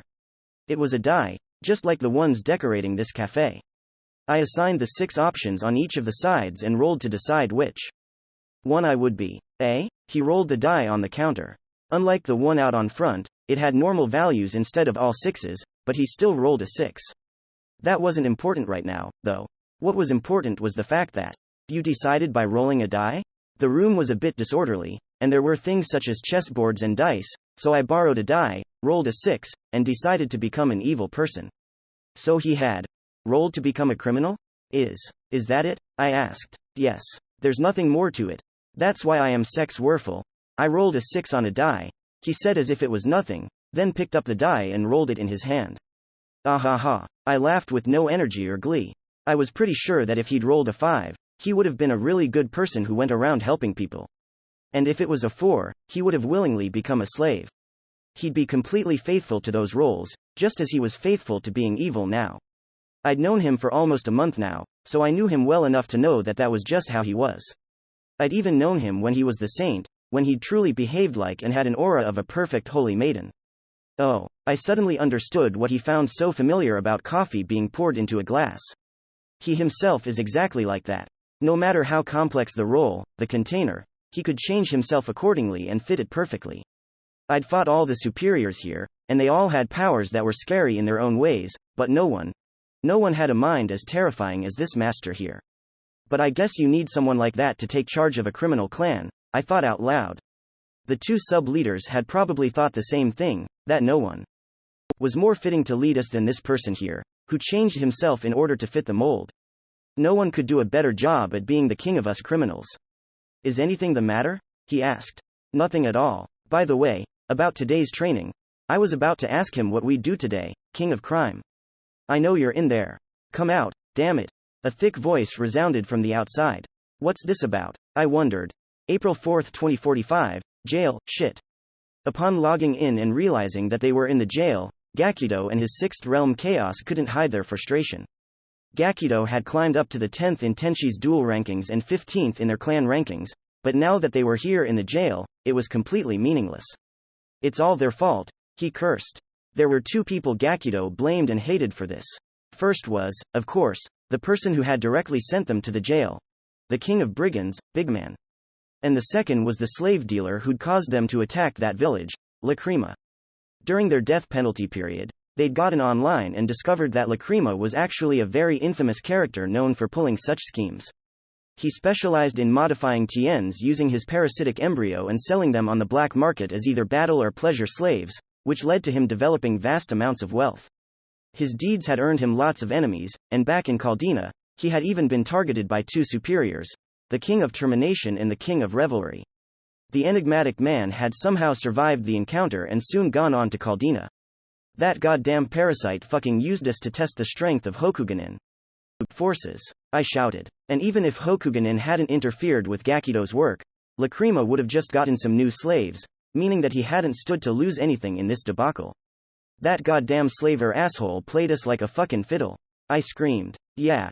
Another member of his clan agreed vehemently.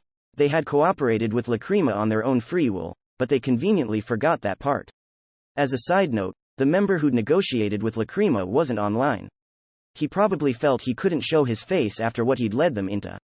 No doubt he was afraid of being the target of the clan's ire. What now, boss? Asked one of the members.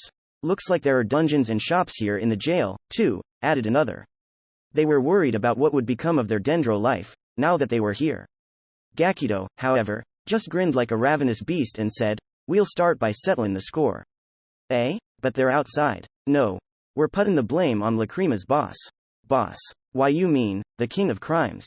Sex Werfel? From their investigations, they'd found out that Lacrima was in a clan called Illegal Frontier, which was led by the king of crimes, who was now in the jail. Someone had bought this info from the Din and spread it everywhere as a way of getting back at the clan. Despite that, there was only info on 4 of the members, Lacrima, Emily, Rascal, whose activities really stood out, and Sex, their leader. There was nothing on Zeta, who always disappeared from her crime scenes before getting spotted, or Gerbera, who was new to the clan and had gone to the jail before doing anything significant. You lost against a superior, and you're gonna pick a fight with another? Asked one of Gakido's boys. That's a bit. Think about it. Even if he's a superior, he's a loser just by being here in the fucking jail. There's no way he's as much of a beast as Big Man. Any master who'd been here long enough would call Gakido an idiot for thinking that, but unfortunately, the only ones on the scene were the members of Sixth Realm Chaos. Most masters from the 3 Western countries would have said the same, but this clan was from the far east land of Tenchi, and didn't know much about the king of crime beyond the name of his job. We'll kick his ass and take his wealth as reparations, Gakido said confidently. I mean, he has a clan, sure, but he's all alone here. I heard that even Al Capone was really pathetic after they locked him up. A cool-headed master would have pointed out that Al Capone hadn't had an embryo, but everyone in Sixth Realm Chaos was too angry to think that much. Let's start by gathering info, said Gakido. We'll find out what he does, where he hangs, and attack him when there's no one to get in the way. Hell yeah. They went around the jail and found out lots of things about him. Strange as it was, all the prisoners talked about Sex like he was above them, but no one said that he was strong. They mentioned that he was a model prisoner, had a cafe, enjoyed reading, made good coffee, that he had a soft demeanor, had nice glasses, and cute employees, making the Sixth Realm Chaos members conclude that he was absolutely harmless. Kahaha. That dumbass, Gakido spat and grinned. This is gonna be so easy. It hasn't even happened, and I'm already cheering up. After finding out all they needed, they decided to attack him in 2 days, when the cafe would be closed and there would be no customer masters to get in the way. Imagining the attack and their victory, they began the preparations for the assault. However, none of them had noticed the soft, sympathetic gazes the other masters were giving them. They were looking at the clan like they were just another in a long line of poor sacrifices, but none of the clan members were in the state of mind to realize it. And they hadn't noticed that each and every single fellow prisoner hadn't said a single word about how dangerous the KOC really was. Thus, 2 real-life days passed, and Sixth Realm Chaos attacked the cafe. Dice. April 6, 2045, Bowhunter, Gerbera, come out or we're burning you down with your cafe. The suicidal idiots barking outside were a bunch of filthy-looking men in clothes that made them look like stereotypical criminals. The one at the front was extra weird. He wore animal skins and flashy clothing that looked kinda like the kabuki style from my dad's country, while at the same time not even close to it. The cherry on the cake was the cringy gloves, though. His clothing aside, what was up with that face? He could choose anything he wanted during character creation, and he'd gone with something that brutish? Speaking of which, I was beautiful in real life, too. Yeah, I had spent some time making my character, but the overall beauty rating was the same. That reminds me that I forgot to change my breast size, I thought. I hope the leader doesn't realize that I have pads on. Yes, who is it? The leader asked as he opened the door with a face like he was being visited by children selling cookies. Does he ever feel any danger? I thought one moment before he bent his upper half forward, probably due to a punch in his stomach. The people passing by instantly ran away, because of course they would. You took too fucking long. The boss-looking guy shouted. My apologies. So, who might you be? Said our leader, clearly not caring about the stomach blow. Why would he? After all, physical attacks did nothing to his HP. I'm the king of grind, Gigamaru Gakido. I'm the man who was 10th on Tenchi's duel rankings. Gigamaru Gakido. What a weird name. Also, this was the first time I'd ever seen someone from Tenchi. Our clan didn't have a single member from there, come to think of it. I wouldn't mind if some cool-looking samurai guy joined. I'd talk to the leader about that later. For now, the main matter was Gakido, and 10th? Isn't that kinda lame? I asked. I lived in Gideon, the mecca of duels, but even I knew only the first 8. Wait, no, I'd forgotten the 7th. What was his name, again? It was the burning, smothering guy, right? Bijmal? What the hell'd you just say? Gakido snapped. Oh no, Miss Gerbera, said the leader. That's certainly not true. Tenchi's dueling scene is particularly strong. It has about twice as many participants as the others, so the 10th there is about as strong as the kingdom's 5th. I nodded in understanding. Well, I did hear that Tenchi was the land of strife, or something. And, the king of grind? I asked. That job name seemed to have a familiar aura. The king of grind is more or less the eastern version of king of destruction, the leader explained. Both jobs excel at object destruction. But while the Code is focused on STR, the king of grind is more balanced and thus is easier to use in combat. You really know everything, don't you? I commented. Anyway, if going by job alone, this weirdo here was on the same level as the king of destruction. It really didn't feel that way, though. Oh, Gakido, the leader said casually. Now I remember. You lead a bandit clan called 6th Realm Chaos, which was destroyed by the king of brigands, Big Man the Mountain Splitter, about 5 days ago. So that sent you here to the jail. From what I recall, your crimes are burglary, murder, and sexual assault, among many others. Oh yes, that is certainly enough to put you on the wanted list. It felt like our dear Sex Werfel was a bit too knowledgeable. At least, for someone stuck in the jail. Wait, it suddenly hit me that one of our people, Lacrima, was currently operating in Tenchi, so he'd probably gotten that info from him. Well, you sure know a damn lot about us, sneered Gakido. Then I guess you know why we're here, don't ya? I cannot even begin to imagine, our leader replied. Coffee, perhaps? No, you're LA Creama's boss. So we'll kill you and take your shit as reparations. Is that it? Like hell. Weak ass or not, killing a superior will make us famous. It'll send a message to the entire jail, and we'll soon be the top of this shitty place. Hearing his words made me choke. I had no idea why, but it felt like my old wounds were opening up, like I was watching a detailed replay of a very dark, very cringy period in my life. But there is no rule that says that defeating me would make you the top of the jail, the leader said calmly. But tons of prisoners treat you like you're above them, don't they? If I beat you, that means I'm above you and them. I choked again. Oh, how I wished for him to stop talking. He sounded exactly like I had when I was going after the Code. It was making me cringe. Gakido, please? I really don't want or need this kind of familiarity. Shut up, or I'll kill you. Oh.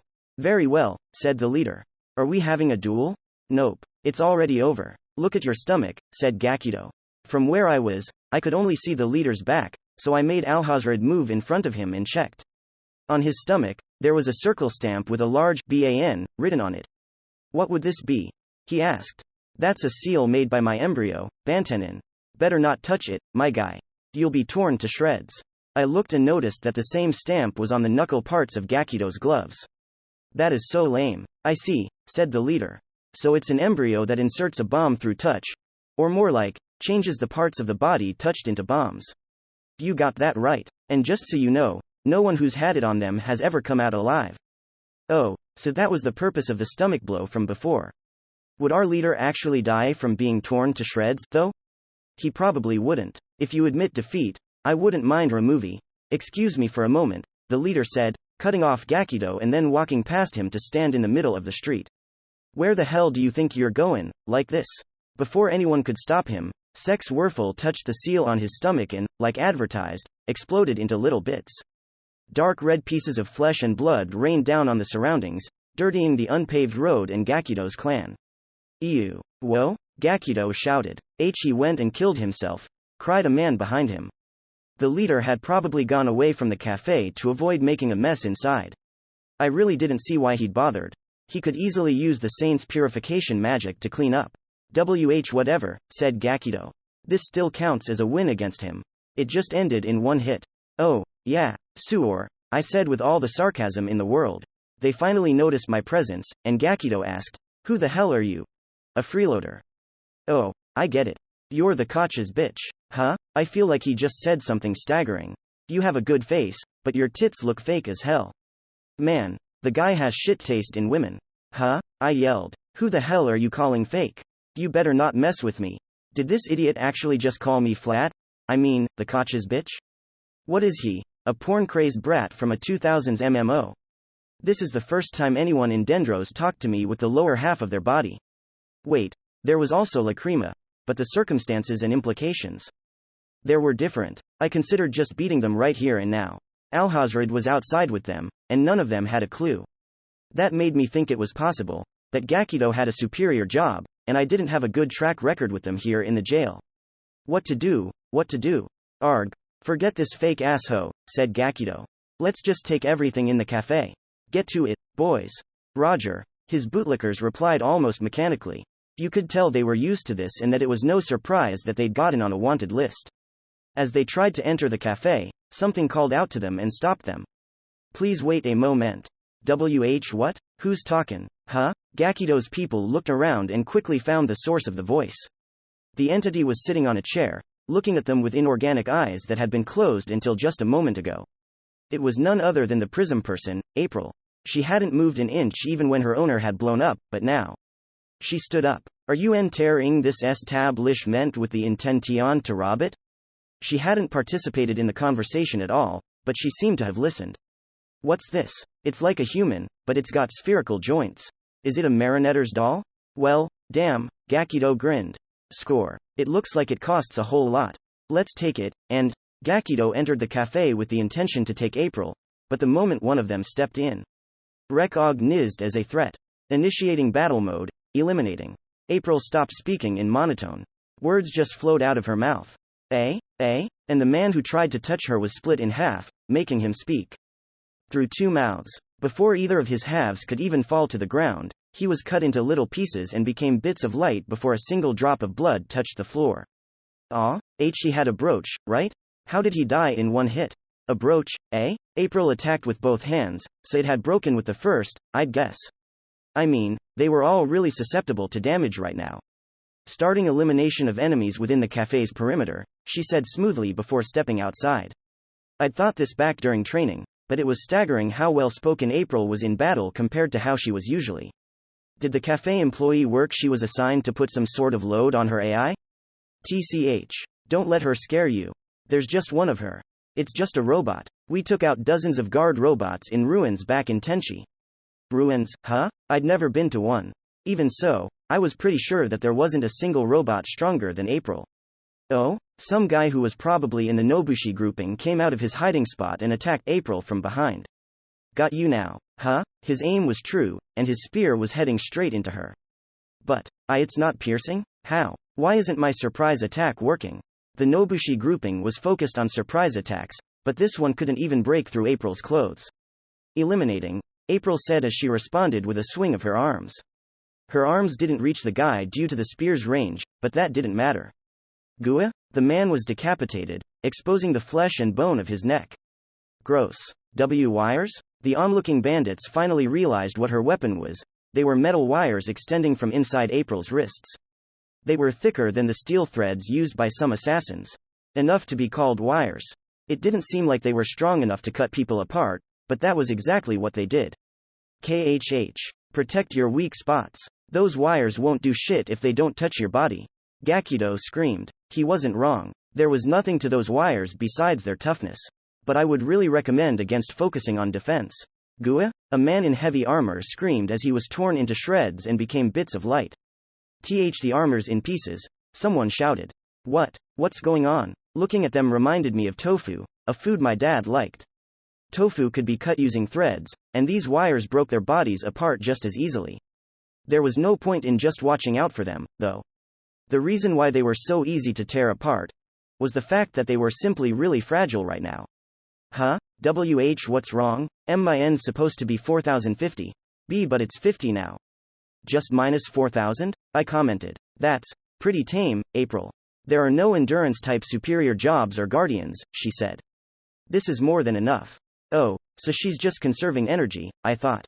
A skill that lowers defense, one of them screamed.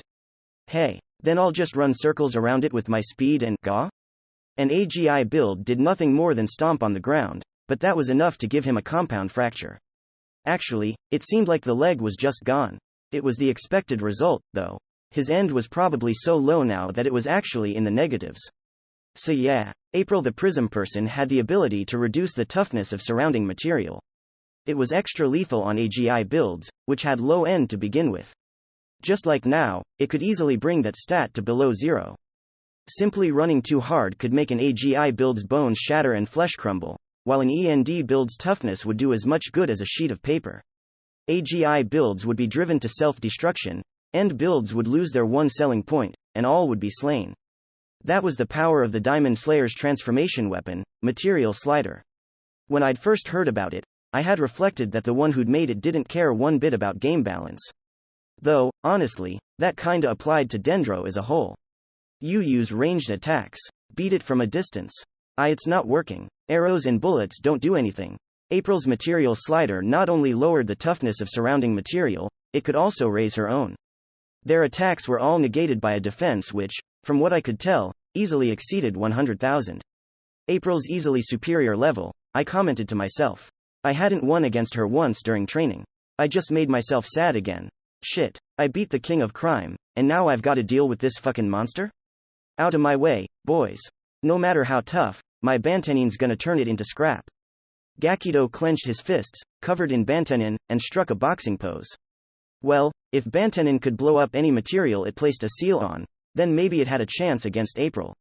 However, to pull it off, Gakido would have to get close to April while being conscious of his severely lowered defense, which didn't even allow him to run as fast as he wanted. It was a battle that would be over in one hit from either side, but due to her range, April had the upper hand. However, before such a battle could begin, April tilted her head at Gakido's words. Did you just say that you defeated my owner? Hey, hell yeah. My Bantenin made short work of your master, the king of crime, Sex Werfel. Gakido claimed proudly. But he is right there. April pointed behind Gakido. Huh? He turned around so fast you could hear it, but all he saw was 3 of his clan members. You little. For a moment, he seemed to think that April was just toying with him, but the robot just continued pointing in the same direction. Gakido turned around again and saw only 2 of his clan members. Huh? Oh, so he'd realized that one had just gotten the death penalty.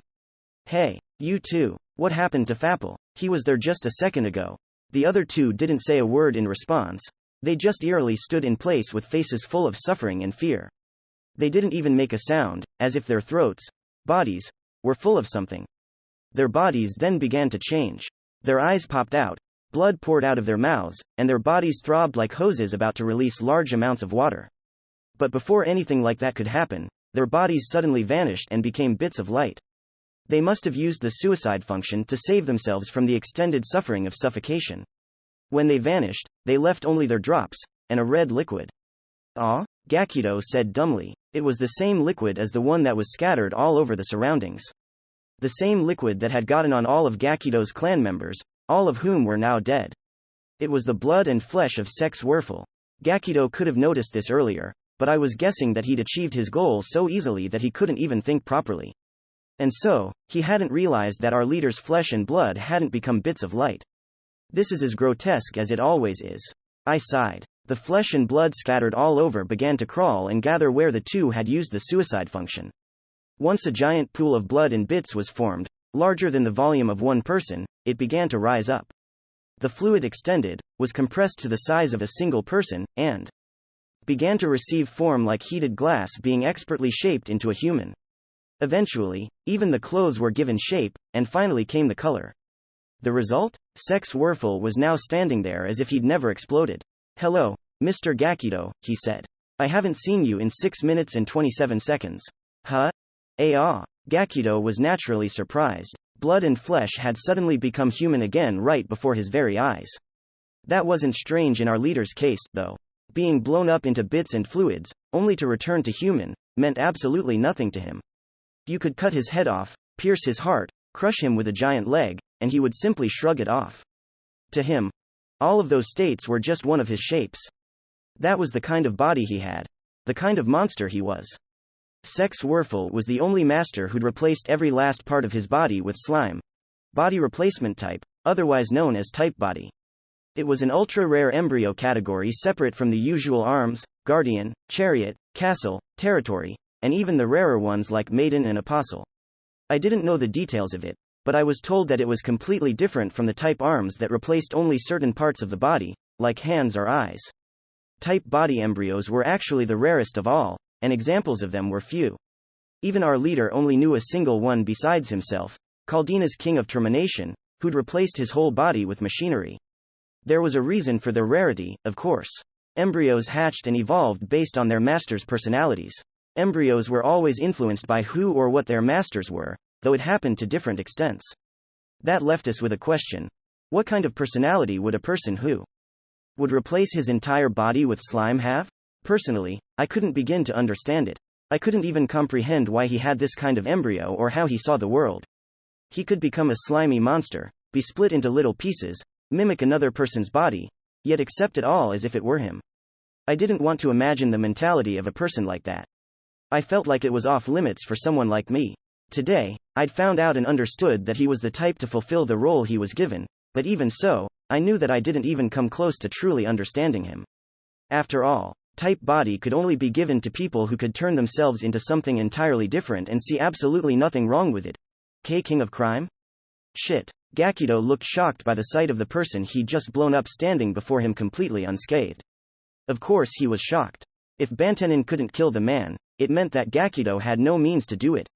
The King of Grind doesn't have the right of destruction skill, after all, said our leader. You can only turn me into little pieces, nothing more. See what I mean? He was completely blown up and says that, I thought. Then again, that mentality of his was surely part of the reason why he was the way he was. To him, there was probably no difference between taking the shape of a human and taking the shape of a slime. He acted differently whenever he switched from the King of Crime to the Saint, so maybe becoming a slime and acting the part came naturally to him, too? Also, he was extremely good at changing shape, even by slime standards. Whenever he was in his default form or the form of the Saint he used very often, all the cells in his body were exactly like those of a normal human. But he went back to being slime whenever his shape was broken. Also, according to him, the DNA of his the Saint form was exactly the same as that of the original person. I'd asked him how he knew that when there was, as far as I knew, no way to check DNA in Dendro, and he'd said, I became the Saint by fooling the Saint's crystal, which judges viability of job inheritance by checking DNA. I was still curious about how he'd ended up replacing the woman who had been meant to become the Saint. Also, his superior embryo's name was Primordial Shifting, New. I didn't know what that was based on, so it was probably really minor. Was it an urban legend or something? It'd be pretty embarrassing if it was actually famous, but I was just thinking this, so I was safe. Anyway, in conclusion, our leader is unbeatable, I said. He was a full slime, so even if you cut his head off, pulled his heart out, or reduced him to bits, he'd just come back to normal like it was no big deal. Blunt, slashing, explosive, all physical attacks were useless against him. As for magic, I wasn't so sure, either. He had a bunch of special rewards inside him at all times. There were skills to consider, too, so I felt that he could even handle fire, even though it was supposed to be a slime's weakness.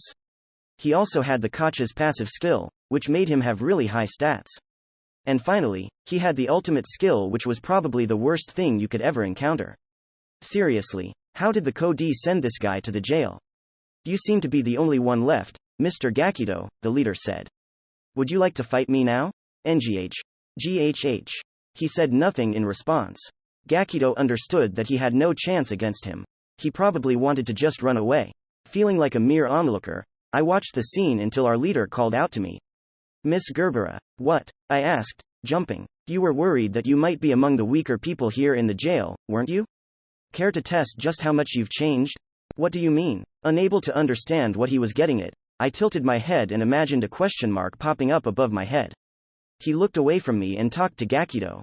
Mr. Gakido, you may choose to fight Gerbera instead of me. What? Win against either of us, and I will let you off the hook and give you this cafe. Eh? His words shocked me so much that I let out a weird sound.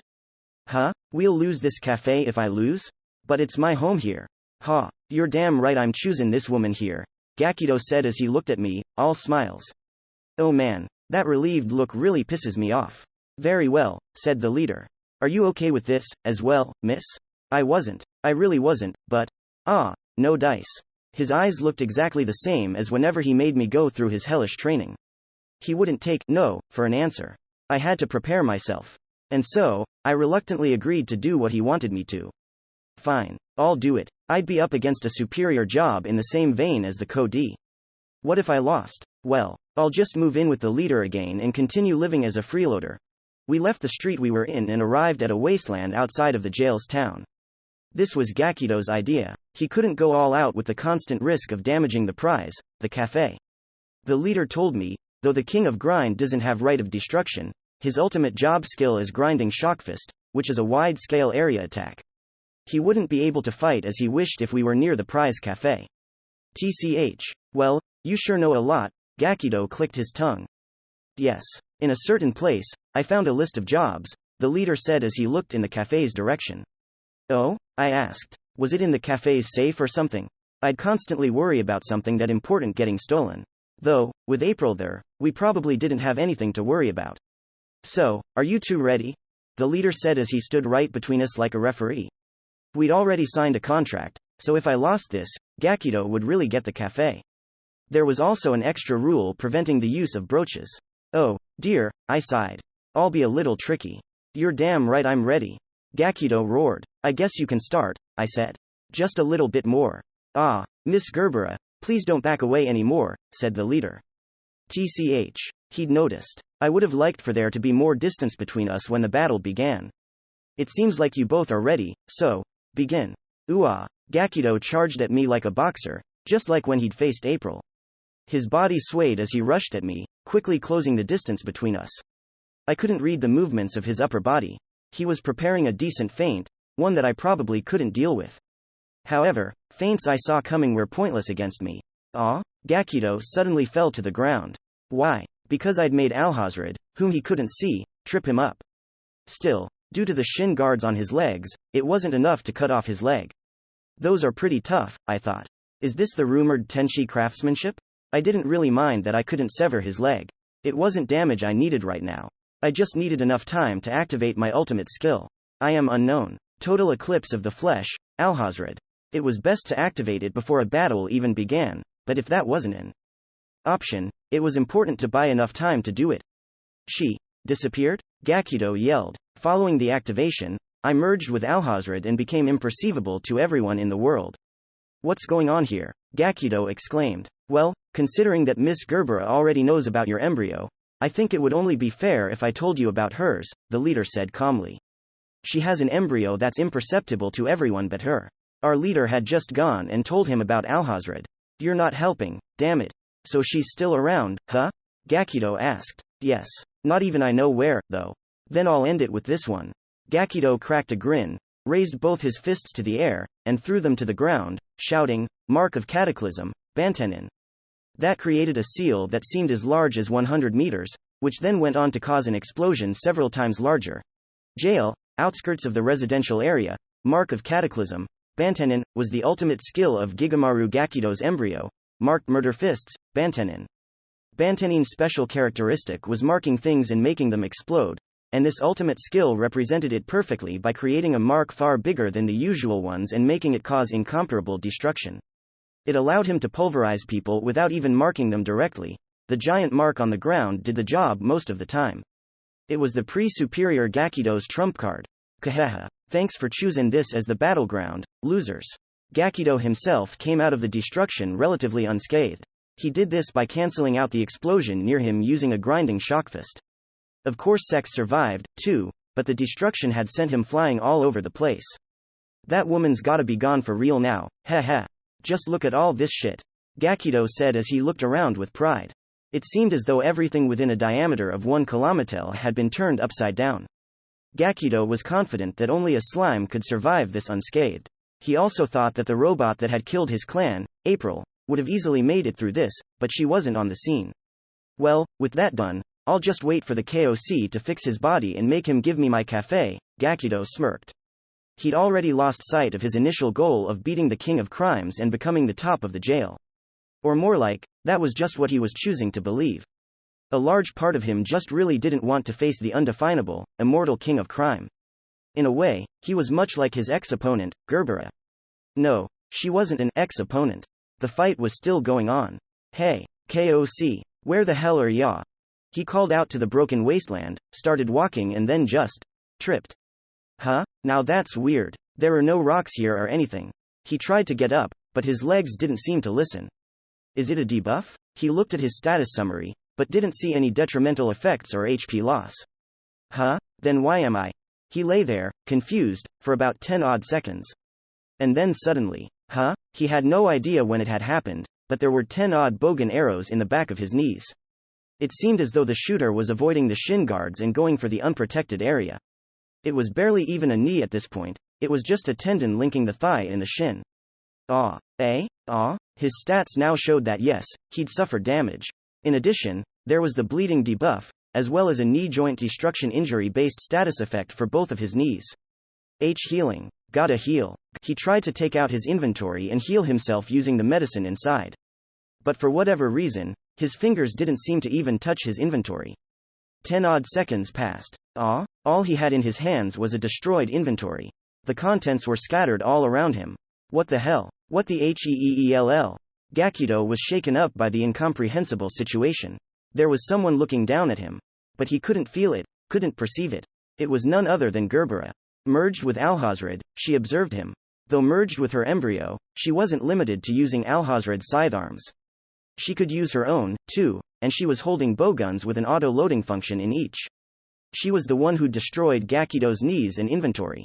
Gerbera had survived the cataclysm he'd caused. The reason for that was simple. She'd been trained to distance herself the moment she saw that the enemy was about to use their ultimate skill.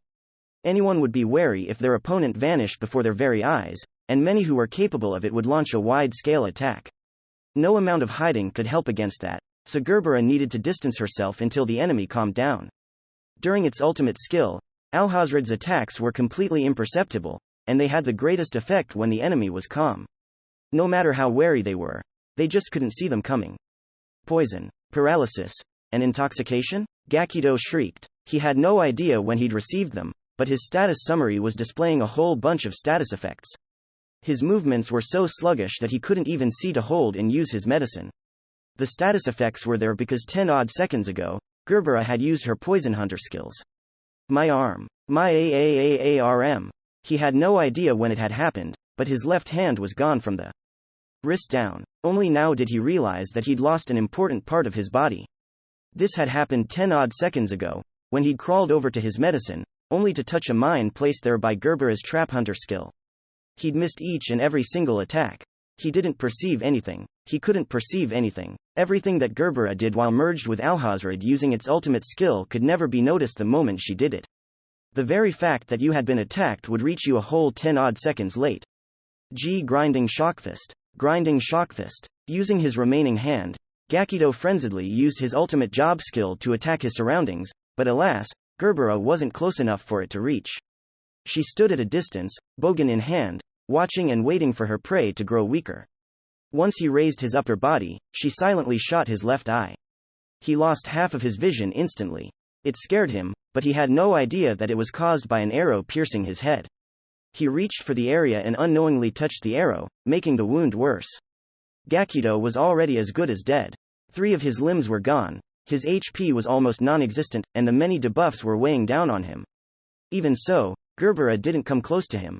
She simply waited. Not saying a word, she waited until the very last moment. As she was now, she wouldn't make her presence known until the very last moment. That was her greatest change since entering the jail. She would keep a cool head and relentlessly chip away at her opponent's life until they died. She wouldn't let her guard down or allow anyone to perceive her. She had become perhaps the most haunting hunter of all.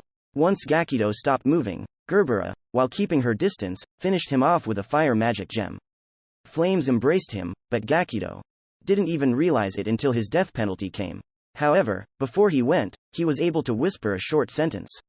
It's a nightmare. Bowhunter, Gerbera. After the incident with Gakido and his merry crew, we returned to the cafe, and I was now having some of our leader's coffee along with a simple cake. This was nice and all, but I was still in a bad mood. Hey, I called out to our leader. Yes? You called that a test, but wasn't he just really weak? I don't feel like it was even a fight. Gakido had been about as easy as Rook from when I'd fought him back before I was sent to the jail. He was nothing compared to the Ko-D, Hanya, Candy, and Fuda. He must have been one of those third-rates who focused too much on their SJ. Perhaps, said the leader. Ah, I knew it. So basically, I was still one of the weaker people here in the jail. Ah, this is hopeless. I'm pretty sure I'm the weakest superior. I lay face first on the table, as dejected as I had been when I'd first logged in today. I had no idea why, but the leader was making a slightly different smile. What's so funny? By the way, about your nickname, he began. I can't call myself the Unknown yet. I had to win against the Ko-D first. Hold on. If even our immortal king of crime had lost against him, what chance did I have? What a downer of a thought. Perhaps, but Gakido gave you a very good one, didn't he? The leader asked. Eh? He had? Did he mean fake breasts? If that became my nickname, I'd have to quit Dendro for good. The name he gave you is Albtraum. Albtraum. That means nightmare in German, right? Better than what I expected, but nightmare, isn't that common? I asked. I felt like there'd be at least a few nightmares in every country. I would say it's a good start. It wasn't weird or anything, so I didn't really mind it. Then I guess I'll be Gerbera the Nightmare for now, I said. Excellent. I will tell that to our regular customers. That's kinda embarrassing. Please don't. Well, these names only gain meaning when others give them to you and start using them regularly. I cringed. That hurt the side of me that desperately wanted to be called Unknown. I'll just change the subject. By the way, do you have a nickname? I asked him. I'm confident I had one, but haven't heard it used for so long that I've forgotten it. If only it was as easy as Miss Hanya's, it would never have left my memory. Oh yeah, hers was just Hanya. Thinking of her reminded me of the time the leader and I had gone shopping and she'd mistaken us for a couple. She just popped out and attacked, screaming, "Couples in the jail?" I can't even see my guy. It had been crazy scary. I'd used my ultimate skill, but even it had done nothing against her trampling. I'd even had pain on because of training, so it had hurt a lot, too. If the leader hadn't been there to become the saint and heal me, I would have gotten the death penalty on the spot. Speaking of Hanya, I haven't seen her in a while, I went on. Besides the leader, she was the superior I met most often. Was she busy in real life or something? Oh, you didn't know? The leader asked. Eh? She was released yesterday. She gave us this cake as a parting gift. She made it herself, apparently. Oh, I see. The cake was good, but I couldn't tell that it was homemade. This reminded me that as long as she didn't snap, Hanya was actually a very feminine lady. Also, I'd heard of it happening, but I still had a hard time believing that anyone could be released. Of course, we did plan to escape. I murmured. Hanya had been released? Hanya, the woman who went on a murdering spree whenever she as much as saw a couple, had been released? Hanya, the woman who destroyed more buildings here than any other superior, had been released? Hanya, the woman who was known for her low boiling point even among all the low lives here, had been released? She'll be back in no time, won't she? I asked. In response to my words, the leader broke his usual smile and cracked a wry grin, a rarity for him. Epilogue. After the storm, and before the storm, April 6, 2045, Courtierleton Country, Ruins, UGHH. Rising Sun's blue screen was moaning in front of the plant's console. He was doing official work investigating the ruins. Thanks to Ray and Barbaroy's help, he'd received a very lucrative quest. He was very thankful for that. For a clan as insignificant as theirs, this was a true stroke of luck that he probably hadn't deserved, what with the bad karma on him from the incident at Torna. Regardless, it was a very good quest, and he'd feel indebted to Ray and Barbaroy for a while. The only problem was that he was the only master who'd received this quest. There were other people who wanted it. Some had gone through introductions that didn't involve Ray and Barbaroy. The reward was very good, so of course there were many who would have liked to work alongside him. However, the quest had the condition of having high-level engineer or mechanic grouping jobs, and those were rare even among masters who'd moved from Drive to Alter. No one else fit the conditions as well as Blue Screen did. As a result, he was facing the ruins computers all on his own. Shit, I'm playing Dendro, but it feels like I'm working IRL, he grumbled as he typed away on the console. Despite his complaining, he did excellent work, easily unlocking many systems that had left TN scholars stumped. Oh, another cyclic code security program. Dream of Electric Sheep, gremlin. He used his embryo to dull certain functions of the systems while scanning the data for anything significant. How's work? I got ya something to eat.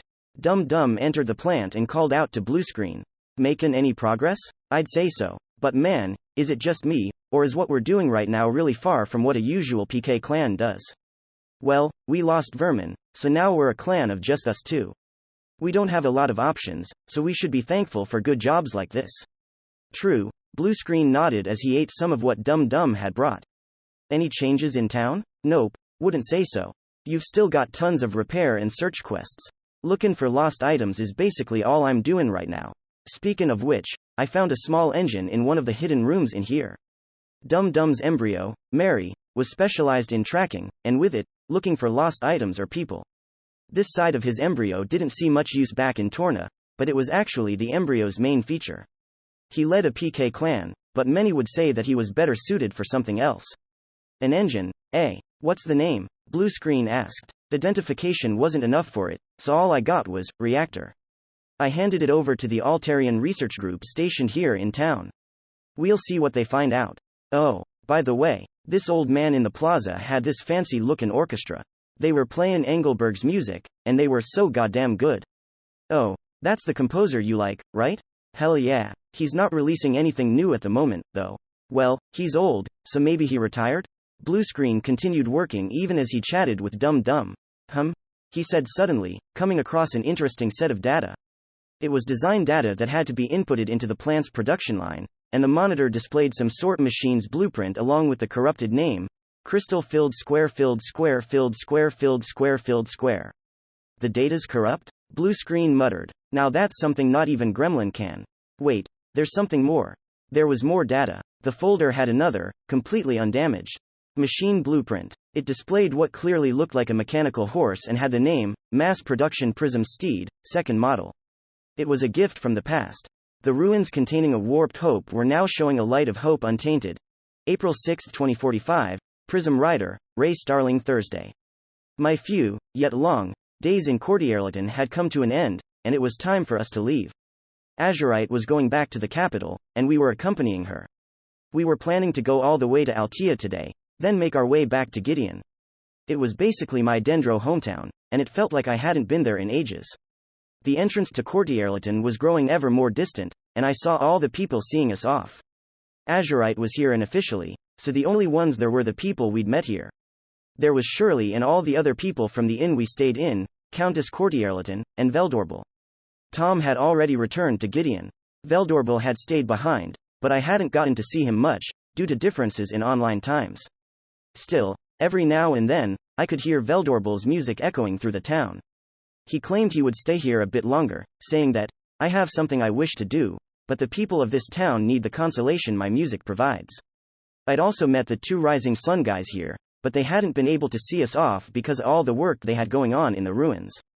Apparently, they'd found a way to mass-produce Prism Steed replicas and were now extremely busy producing and deploying units to the Knights. For a moment, I worried that I'd accidentally pushed too much work on them, but B3 said, they're getting something from this, so don't worry about it too much.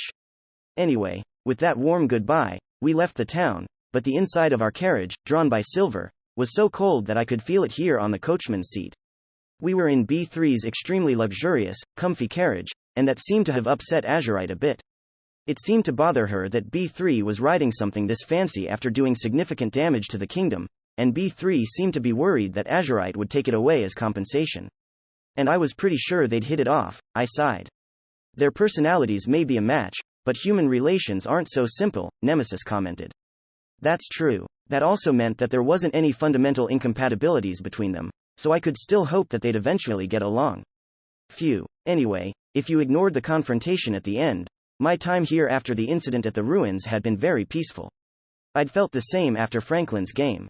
The contrast between the chaos during major incidents and the peace after them was really staggering. I really hope we don't get anything that could cost irreversible losses anytime soon, I thought. I'm not certain if you can hope for that, said Nemesis. The problems between Alter and Strife are still unsolved, and let's not forget that this is infinite Dendrogram. Even if nothing happens here, there could be major incidents happening in a distant land right this very moment. This world is vast, after all. True. In that way, it was just like in real life. Something was always happening in a place you couldn't see or reach. And that is why you cannot stop yourself from reaching out and preventing any tragedies you encounter, no? Nemesis said. Maybe, I admitted. I just disliked things that could leave a bad taste in my mouth, but it felt like I'd been constantly running into such events ever since I'd started.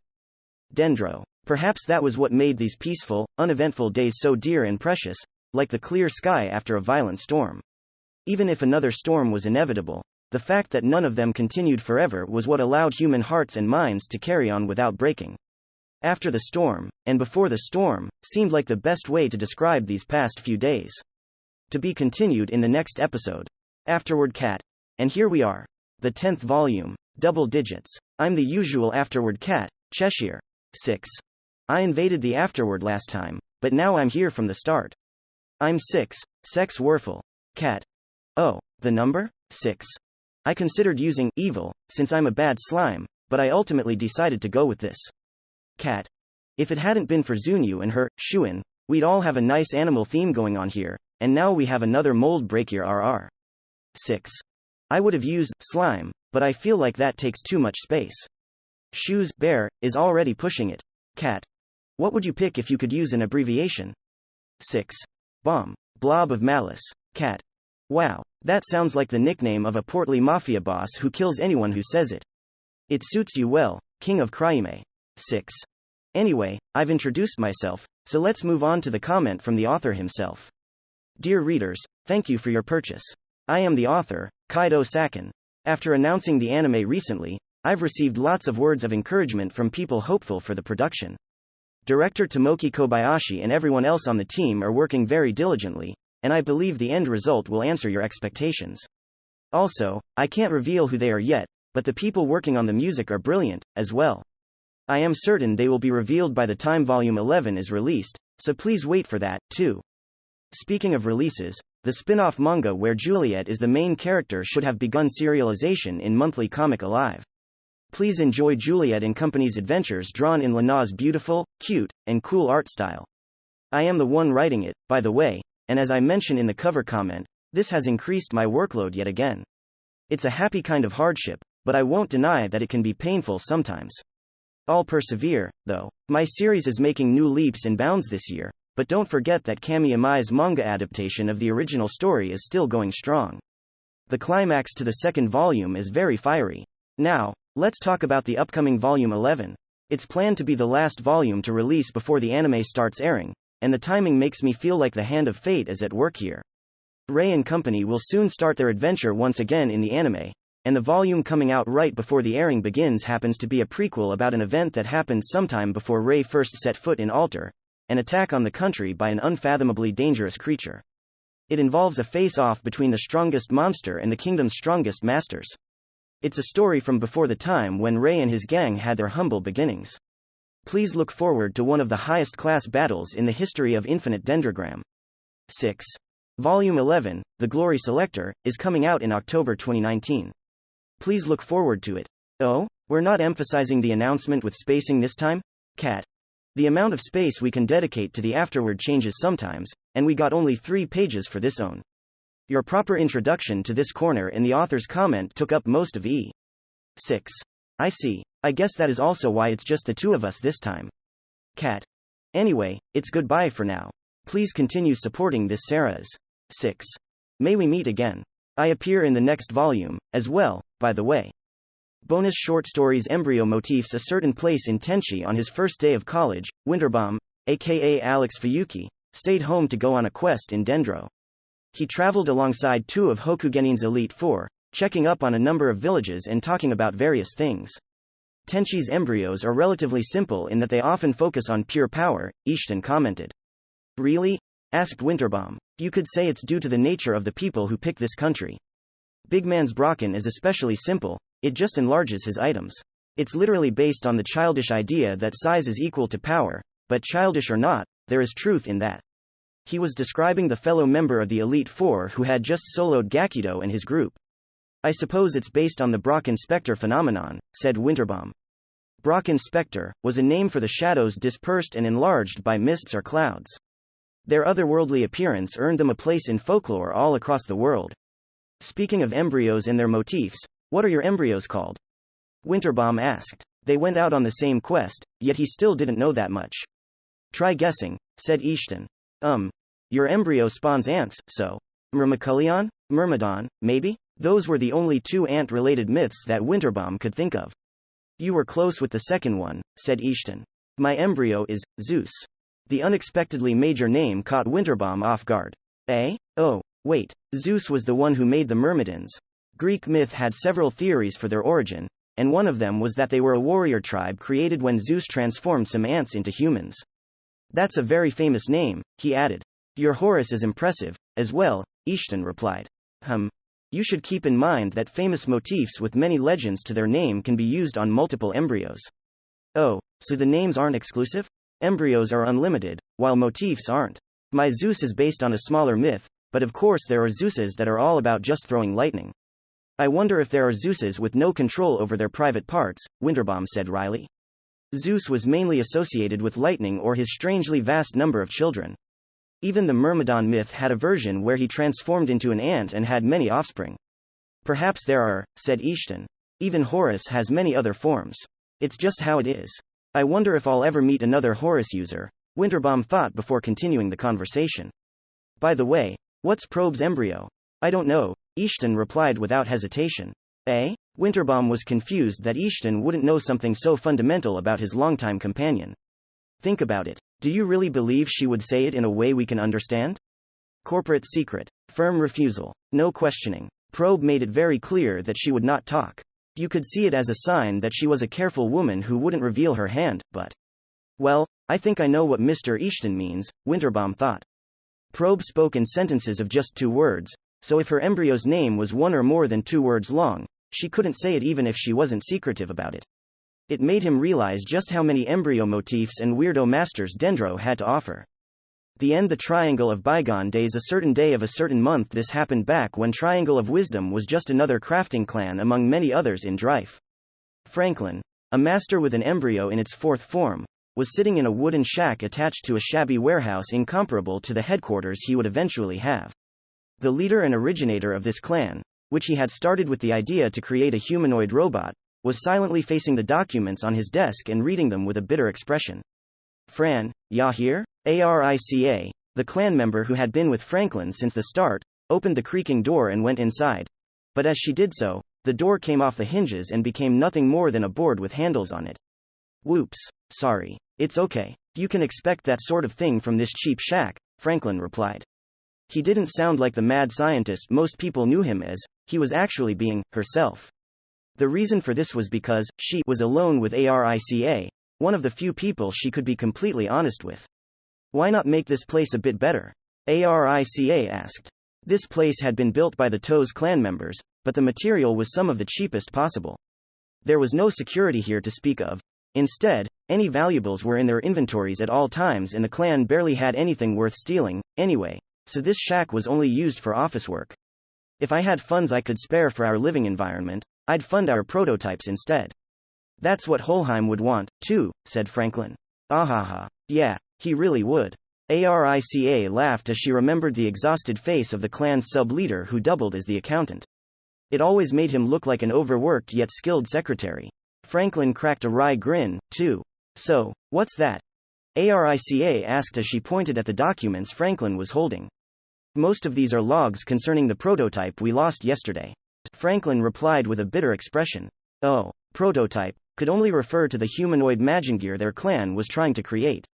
It didn't have a proper name yet, it wasn't even complete. That's a whole 50 we've lost. Franklin sighed. Thanks to the existence of crafting skills, creating parts and building the robots didn't take a lot of time. Even so, designing and creating 50 robots was time-consuming, and they hadn't had a single success yet. It's a nice number, but it looks like there are still lots of problems, said Arica. In the real world, the main problem behind building humanoid robots is power, Franklin explained. Here, though, that's solved by the mystery voodoo we call magic, which can be converted into all sorts of energy. But using it complicates the way the energy flows, which causes all these self-destructions. They were using the already existing powered suit Magingears as a reference to create prototypes that were basically bigger versions of those, but that almost always caused some circuits to overflow or become underpowered, making it impossible for the mech to even move. Maybe I should refer to the tanks instead? Franklin added. I'd whip up a simple mechanism where you just make the wheels spin in. But that would come at the cost of combat ability. Hey, don't worry about it alone, okay? Arica said as she hugged Franklin's head from behind. What are you doing? Breast cushion. Happy? No. How many times do I have to tell you that I'm a woman in real life? In fact, your size kinda irritates me, Franklin added in thought. Oh, well, it calmed you down, didn't it? Well, I guess. The warmth of another human being did have a calming effect. Aroused? No. Oh, okay. Anyway, this clan's got lots of smarties, so I'm sure you'll solve the problem if you just talk to them. That's not a good idea.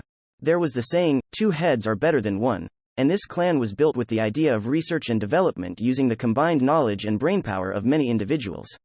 However, Franklin was controlling and directing the development to prevent a too many cooks spoil the broth situation. With so many hobbyists here, it was obvious that letting everyone do what they wanted would make the project lose structure and make completion that much more distant. There's the risk of others trying to take charge or having disputes over minor things. I really can't ask for their opinions, Franklin explained. Another problem with being a group of hobbyists was that people were likely to become upset or try to take matters into their own hands when their ideas went unused. Franklin wanted to provide them with an environment where everyone could develop what they wanted, but for that, they had to complete the very first unit, and that problem troubled him to no end. I get it now, said Arica. By the way, you said that most of these are logs.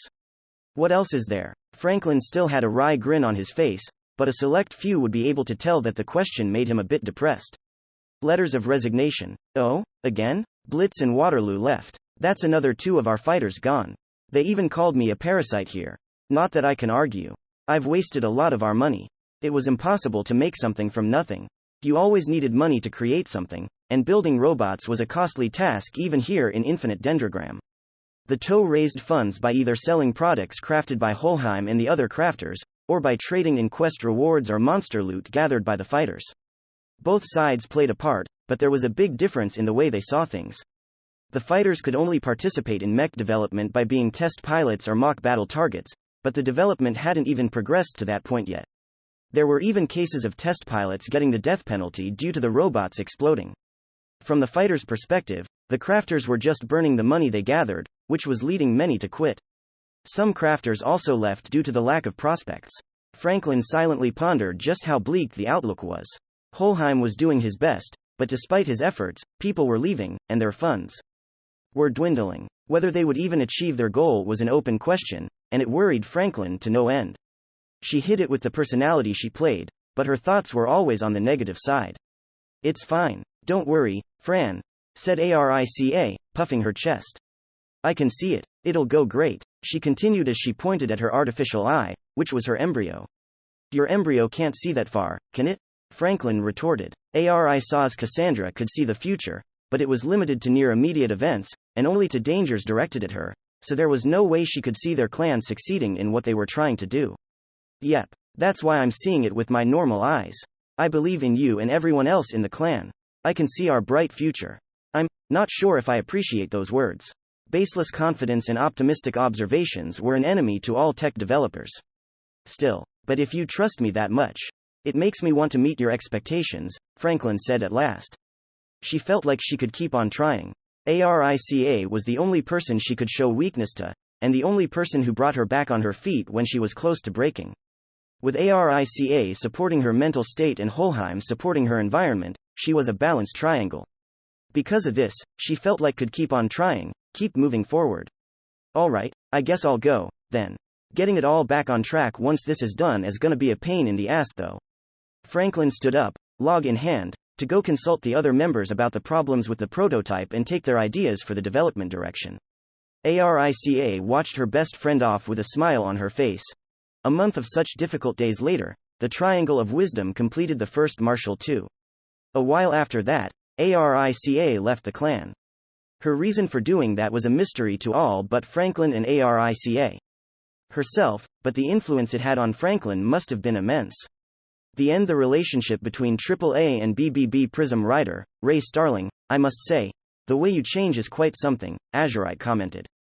The impression you give off is like night and day. Change. B3 repeated. Whatever do you mean? We were on the way back to Altea. Sitting in the coachman's seat, Azurite and B3 were talking about something. Knowing the peculiar relationship between them, I was kinda worried. I am impressed that armor could contract this much. Does it use an anthropomorphization spell? Asked Azurite. Let me to inform you that this is my default apparel. Not the armor, B3 replied. That was a joke. I understand that much. So Azurite was just messing with her. Also, I can't say I expected you to know how I appear in my armor, B3 added. Oh, I do. I was investigating you to decide whether I should put you on the wanted list, after all, Azurite explained. Honestly, though, my impression of you has changed. You are far more refined than I thought. Well, thank you very much, but did you think I was brutish or something? B3 spoke as if to argue against that point. Azurite looked at her in confusion. Aren't you the one who harassed a low-level master? Does the sentence, Kaya ha ha. Come on, damage me for at least 1 HP and I'll let ya go. Ring a bell? Oh, I'm pretty sure I saw that, too, I thought. Marie showed it to me. There was no sound in what she showed me, though. Man, that's a villain phrase. Cough. B3 made a sound like she choked on her own blood. How do you know that? I just said I investigated you. That includes getting testimonies from your victims. This was probably like having someone else bring up something cringy you did in high school. I guess you could say that hiding my face makes my mind excited, B3 admitted, looking embarrassed. B3 had mentioned something about having to be turned on in some way to switch. So it was all about hiding her face, huh? Going by how she'd sounded back in Torna, the helmet even had some sort of voice-modifying device to fit the change. I see. I wear a mask myself, so I do understand you a bit, said Azurite. Well, but isn't it the other way around for you? What do you mean? Azurite asked. B3 paused for a second before saying, without a mask on, sword in hand, you struck a pose and said, are you prepared? Cough. Now I heard Azurite choke. Oh, that's from the battle against the crab. I saw a recording of it online, and I guess B3 did, too. How do you know that? An impressive counterattack, though, I will give you that much, Azurite admitted.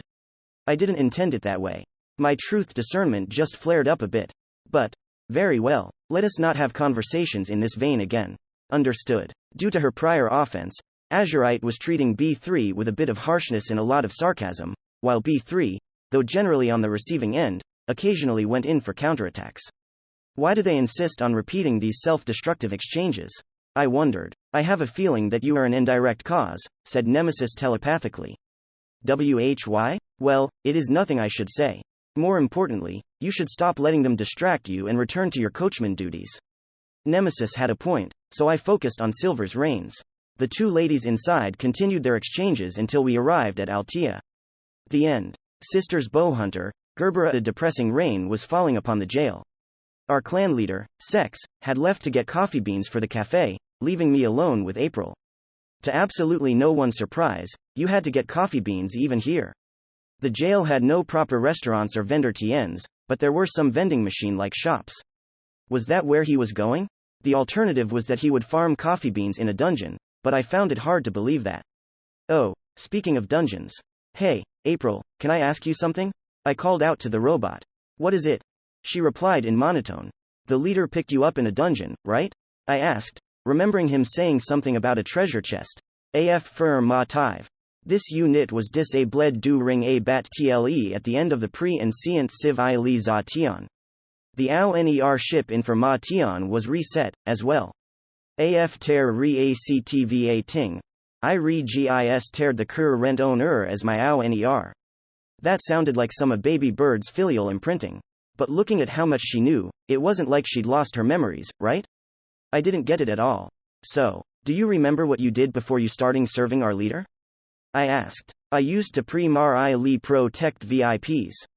Oh, that sounds like a perfect job for you. She was the world's toughest bodyguard, after all. Of course, she'd have to make sure her material slider didn't harm those she wanted to protect. AF firm ma tive. I am the prism per sun fo cused on en dur ants. It is a good application of my a by li ties. So you're saying there are other prism people as powerful as you? AF firm ma tive. There were a total of 5 of us made. I am unit 2. Every one besides unit 1, who may be called my elder sister, Had exceptio nol bat tleca pa by li ties. So she's one of 5 sisters, huh? Wait, there are 4. No, 3 robots, as strong as her? Can I ask what the strong sisters were like? I asked. Unit 3, Jet Shaw Esser, was fo cused on speed. She was equipped with a mo d-fi cat on weapon that made her the fastest in all CIR cum stan CES. That's just broken. Unit 4, Garnet Destroyer, was fo cused on firepower. She was equipped with ma ny tactical weapons. Was she the same size as you? You're sure she wasn't a giant robot? Also, the name reminded me of a certain bear, and remembering that bear made me kinda depressed. Unit 5, Pearl Savir, was fo cused on HEA Ling. She was equipped with me decal na no ma chines and dil I gent li served HEA Ling the HEA v li in Eward and say Rias li sick. That's a bit sci-fi, but really peaceful compared to the others. I think healing magic does the job just fine, though. Wait. From what I could recall, healing magic was weak against diseases that required surgery. But wait, the 5th isn't exactly a battle robot, right? I asked. She also excelled in sen ding na no ma chines into the bo dai and is sas si na ting the tar get from within. I take it back. What a dangerous bunch of sisters. Whoever made them must have been a real mad scientist. The pre-ancient civilization sounded like an era of insane robots. Will your sisters pop out of some chest, too? I asked. That is I am pos cble. After saying nothing but af fir ma tive to all I'd asked, she was finally denied something. Why? The 3 are either destroyed or missing. Sorry. I knew I was in a game, and that she was a robot, but I still felt like I asked something I shouldn't have. April, however, didn't change her expression and said without pause, no need to apologize. It is the past and no thing but a record of the truth. It was as if she felt nothing about her sisters dying. Don't you feel that it's a sad memory? I asked slowly. If there is something I feel, April said as she looked at the devices in the cafe, it would be the fact that I was far more for to Nate than my sisters. I looked at her in silence. She had basically just said that she was fortunate to still exist, and that was what separated her from her sisters. It felt less robotic and more like something a philosophical person would think. Want some of the cake I made? I asked at last. I didn't know whether I wanted to thank her for telling me about her past or make it up to her for being insensitive, but I took out the cake from my inventory and handed it to her. She didn't need to eat, but she could still enjoy the taste. Thank you. She accepted my offer, and we both ate cake together. We were the only ones here, and neither of us said a word. All we could hear was the sound of the rain outside. Unit 5. Suddenly, April stopped moving her fork and spoke up with vocal smoothness not present before. She was good at making sweets. The other battle-focused units, myself included, weren't fit for such precise work. I see. April then returned to eating the cake. Why did she say that, though? When I'd asked whether losing her sisters was a sad memory to her, she'd said that all she'd felt was that she was more fortunate than her sisters just by the virtue of still existing. But then, after a strangely long pause, she had indirectly implied having fun memories with her sisters. Which implied that she felt something for them, too. I was dumb, though, so I wasn't sure if my interpretation was any good. After we silently finished the cake, I began to wonder if she would ever fondly look back at the days she spent with us. It wasn't a very me thought. The weather must have made me sentimental. I wonder when the leader's coming back, I pondered. After eating something sweet, I was up for some good coffee to help me change my mood. I looked at the rain outside and waited for sex. April joined me, and together, we both simply watched the time pass by. The end.